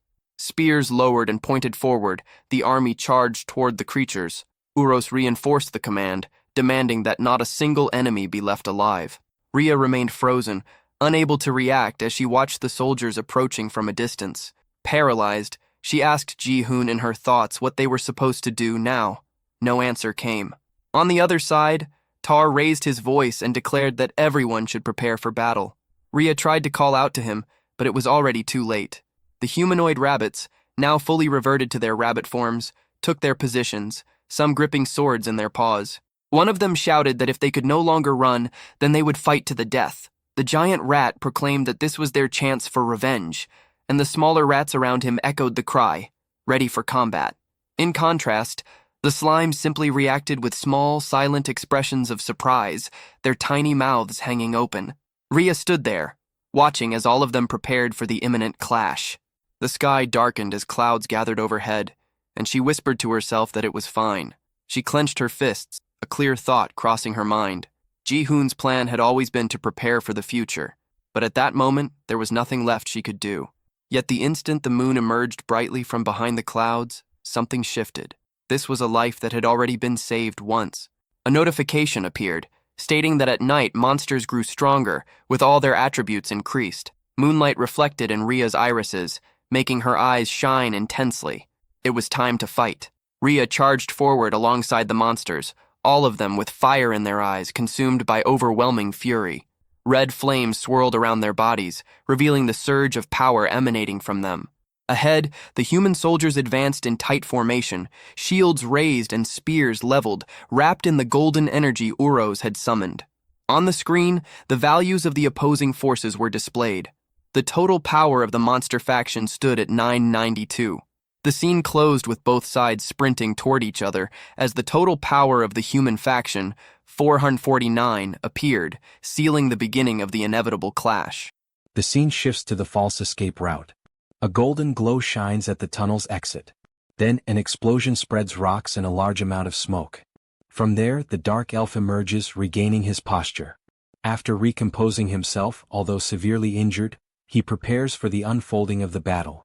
The thought that in a fight between light and darkness there is no attribute advantage between one and the other echoes. The truth in a situation like this is only one, the strongest wins.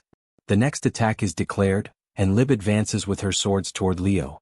She easily cuts through Leo's black barrier, and it becomes clear that in this battle the strongest is Lib. Suddenly, a scream echoes across the battlefield, drawing both of their attention. He observes and realizes that his allies have already been reached, but he has no time to process the information, as Lib advances for another direct attack. While defending himself, he realizes that the main force is in danger. Lib, close to Leo, comments that she believes in the intelligence of monsters. Leo is surprised by the heroine's words, confused about her motivations. The clash continues and Lib admits that she does not expect Leo to understand. Until a voice manifests calling for the captain and both separate. A small group of soldiers emerges from the cave. Lib immediately realizes that the battle between humans and monsters has begun. On the other battlefield, Tor faces a warrior with a shield and spear, using his hammer. He delivers a powerful blow, but it is defended, although it causes significant damage to the shield. The warrior mocks Tor's strength, saying it is not enough, even for such a large creature. The warrior then delivers an attack with his spear that pierces Tor's shoulder. Tor suffers from the blow but also from the sight that follows. His companions, several of them, being incinerated with magic, agonizing in pain. But it does not stop there, he also witnesses the slimes finally taking damage, with spears imbued with electric magic. Little by little, the monster army decreases, and numerical superiority gives way to a catastrophe. Wherever he looks, the scene of annihilation repeats itself. But he does not have much time to suffer, as a warrior advances declaring that it is time for Tor to be defeated as well. However, the warrior is surprised by a quick attack. His head is slammed into the ground by a powerful blow from Rhea. She tries to make Tor regain his confidence, reminding him that as long as they are standing, even if their companions perish, they must keep fighting, until their last breath. Rhea trusts that even if everyone meets their end in this battle, Jihun will find a way to end the tyranny of humans. Two soldiers with spears join in a coordinated attack against Rhea. But the attack only hits empty ground. In the blink of an eye, the warriors have their heads torn from their bodies. Bianca observes the scene, analyzes it, and laughs while speaking with Rian, saying that apparently the fox is the leader of the monsters. While standing still, Bianca seems like an easy target, and one of Tor's kin advances toward her. Prepared, Rian takes action. In a quick movement, the shadow takes a pointed form and pierces the monster's body with ease, stopping the attack. Meanwhile, Bianca does not even notice what happened, focused only on Rhea's actions. The fox is now face to face with Aldebaran, a 3-star vice captain. He is extremely irritated with Rhea for having defeated two of his subordinates. The vice captain declares that he will reap Rhea's life, while she mocks him, calling him filthy. Aldebaran strikes at Rhea, who dodges with agility. He then activates his fire ability, increasing the destructive power of his weapon. Rhea is caught off guard by the ability, and soon a massive explosion occurs, engulfing the fox completely. Rhea remains in the middle of the fire, completely surrounded by flames. Bianca, from afar, observes the movement, noticing something. Rhea then activates an ability that covers her body with a water armor. Upon seeing the element, Aldebaran becomes surprised and distressed. The Aqua Mirage ability merges Rhea with the element, granting protection and also extreme agility. This allows her to move extremely fast to Aldebaran's back. Another ability increases the piercing power of the fox's claws, and she delivers a strike capable of piercing even the vice captain's armor. The warrior is defeated and collapses on the ground, giving victory to the fox. She contemplates the victory briefly, because it does not take long for another challenge to appear. A massive hammer surprises her, striking her directly. Rhea is thrown far away by the force of the impact and collides with a mountain, causing great destruction. While Rhea agonizes from the injuries caused, the man laments having drawn a card that said he would have a terrible matchup. Rhea worries that she can no longer react to anything, and the man approaches her, determined to finish it quickly and go against the card's prophecy. He declares that today will not be a day of bad luck. The warrior then raises his hammer once more and prepares to attack. But before his blow can hit Rhea, the mountain beside them begins to crumble, drawing his attention. From there comes nothing less than the dragon's breath. To Rhea's relief, the warrior's card was right. Before the attack was launched, Jihun already expected to strike the enemy in combat while carving a path for the lizard folk troops. After the dust from the trail of destruction left by the dragon's breath settled, Jihun observed the outcome and realized that only a hero could remain standing after taking such a direct hit, Urose. The shield hero quickly recognized the source of the attack, coming from the one who was supposed to be the legendary hero. Rain ran toward Rhea, noticing she was injured, and Jihun regretted not being able to arrive sooner. Rhea joked, "Then it's time for me to take over, right?" Jihun replied that she could leave everything to him now. Tor noticed Jihun's arrival, accompanied by the lizard folk tribe. Jihun recalled Uro's specialties before facing him, a hero focused on defensive abilities and area buffs. An opponent who, if near the castle, would be unbeatable, but in this situation had to be brought down at all costs. Growing tired of waiting after the attack, Urose asked how long they intended to stand still. He boasted that the attack had achieved nothing. He then gave an ultimatum to the legendary hero, calling him to battle. Jihun calmed the troops and asked them not to rush. The moment had been anticipated, and now everyone was united. Urose ordered his army to regroup and reorganize their positions. At last, Jihun commanded the attack and all the lizard folk advanced. The human army prepared to defend. As they advanced, just before the clash between the two forces, Jihun issued another command, Ancient Ascension. A massive mist engulfed the battlefield, and the soldiers grew confused about what was to come. Urose reinforced the troops' confidence, emphasizing that the enemies were nothing more than oversized lizards. At the end of the ascension, one of the soldiers stood stunned and asked Urose what kind of lizard that was. It wasn't long before one of the soldiers was crushed. Urose was astonished upon seeing the lizard folk's transformation for the first time.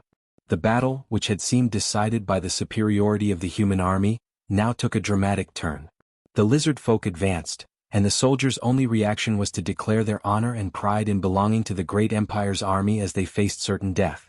The battle now appeared to have turned into complete extermination, with only the presence of the immense creatures prevailing. Tor was impressed by the combat power of their new allies. Urose reflected on the annihilation of the front line and realized that brute force could indeed surpass strategy. Completely rejecting reality, Urose advanced with a powerful strike against one of the lizard folk, declaring them to be mere monsters. The struck creature was defeated in an extremely violent manner. After that, Urose taunted the monsters, asking who would be next. Several lizard folk prepared to attack, but Urose did not retreat and declared that he would finish them all. From within the group, a voice declared that they had realized Urose was the leader of those humans. Dirac stepped forward to challenge the hero. Although rank A, Dirac was level 42, while Urose was rank S at level 23. Meanwhile, Rain applied medicine to Ria. Ria asked how it had been possible for everyone to be there, considering they had left a day after her group. Rain then began to explain, saying that Jihun had used a new ability. The scene shifted to the moment when the hero's group decided to take a break near a river after the environment had severely worn down the lizard folk. Rain considered the idea of solving the humidity problem using water magic while they moved. Dirac replied that the lizard folk were not capable of using that type of magic, and Rain herself couldn't either. She used fire. Jihun reflected on the only one in the group with that affinity, but her focus was on compression. Then as he looked around, he noticed a creature in the water, with the silhouette of a woman. It was a mermaid, and that left the hero surprised. Curious, Rain asked where he had seen it, and Jihun pointed in its direction. Despite trying, Rain couldn't see it at all. Ria became curious about the fact that Rain couldn't see it, and Rain said that wasn't even the most curious part of that moment. She explained that, unexpectedly, Jihun began walking toward the mermaid, and suddenly, a massive vortex of water rose from the river. Dirac wondered how that was even possible. Ria processed the story and looked at Jihun standing on the battlefield. And it was there that he revealed that only he could see the mermaid for a special reason. That same reason explained how he had been able to use her power. His soulbinder ability allowed him to hear the cries of the dead and restore their power into reality. Jihun could see the dead and use their power to his advantage. Jihun stood amidst the battlefield as the weight of his existence became undeniable. His identity was not that of a simple warrior. As a soulbinder, he was one who could hear the cries of the dead and bring their power back into reality. That truth had only become clear to him after a certain moment. After completing the mission to expand Hunter forces, something changed. From that day forward, spirits began to appear before his eyes. At first, he didn't understand what he was seeing. Voices echoed in empty places.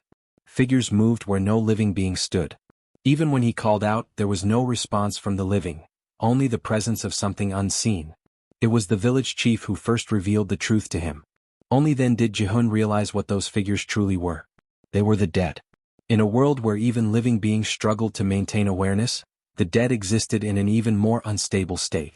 Their forms lacked clarity, their expressions were empty, and their voices repeated the same fragments endlessly. Regrets. Unfinished thoughts. Echoes that refused to disappear. Those whispers lingered around him constantly. And it was from those very voices that his power was born.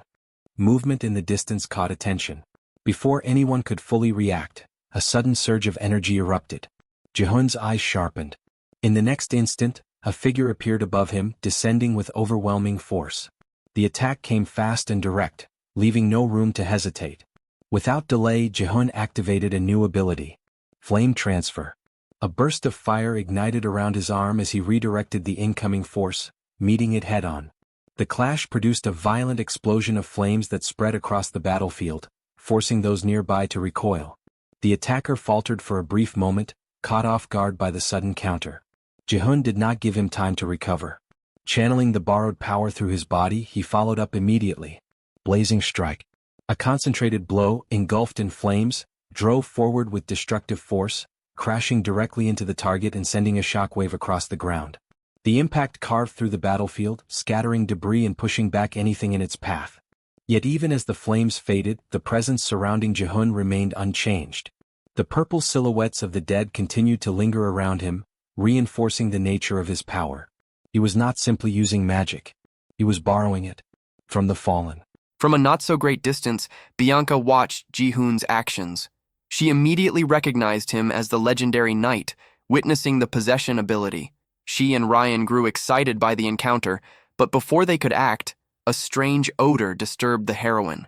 Suddenly, one of the ascended lizard folk attacked Bianca, drawing Jihun's attention. The attack did not reach her, and she immediately ordered Ryan to act. He then extended his claws, piercing the monster's skull with ease. There was no chance for defense. The sight of Ryan in action was shocking. The monster fell to the ground while the others remained frozen, only watching. Ji-hoon realized the presence was Bianca, recognizing her but not giving it proper importance at the moment, trusting that she would remain occupied. Ji-hoon chose to prioritize analyzing the battlefield, activating the monster vision ability to check everyone's position. After a quick scan, he searched among the team members, marking their positions, until he noticed one farther away, Dirac, who was likely in battle against Uros. Ji-hoon acknowledged that it would be a complicated fight, but he had no time to reflect on it. Something strange, moving at absurd speed, flew toward him, and he barely avoided being hit. The mountain, however, was not so lucky. The impact was violent enough to raise a cloud of dust and leave a crater in the landscape. Ji-hoon noticed another presence and soon spotted Dirac, with the strength reinforcement ability active. Dirac vanished from where he stood, and at an absurd speed approached Uros again, the one who had come flying and struck the mountain. Uros had no choice but to endure the next impact, which was so violent that it sent him crashing through the mountain and launched him far away once more. Rhea and Rain watched the battle, surprised by Dirac's headbutt. Ji-hoon had his expectations positively shattered upon witnessing Dirac's superiority. Uros tried once again to stand, though severely weakened. Dirac advanced again, leaping over the mountain, and Uros regretted having drawn the wrong card, sealing his fate. Ji-hoon observed Uros's fall, noting that even though it seemed like an absolute victory for Dirac, in the end, it had been a close fight. After all, Dirac finished the battle severely injured. Ji-hoon reflected that even though one of the heroes had been defeated, there were still 2 others he had not accounted for in his knowledge, which had been 4. Now there were 6, so he would need to consider worse scenarios later. Dirac dragged the defeated Uros closer to Ji-hoon. Bianca lamented the outcome, which had seemed unlikely, and decided it was time to retreat. Near Ji-hoon, Dirac spoke, emphasizing that he had never encountered a human so strong, and Ji-hoon congratulated Dirac on his achievement. Looking closely, Ji-hoon expressed gratitude that the number of heroes had been reduced by 1. He then remembered that the elf had not appeared yet, recalling that he had taken on the most difficult task, acting as bait. Although the elf was capable of dealing with multiple enemies at once, the situation felt strange. A doubt quickly surfaced, the possibility that there were more heroes, and that the elf might be facing one of them. The scene shifted to Leon's battle, where, facing imminent defeat, he apologized. He had not expected Lib to be as strong as she had proven to be. Lib disarmed Leon, and he reflected on the end of his journey. She then attacked, directing her blade straight at his neck. Ji-hoon picked up Uros's hammer. Before the blade could reach Leon, a crack spread across the battlefield, drawing the blonde's attention. The ground beneath her shattered, disrupting her balance. What had been a lethal strike turned into nothing more than a scratch. Ji-hoon arrived at the battlefield between the two, shouting that Leon must not stop fighting under any circumstances. The fissure created by Ji-hoon split the pair apart and pushed the other warriors of the human army away. Lib recognized the face of the new opponent, recalling the first time they met, and later learning who he truly was after the kingdom spread news about him. The legendary warrior now stood before her, preparing a powerful strike with an ally's weapon. The attack hit Lib, but she managed to block it, resulting in a massive shockwave. Ji-hoon felt pleased to encounter Lib, as he knew she was the key to the Empire's success against the monster offensive. He remembered how, after one of his defeats, he had grown frustrated and considered giving up the game. But after persisting and obtaining Rizzledrak's heart, whose dismantling produced the dragon's soul, he discovered the combination needed to defeat the 100th wave. The artifact's energy combined with Lib's synergy. With that in mind, the objective was clear. Lib had to disappear, so the Empire would no longer be able to defend itself. Determined, Ji-hoon prepared his next attack. Using the destructive strike ability, he landed a direct hit on Lib, who barely managed to block it. Even avoiding the full impact, she was launched far away, crashing into a rock. The scene shocked Lib's companion, who witnessed her master struck down amid the rubble. Lib regained consciousness, but realized one of her arms was broken. Ji-hoon, having consumed all his MP in the last attack, signaled Dirac to deliver the final blow to the enemy. The lizard folk advanced at high speed. Lib watched the incoming strike with no chance to react, and Ji-hoon was satisfied with the outcome of the assault. But a sudden twist changed the course of the battle. Lib's companion stepped into the path of the attack. Dirac was caught off guard by what had just happened. In front of Lib now stood the sight of her childhood friend, pierced through by a spear. She recalled a moment from the past when, during a simple game, Shamari had appeared just to enjoy being by her side. Now the farewell between them came abruptly.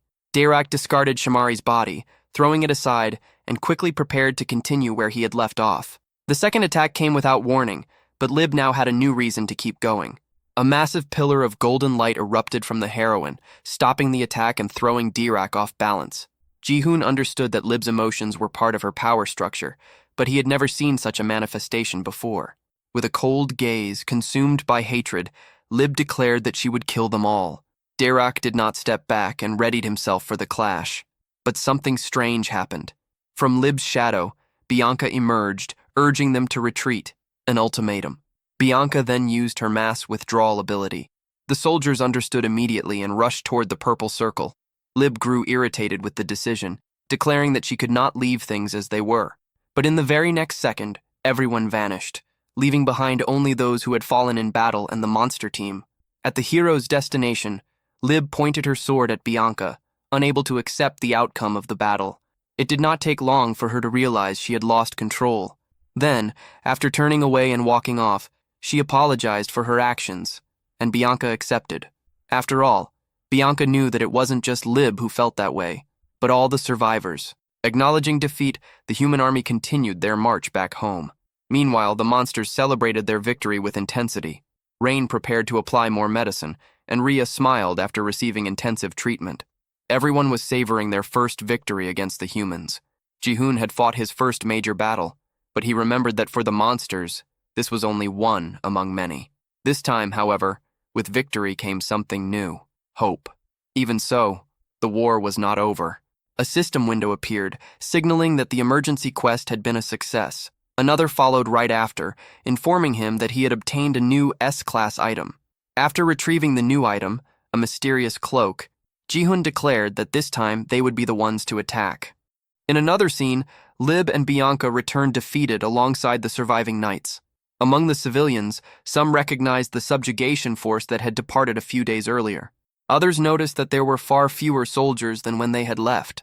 The spearman quickly climbed down from his post and approached the two women in terror, trying to understand what had happened. In the middle of the crowd, Lib did not even hear him. He called out to her and asked what had happened in that battle. But Lib gave no response. Then he noticed the absence of the commander who had led the expedition. Uros was not there. None of the soldiers answered when he asked about him. The spearman's eyes widened. Among the civilians, shock spread as they realized that Sir Uros had disappeared. One woman reacted in disbelief at the possibility of an elite knight dying in battle. As she passed by the spearman, Bianca explained that the monsters led by the legendary knight were on a completely different level from any creatures they had ever seen before. The spearman lamented that he should have gone in Uros's place. But Bianca coldly stated that even if there had been another soldier like him in that battle, the result would not have changed. She then headed toward the castle to report everything to His Majesty. The man still asked if she was truly all right. If monsters on that level really existed, then the entire kingdom was in danger. But Bianca calmly replied that there was no reason to worry. The difference was only that large. She then left Lib and the spearman behind. Later, Bianca stood before the king and informed him that out of the 500 soldiers sent with the subjugation force, only 36 had survived. She also confirmed that Commander Uros had died in combat. The king then called Bianca the daughter born from his shadow and ordered her to show him everything she had seen. Her shadow on the floor began to take shape and moved toward the king. Then the visions appeared before him. A lizard man holding a weapon, dinosaurs attacking the soldiers, fire spreading across the battlefield, and a white-haired boy standing tall in a victorious posture. The king then opened his eyes and murmured that this was the 13th ability of the legendary knight. Ji-hoon explains that a few days after the large-scale battle, they had transferred their base to Mudrak. As they walked through the dark area, Ray commented that the place was far too dark, while a rabbit boy complained that it was even hard to breathe. Ji-hoon then explained that Mudrak was not an ideal environment for the beast folk. However, at the very edge of the region, there was a narrow passage. After crossing that path, the other side of the twin mountains surrounding Mudrak finally appeared before them. It was a land filled with sunlight and flowing water. Because of that, they decided to build a new village for the beast folk there.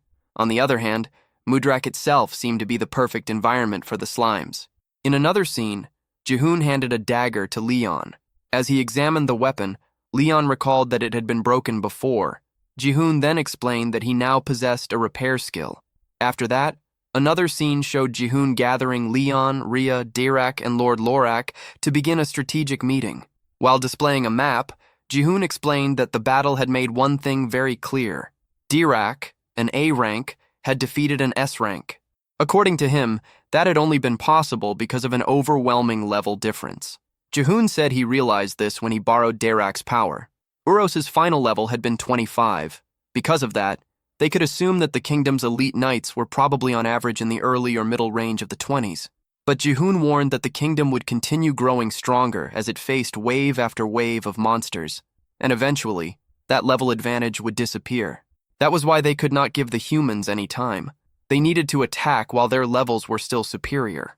Dirac then commented that the human he fought possessed an aura even stronger than his own. Even so, the difference in experience had decided the outcome of the battle. Jihoon agreed that it was a very accurate analysis. According to him, the kingdom could have as many as 11 humans on that level. Rhea reacted in shock upon hearing that. Lord Lyrak then looked toward Dirac and concluded that this meant there could be 11 warriors equivalent to him.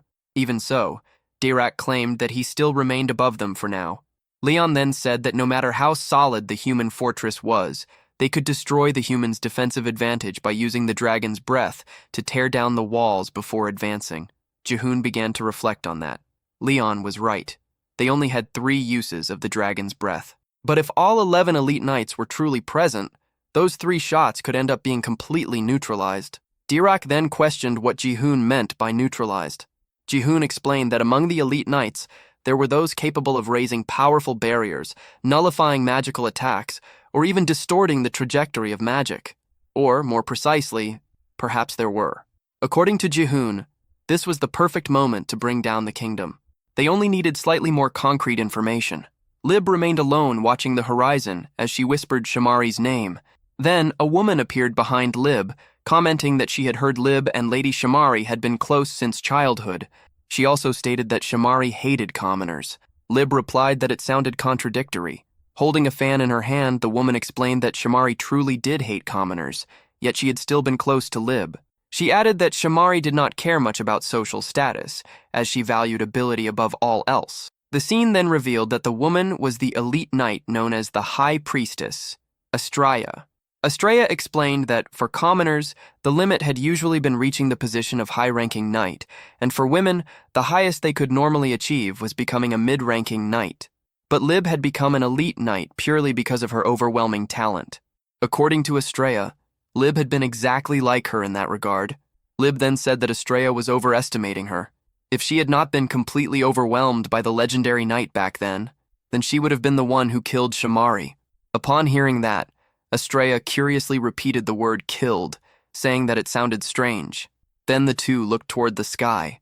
Astraya continued, saying that she could still see Lady Shamari's star shining, even if only faintly. Jihoon and Rhea entered a room where Rain was taking care of an injured soldier who rested unconscious. Jihoon asked how the patient was doing.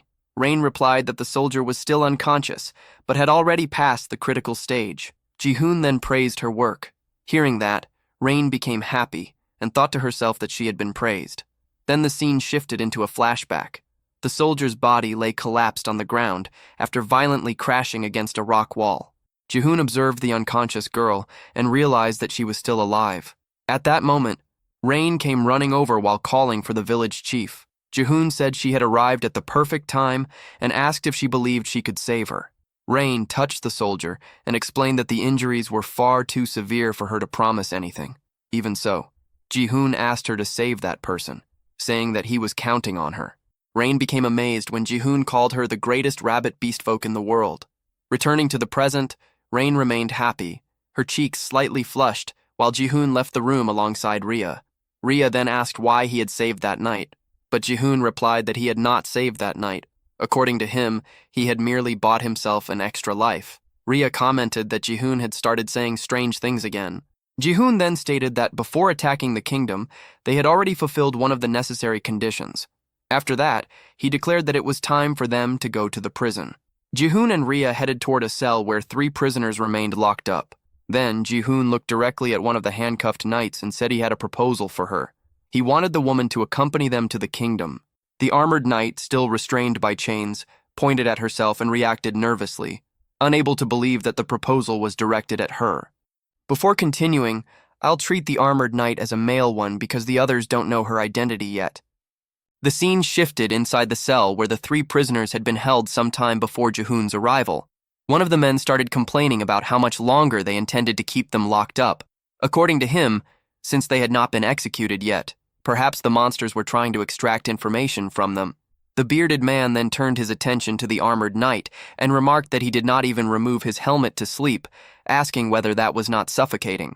Caught off guard by the question, the knight awkwardly replied that he never removed his helmet during wartime. It was a rule of his family. Even though he was imprisoned inside a cell, he still considered them to be at war. The bearded man commented, impressed, that it was admirable. The other prisoner then asked for the knight's name. Stammering slightly, he answered that his name was Bendik. The prisoner repeated the name before stating that Bendik was right. According to him, the war was not over yet. They had not lost. The man then proudly declared that they would make everyone regret not finishing off Ashut's eldest son. The bearded man immediately began applauding, praising the young master. Meanwhile, hidden behind the helmet, Bendik could only think awkwardly that the 2 of them had actually believed that.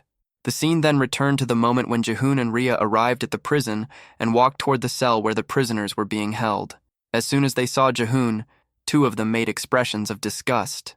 Jihoon then told the knight that he had a proposal for him. He wanted to take him to the kingdom. Confused, the knight pointed at himself while asking whether Jihoon was really talking to him. Jihoon then explained that he needed a guide. But Bendik immediately replied that he would rather die. He questioned why he would help someone when he considered the kingdom an enemy. Jihoon then added that if Bendik cooperated, he would spare everyone in that cell. He calmly continued, explaining that the job was simple. He only needed to guide him through the kingdom and then return safely with him afterward. According to Jihoon, it would simply be a trip through the kingdom. The knight then questioned whether he truly expected him to believe that. Even while maintaining a gentle smile, Jihoon began thinking that Bendik was surprisingly quick at understanding other people's intentions. He had already seen through the real purpose behind the proposal. Jihoon then concluded that if the man refused, he would have to resort to threats. At that moment, the other prisoner interrupted and asked whether Jihoon would really spare all of them, drawing Jihoon's attention. The bearded man immediately approached the young master and whispered that he should not cooperate with the enemy, but he was ignored. The prisoner interrupted him, explaining that this was merely a step backward for now so they could strike later. The bearded man immediately reacted with admiration, praising the depth of that plan. Finally, the young master turned his gaze toward Jihoon and stated that he would cooperate. The knight still tried to argue something, but the young master ran over to him and stared directly at him. He then promised that, as long as he managed to return alive to the kingdom, he would give him an enormous reward. Hearing that, Jihoon began thinking that it made no sense for such a clever knight to change his mind over such a flimsy verbal promise. But suddenly, the knight enthusiastically replied that he would accept. He immediately asked to hear the details of the plan. Jihoon was surprised to see that. At that moment, he wondered in disbelief whether the man had actually agreed. Jihoon and Bendik stood outside the cell when Bendik asked what he was supposed to do first. Jihoon calmly replied that first, she needed to take everything off, pointing at her body. Upon hearing the sudden request, Bendik was startled and blushed in embarrassment. At first, Jihoon did not understand her reaction, but he then clarified that he was talking about the armor, since she was supposedly wearing clothes underneath it.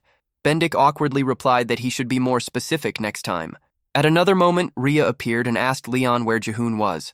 Leon replied that he had left at dawn. Rhea then asked who he had gone with. The scene immediately shifted, indirectly answering the question. Jihoon was standing beside Bendik at the exit of the hideout.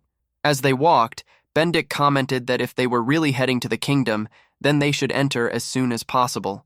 She also complained that the place was far too dark. Jihoon then reminded her that she possessed an affinity with the light element. After that, Bendik finally lit the path using a magical item, and the 2 continued advancing through the cave. After walking for some time, Jihoon commented that it felt as though they had been walking forever, yet he still could not see an exit. Bendik replied that she had never seen such a long cave either. After some more time, she finally spotted a light in the distance. Jihoon immediately became excited when he noticed it. He then began reflecting on the situation. On the kingdom's map, there was a cave that had initially seemed like nothing more than part of the scenery. However, after the level 50 wave, monsters had also begun appearing there. If monsters were emerging from that location, then there had to be some path they were using to enter. Because of that, Jihoon and Dirac had investigated the area, and they had indeed found a cave. The scene then showed a memory of Jihoon standing beside Dirac, observing the hidden passage carved into the rock. It was a narrow and distorted entrance, wide enough for only 2 or 3 people to walk through side by side.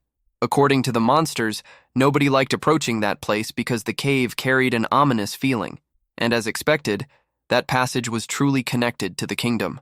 Back in the present, Jihoon and Bendik finally gazed upon the kingdom from outside the passage. The scene showed peasants going about their daily lives, completely unaware of anything unusual. Still standing at the cave's exit, Bendik remarked in surprise that the passage really did lead outside. Jihoon then questioned how such an obvious cave could exist within the kingdom's walls without anyone ever entering it. Bendik explained that the place was known as the Forbidden Cave. There was a rumor that nobody who entered ever returned alive. She admitted that she had spent the entire journey terrified, especially because of that frightening door located deep inside the cave. Jihoon then reflected that he could completely understand why. Countless souls of the dead existed within that place, and there was also that mysterious door. From the carvings decorating it, he could roughly imagine what lay on the other side. Even so, he could not afford to take any more risks at that moment. The operation was already underway. Jihoon recalled an earlier moment when they had still been inside the cave, standing before the mysterious door, and he had tried to say that they needed to leave, but Bendik immediately interrupted him, insisting that they should open the door. Driven by curiosity, she believed there was probably something valuable inside.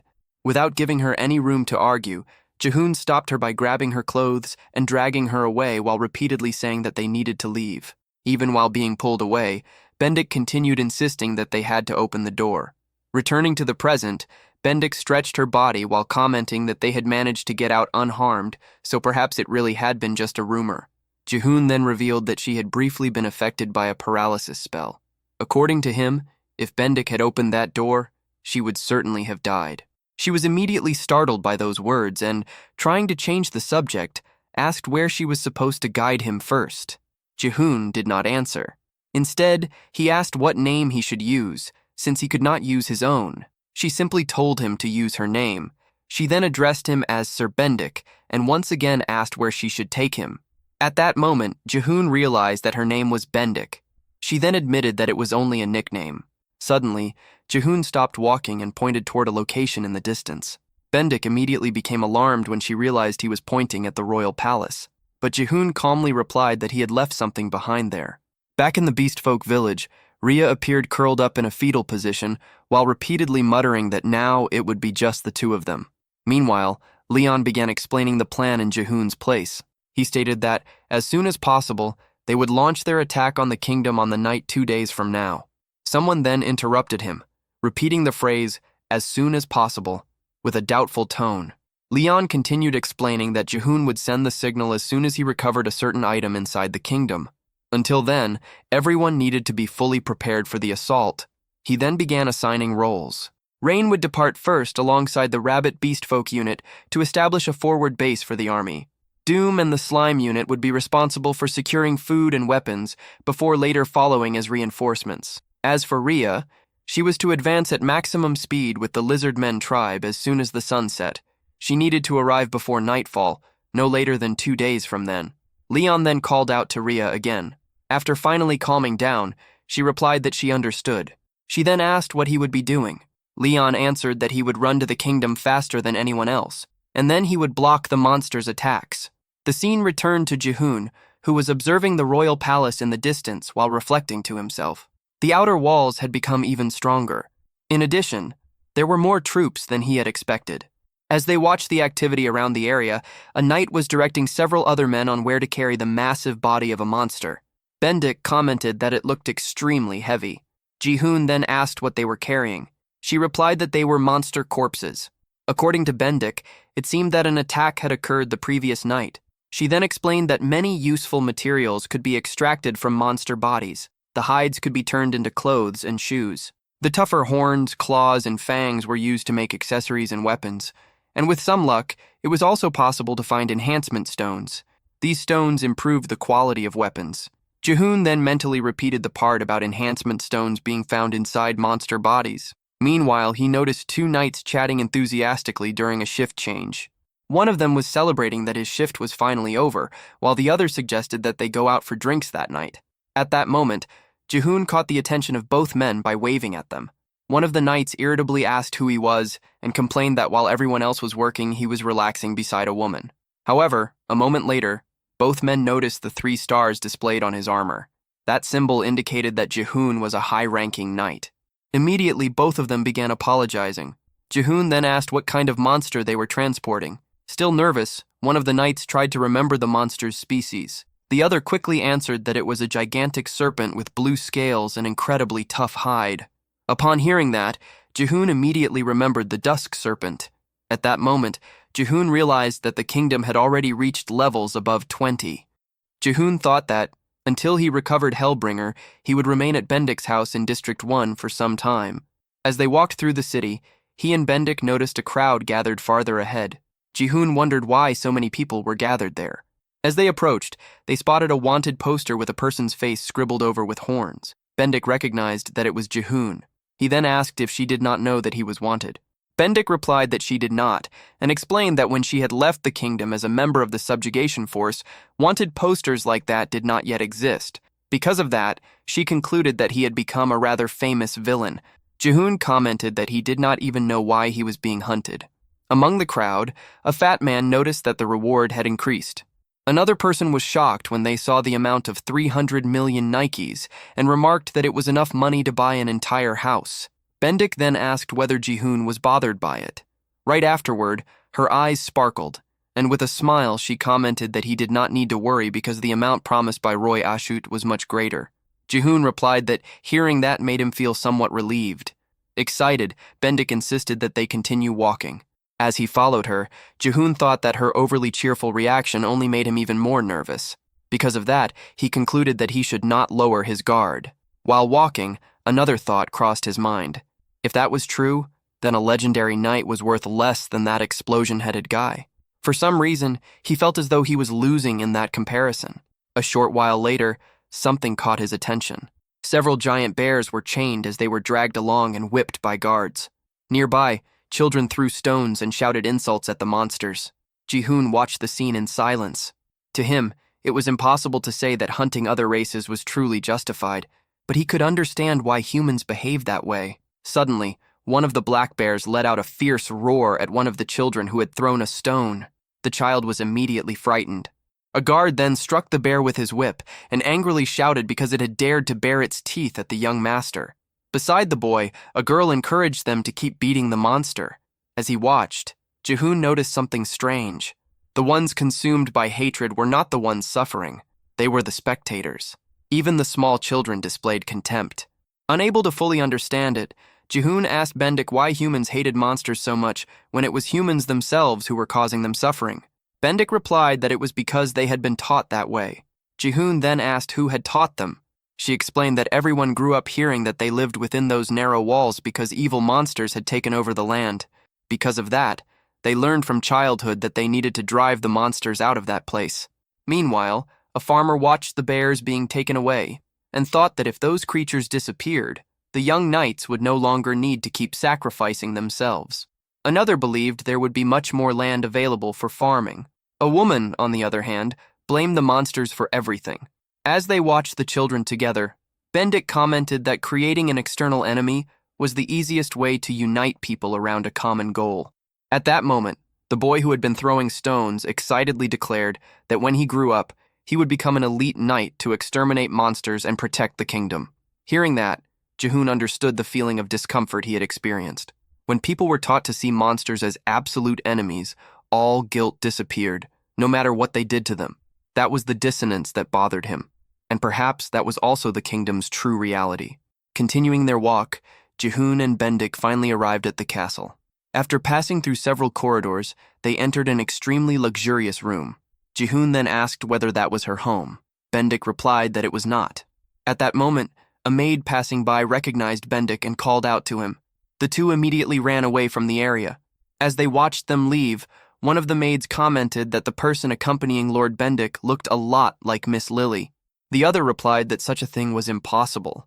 A short while later, Jihoon and Bendik entered a room. Jihoon announced that he would be staying there and asked why she had run away like that. Still catching her breath, Bendik explained that the people who worked in the castle knew her real appearance behind the armor. Jihoon then remarked that they might have thought there were two versions of her. Afterward, he asked what her real name was. According to him, it would be easier to deal with the situation if he knew more about her. The girl smiled and revealed that her name was Lily. Jihoon commented that the name suited her. Lily then tried to call him Lord Bendik, but Jihoon interrupted her. He asked that when they were alone, she simply call him Jihoon. After that, he admitted that he had a question. Lily eagerly asked what it was. Jihoon then pointed out that the proposal also represented a huge risk for her. Because of that, he wanted to know why she had agreed to help him. After a brief silence, Lily simply replied that she needed the money. Lily went on to explain that it was a very common reason in that place. When she was young, her father had become seriously ill. Since he was unable to receive treatment in time, he eventually died. Because of that, she had decided that she would definitely become rich. Jihoon asked what she meant by rich. Lily then explained that as soon as she obtained farmland and a house of her own, she would immediately leave behind the dangerous life of a knight. She then took out a drawing and showed it with a happy smile. In the drawing, she was married. Lily explained that she intended to marry an intelligent man and live more happily than anyone else.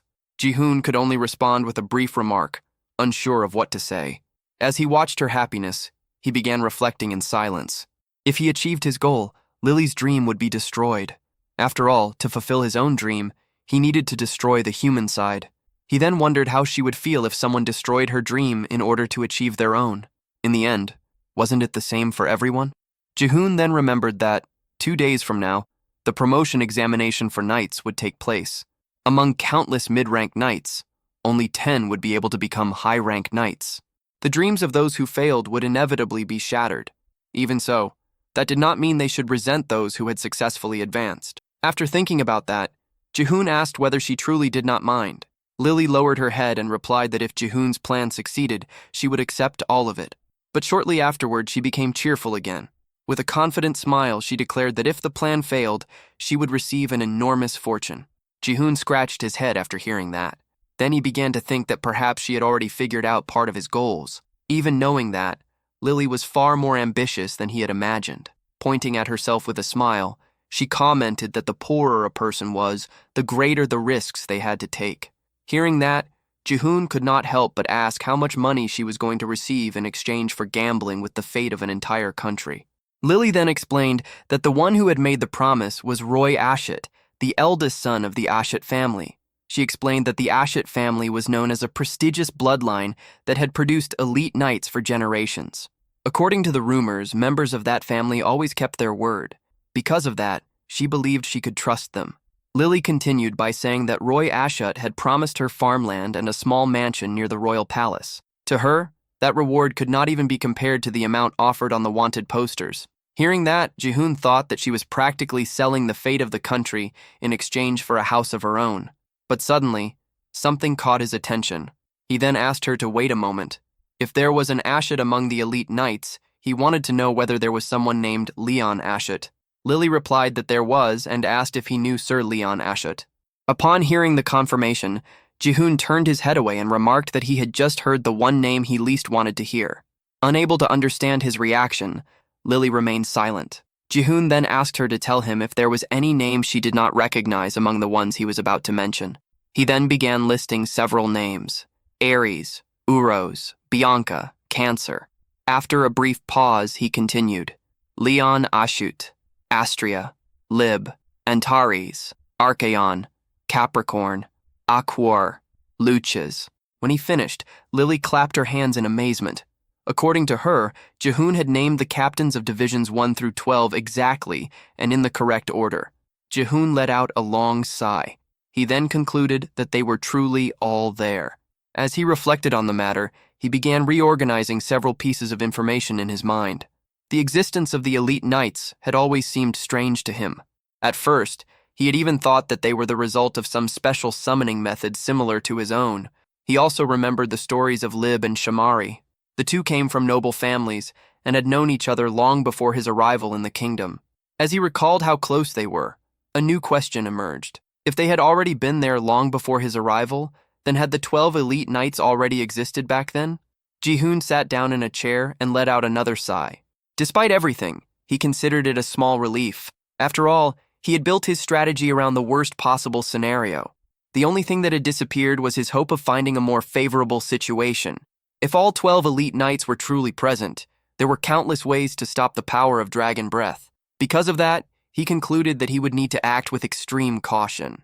It was already night when a noise coming from outside caught the attention of both Ji-hoon and Lily. Ji-hoon asked what the sound was. Lily immediately replied that it was an attack. Looking out the window, Ji-hoon saw guards running in a hurry while shouting that the monsters were attacking. At that moment, he knew the time was approaching. This was the perfect opportunity to observe the kingdom's true strength and see how the elite knights operated in battle. Without wasting a second, Ji-hoon ran out of the room. Lily quickly followed behind, remembering to call him Lord Bendik. Elsewhere along the wall, a knight ordered the archers to quickly take their positions. Meanwhile, one of the archers tried to spot the monsters in the distance. However, he could not see anything and began questioning where the threat was. As he ran, Ji-hoon thought that the wall was still too far away. He then searched for a place from which he could observe it more clearly. That was when he found a staircase leading to the top of the fortification. A short while later, an archer pointed towards something strange on the horizon. It looked like dark clouds. From a section of the wall, Ji-hoon watched it carefully. He remembered that the one who had attacked the previous day had been the Dusk Serpent. Therefore, the next wave should be... As he reached that conclusion, he clenched his teeth. The supposed clouds continued drawing closer and closer. Then the archers realized the truth. Those were not clouds. They were an enormous horde of ferocious bats advancing through the night sky. Shock spread across the walls. At that moment, it became clear that this was the 22nd wave, the horde of acid bats. The army holds its position under orders to wait until the bats are within range. Ji-hoon is surprised by how quickly the soldiers organize themselves, showing they are highly trained for ambushes. However, this will be the first horde to attack from the skies. Not long after, the battle begins, and the soldiers unleash a barrage of arrows at the bats. The sheer number of arrows blankets the entire swarm. However, the bats' agility allows them to evade every shot with ease. As the soldiers realize their enemy is dodging every attack, concern spreads through the ranks. Ares then decides to join the battle. He orders everyone to make way before unleashing one of his most powerful attacks. A massive wall of fire surges toward the horde. But once again, the swarm evades it, leaving the legendary warrior frustrated. Ji-hoon had already expected this, knowing the wall of fire rises from the ground, making it ineffective against airborne enemies. The bats immediately launch their counterattack. The soldiers are caught off guard by the nature of the assault. Streams of acidic saliva slam into the castle walls. The attack is powerful enough to melt the stone, causing severe damage. But the walls are not the only targets. If the acid can inflict such destruction on solid stone, the damage it causes to human bodies is beyond imagination. Panic spreads throughout the army, and as the horde flies over the walls, the archers become so overwhelmed that they forget shooting in that direction could strike their own allies.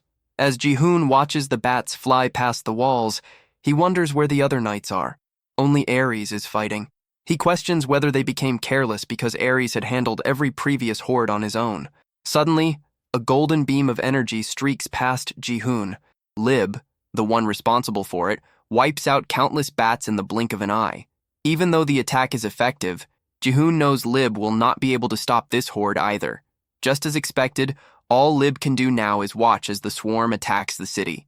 The citizens run in every direction, desperately trying to protect themselves from the assault. Meanwhile, the destruction continues to spread.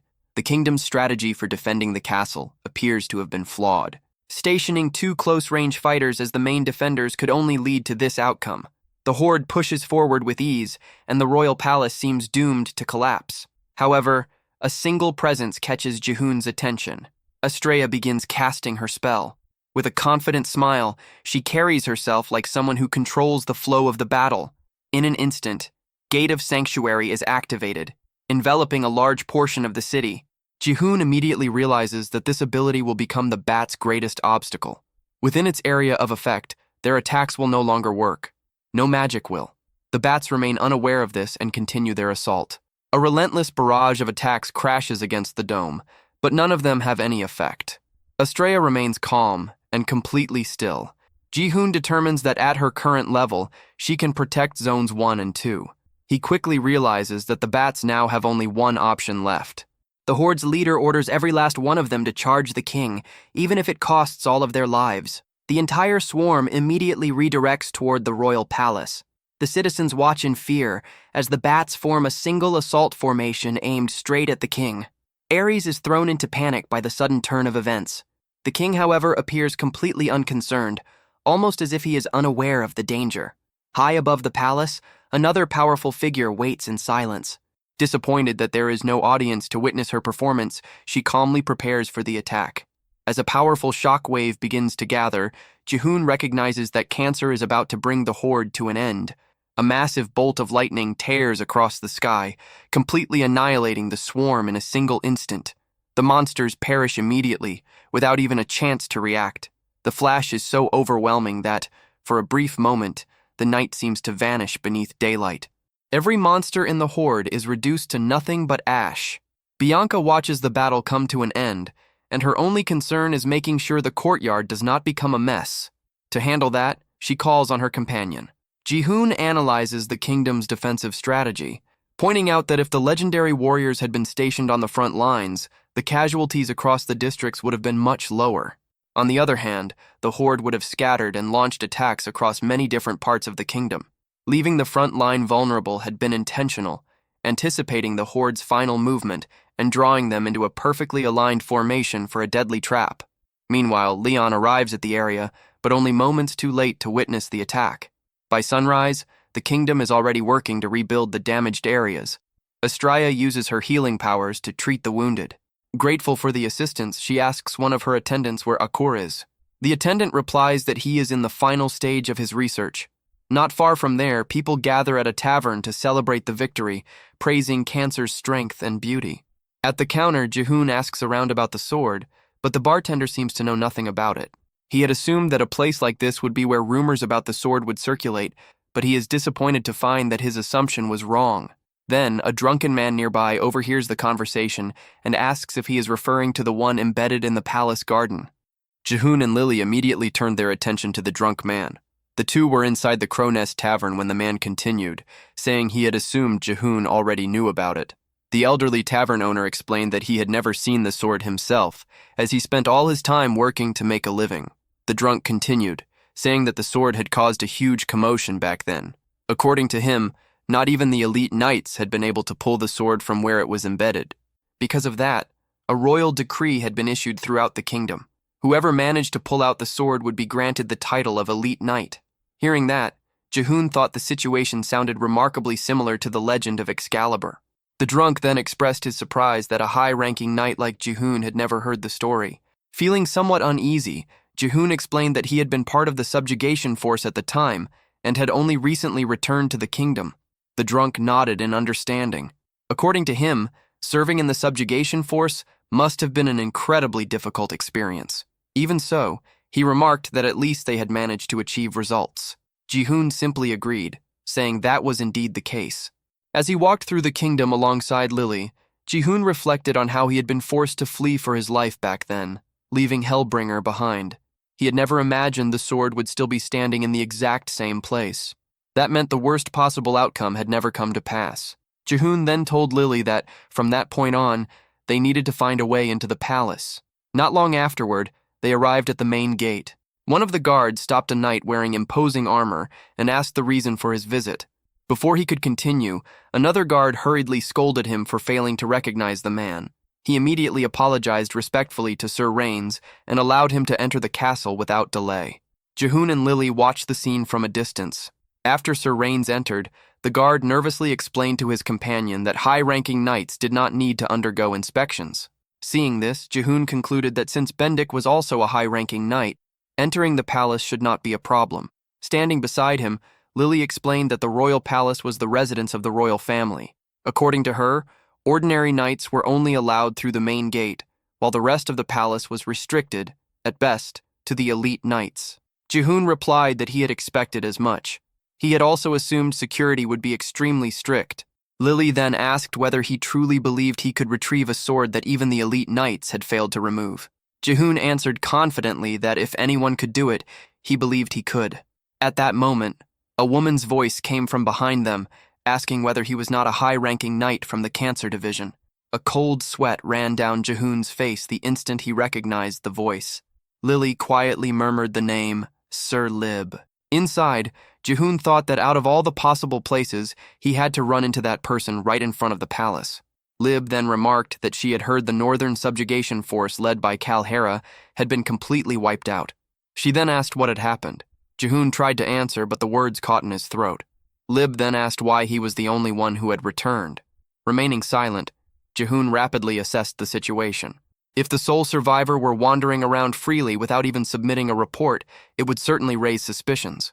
On the other hand, if Lily had already filed a survivor's report, they would have been trapped in a lengthy interrogation by now. Either way, the real problem was that Lib had recognized a high-ranking knight from another division. Remaining silent any longer would be extremely dangerous. Noticing Jihoon's hesitation, Lily cleared her throat and explained that Lord Bendik had not taken part in the subjugation force. According to her, he had been ill on the day the expedition departed. Lib shifted her attention to Lily and asked who she was. The young woman replied that she served Lord Bendik. Lib then asked why the two of them were standing in front of the palace. Lily took a few moments to think of an answer. Before she could say anything, Jihoon explained that they had come there to find out whether there was any news about survivors from the subjugation force. According to him, they had all fought together as comrades for many years. Lib silently observed the two of them for a few moments. In the end, she seemed to accept the explanation. She then continued on her way, remarking that she hoped to hear good news before bidding them farewell. As he watched her walk away, Jihoon thought that they had somehow managed to get through the encounter without arousing suspicion. At that moment, a man came running from the distance, shouting that he would not let himself be captured. As he fled, he bumped into an elderly man leaning on a cane. The old man nearly fell, but Lib caught him in time and helped him back to his feet. She asked whether he was all right. The elderly man thanked her for the help. A moment later, he noticed that Lib's uniform had been splattered with mud. Even so, she simply shrugged, showing that it did not bother her. Watching the scene, Jihoon reflected that Lib held the second highest authority in the kingdom, surpassed only by the king. Even so, she still treated low-ranking knights and ordinary citizens with the same level of respect. She truly was a compassionate knight. Despite that, the expression she had shown earlier caught his attention. For some reason, she did not seem nearly as shaken as he had expected. Later, the two sat before a table filled with food. Noticing that Jihoon had been unusually quiet for quite some time, Lily addressed him as Lord Bendik. She asked what he had been thinking about so deeply. While still chewing, Jihoon said he had been reflecting on their situation. He then asked whether, if they managed to retrieve the sword abandoned in the palace garden and escaped safely, that would mark the end of their agreement. Jihoon confirmed that it would. He explained that all he had asked of her was to guide him through the palace. After that, no matter what happened, he would keep the promise he had made to her. Hearing his answer, Lily brightened. She said she had come up with a good idea. According to her, there was a way to retrieve the sword while avoiding as many of the elite knights as possible. Hearing that, Jihoon asked in surprise if that was really true. Meanwhile, in the forest, the rabbit beast folk worked tirelessly. Some carried enormous logs. Others dug a canal to redirect the flow of water. Nearby, one of the construction supervisors watched the progress and ordered everyone to continue following the plan in that direction. Farther away, Leon remained hidden among the trees, watching the kingdom's entrance from a distance. As he studied the area, he reflected on the war that was drawing near. Suddenly, he heard a voice grumbling about being hungry. Leon immediately turned around. The moment he saw the gigantic creature standing behind him, his eyes widened, and he muttered nervously, unable to believe what he was seeing.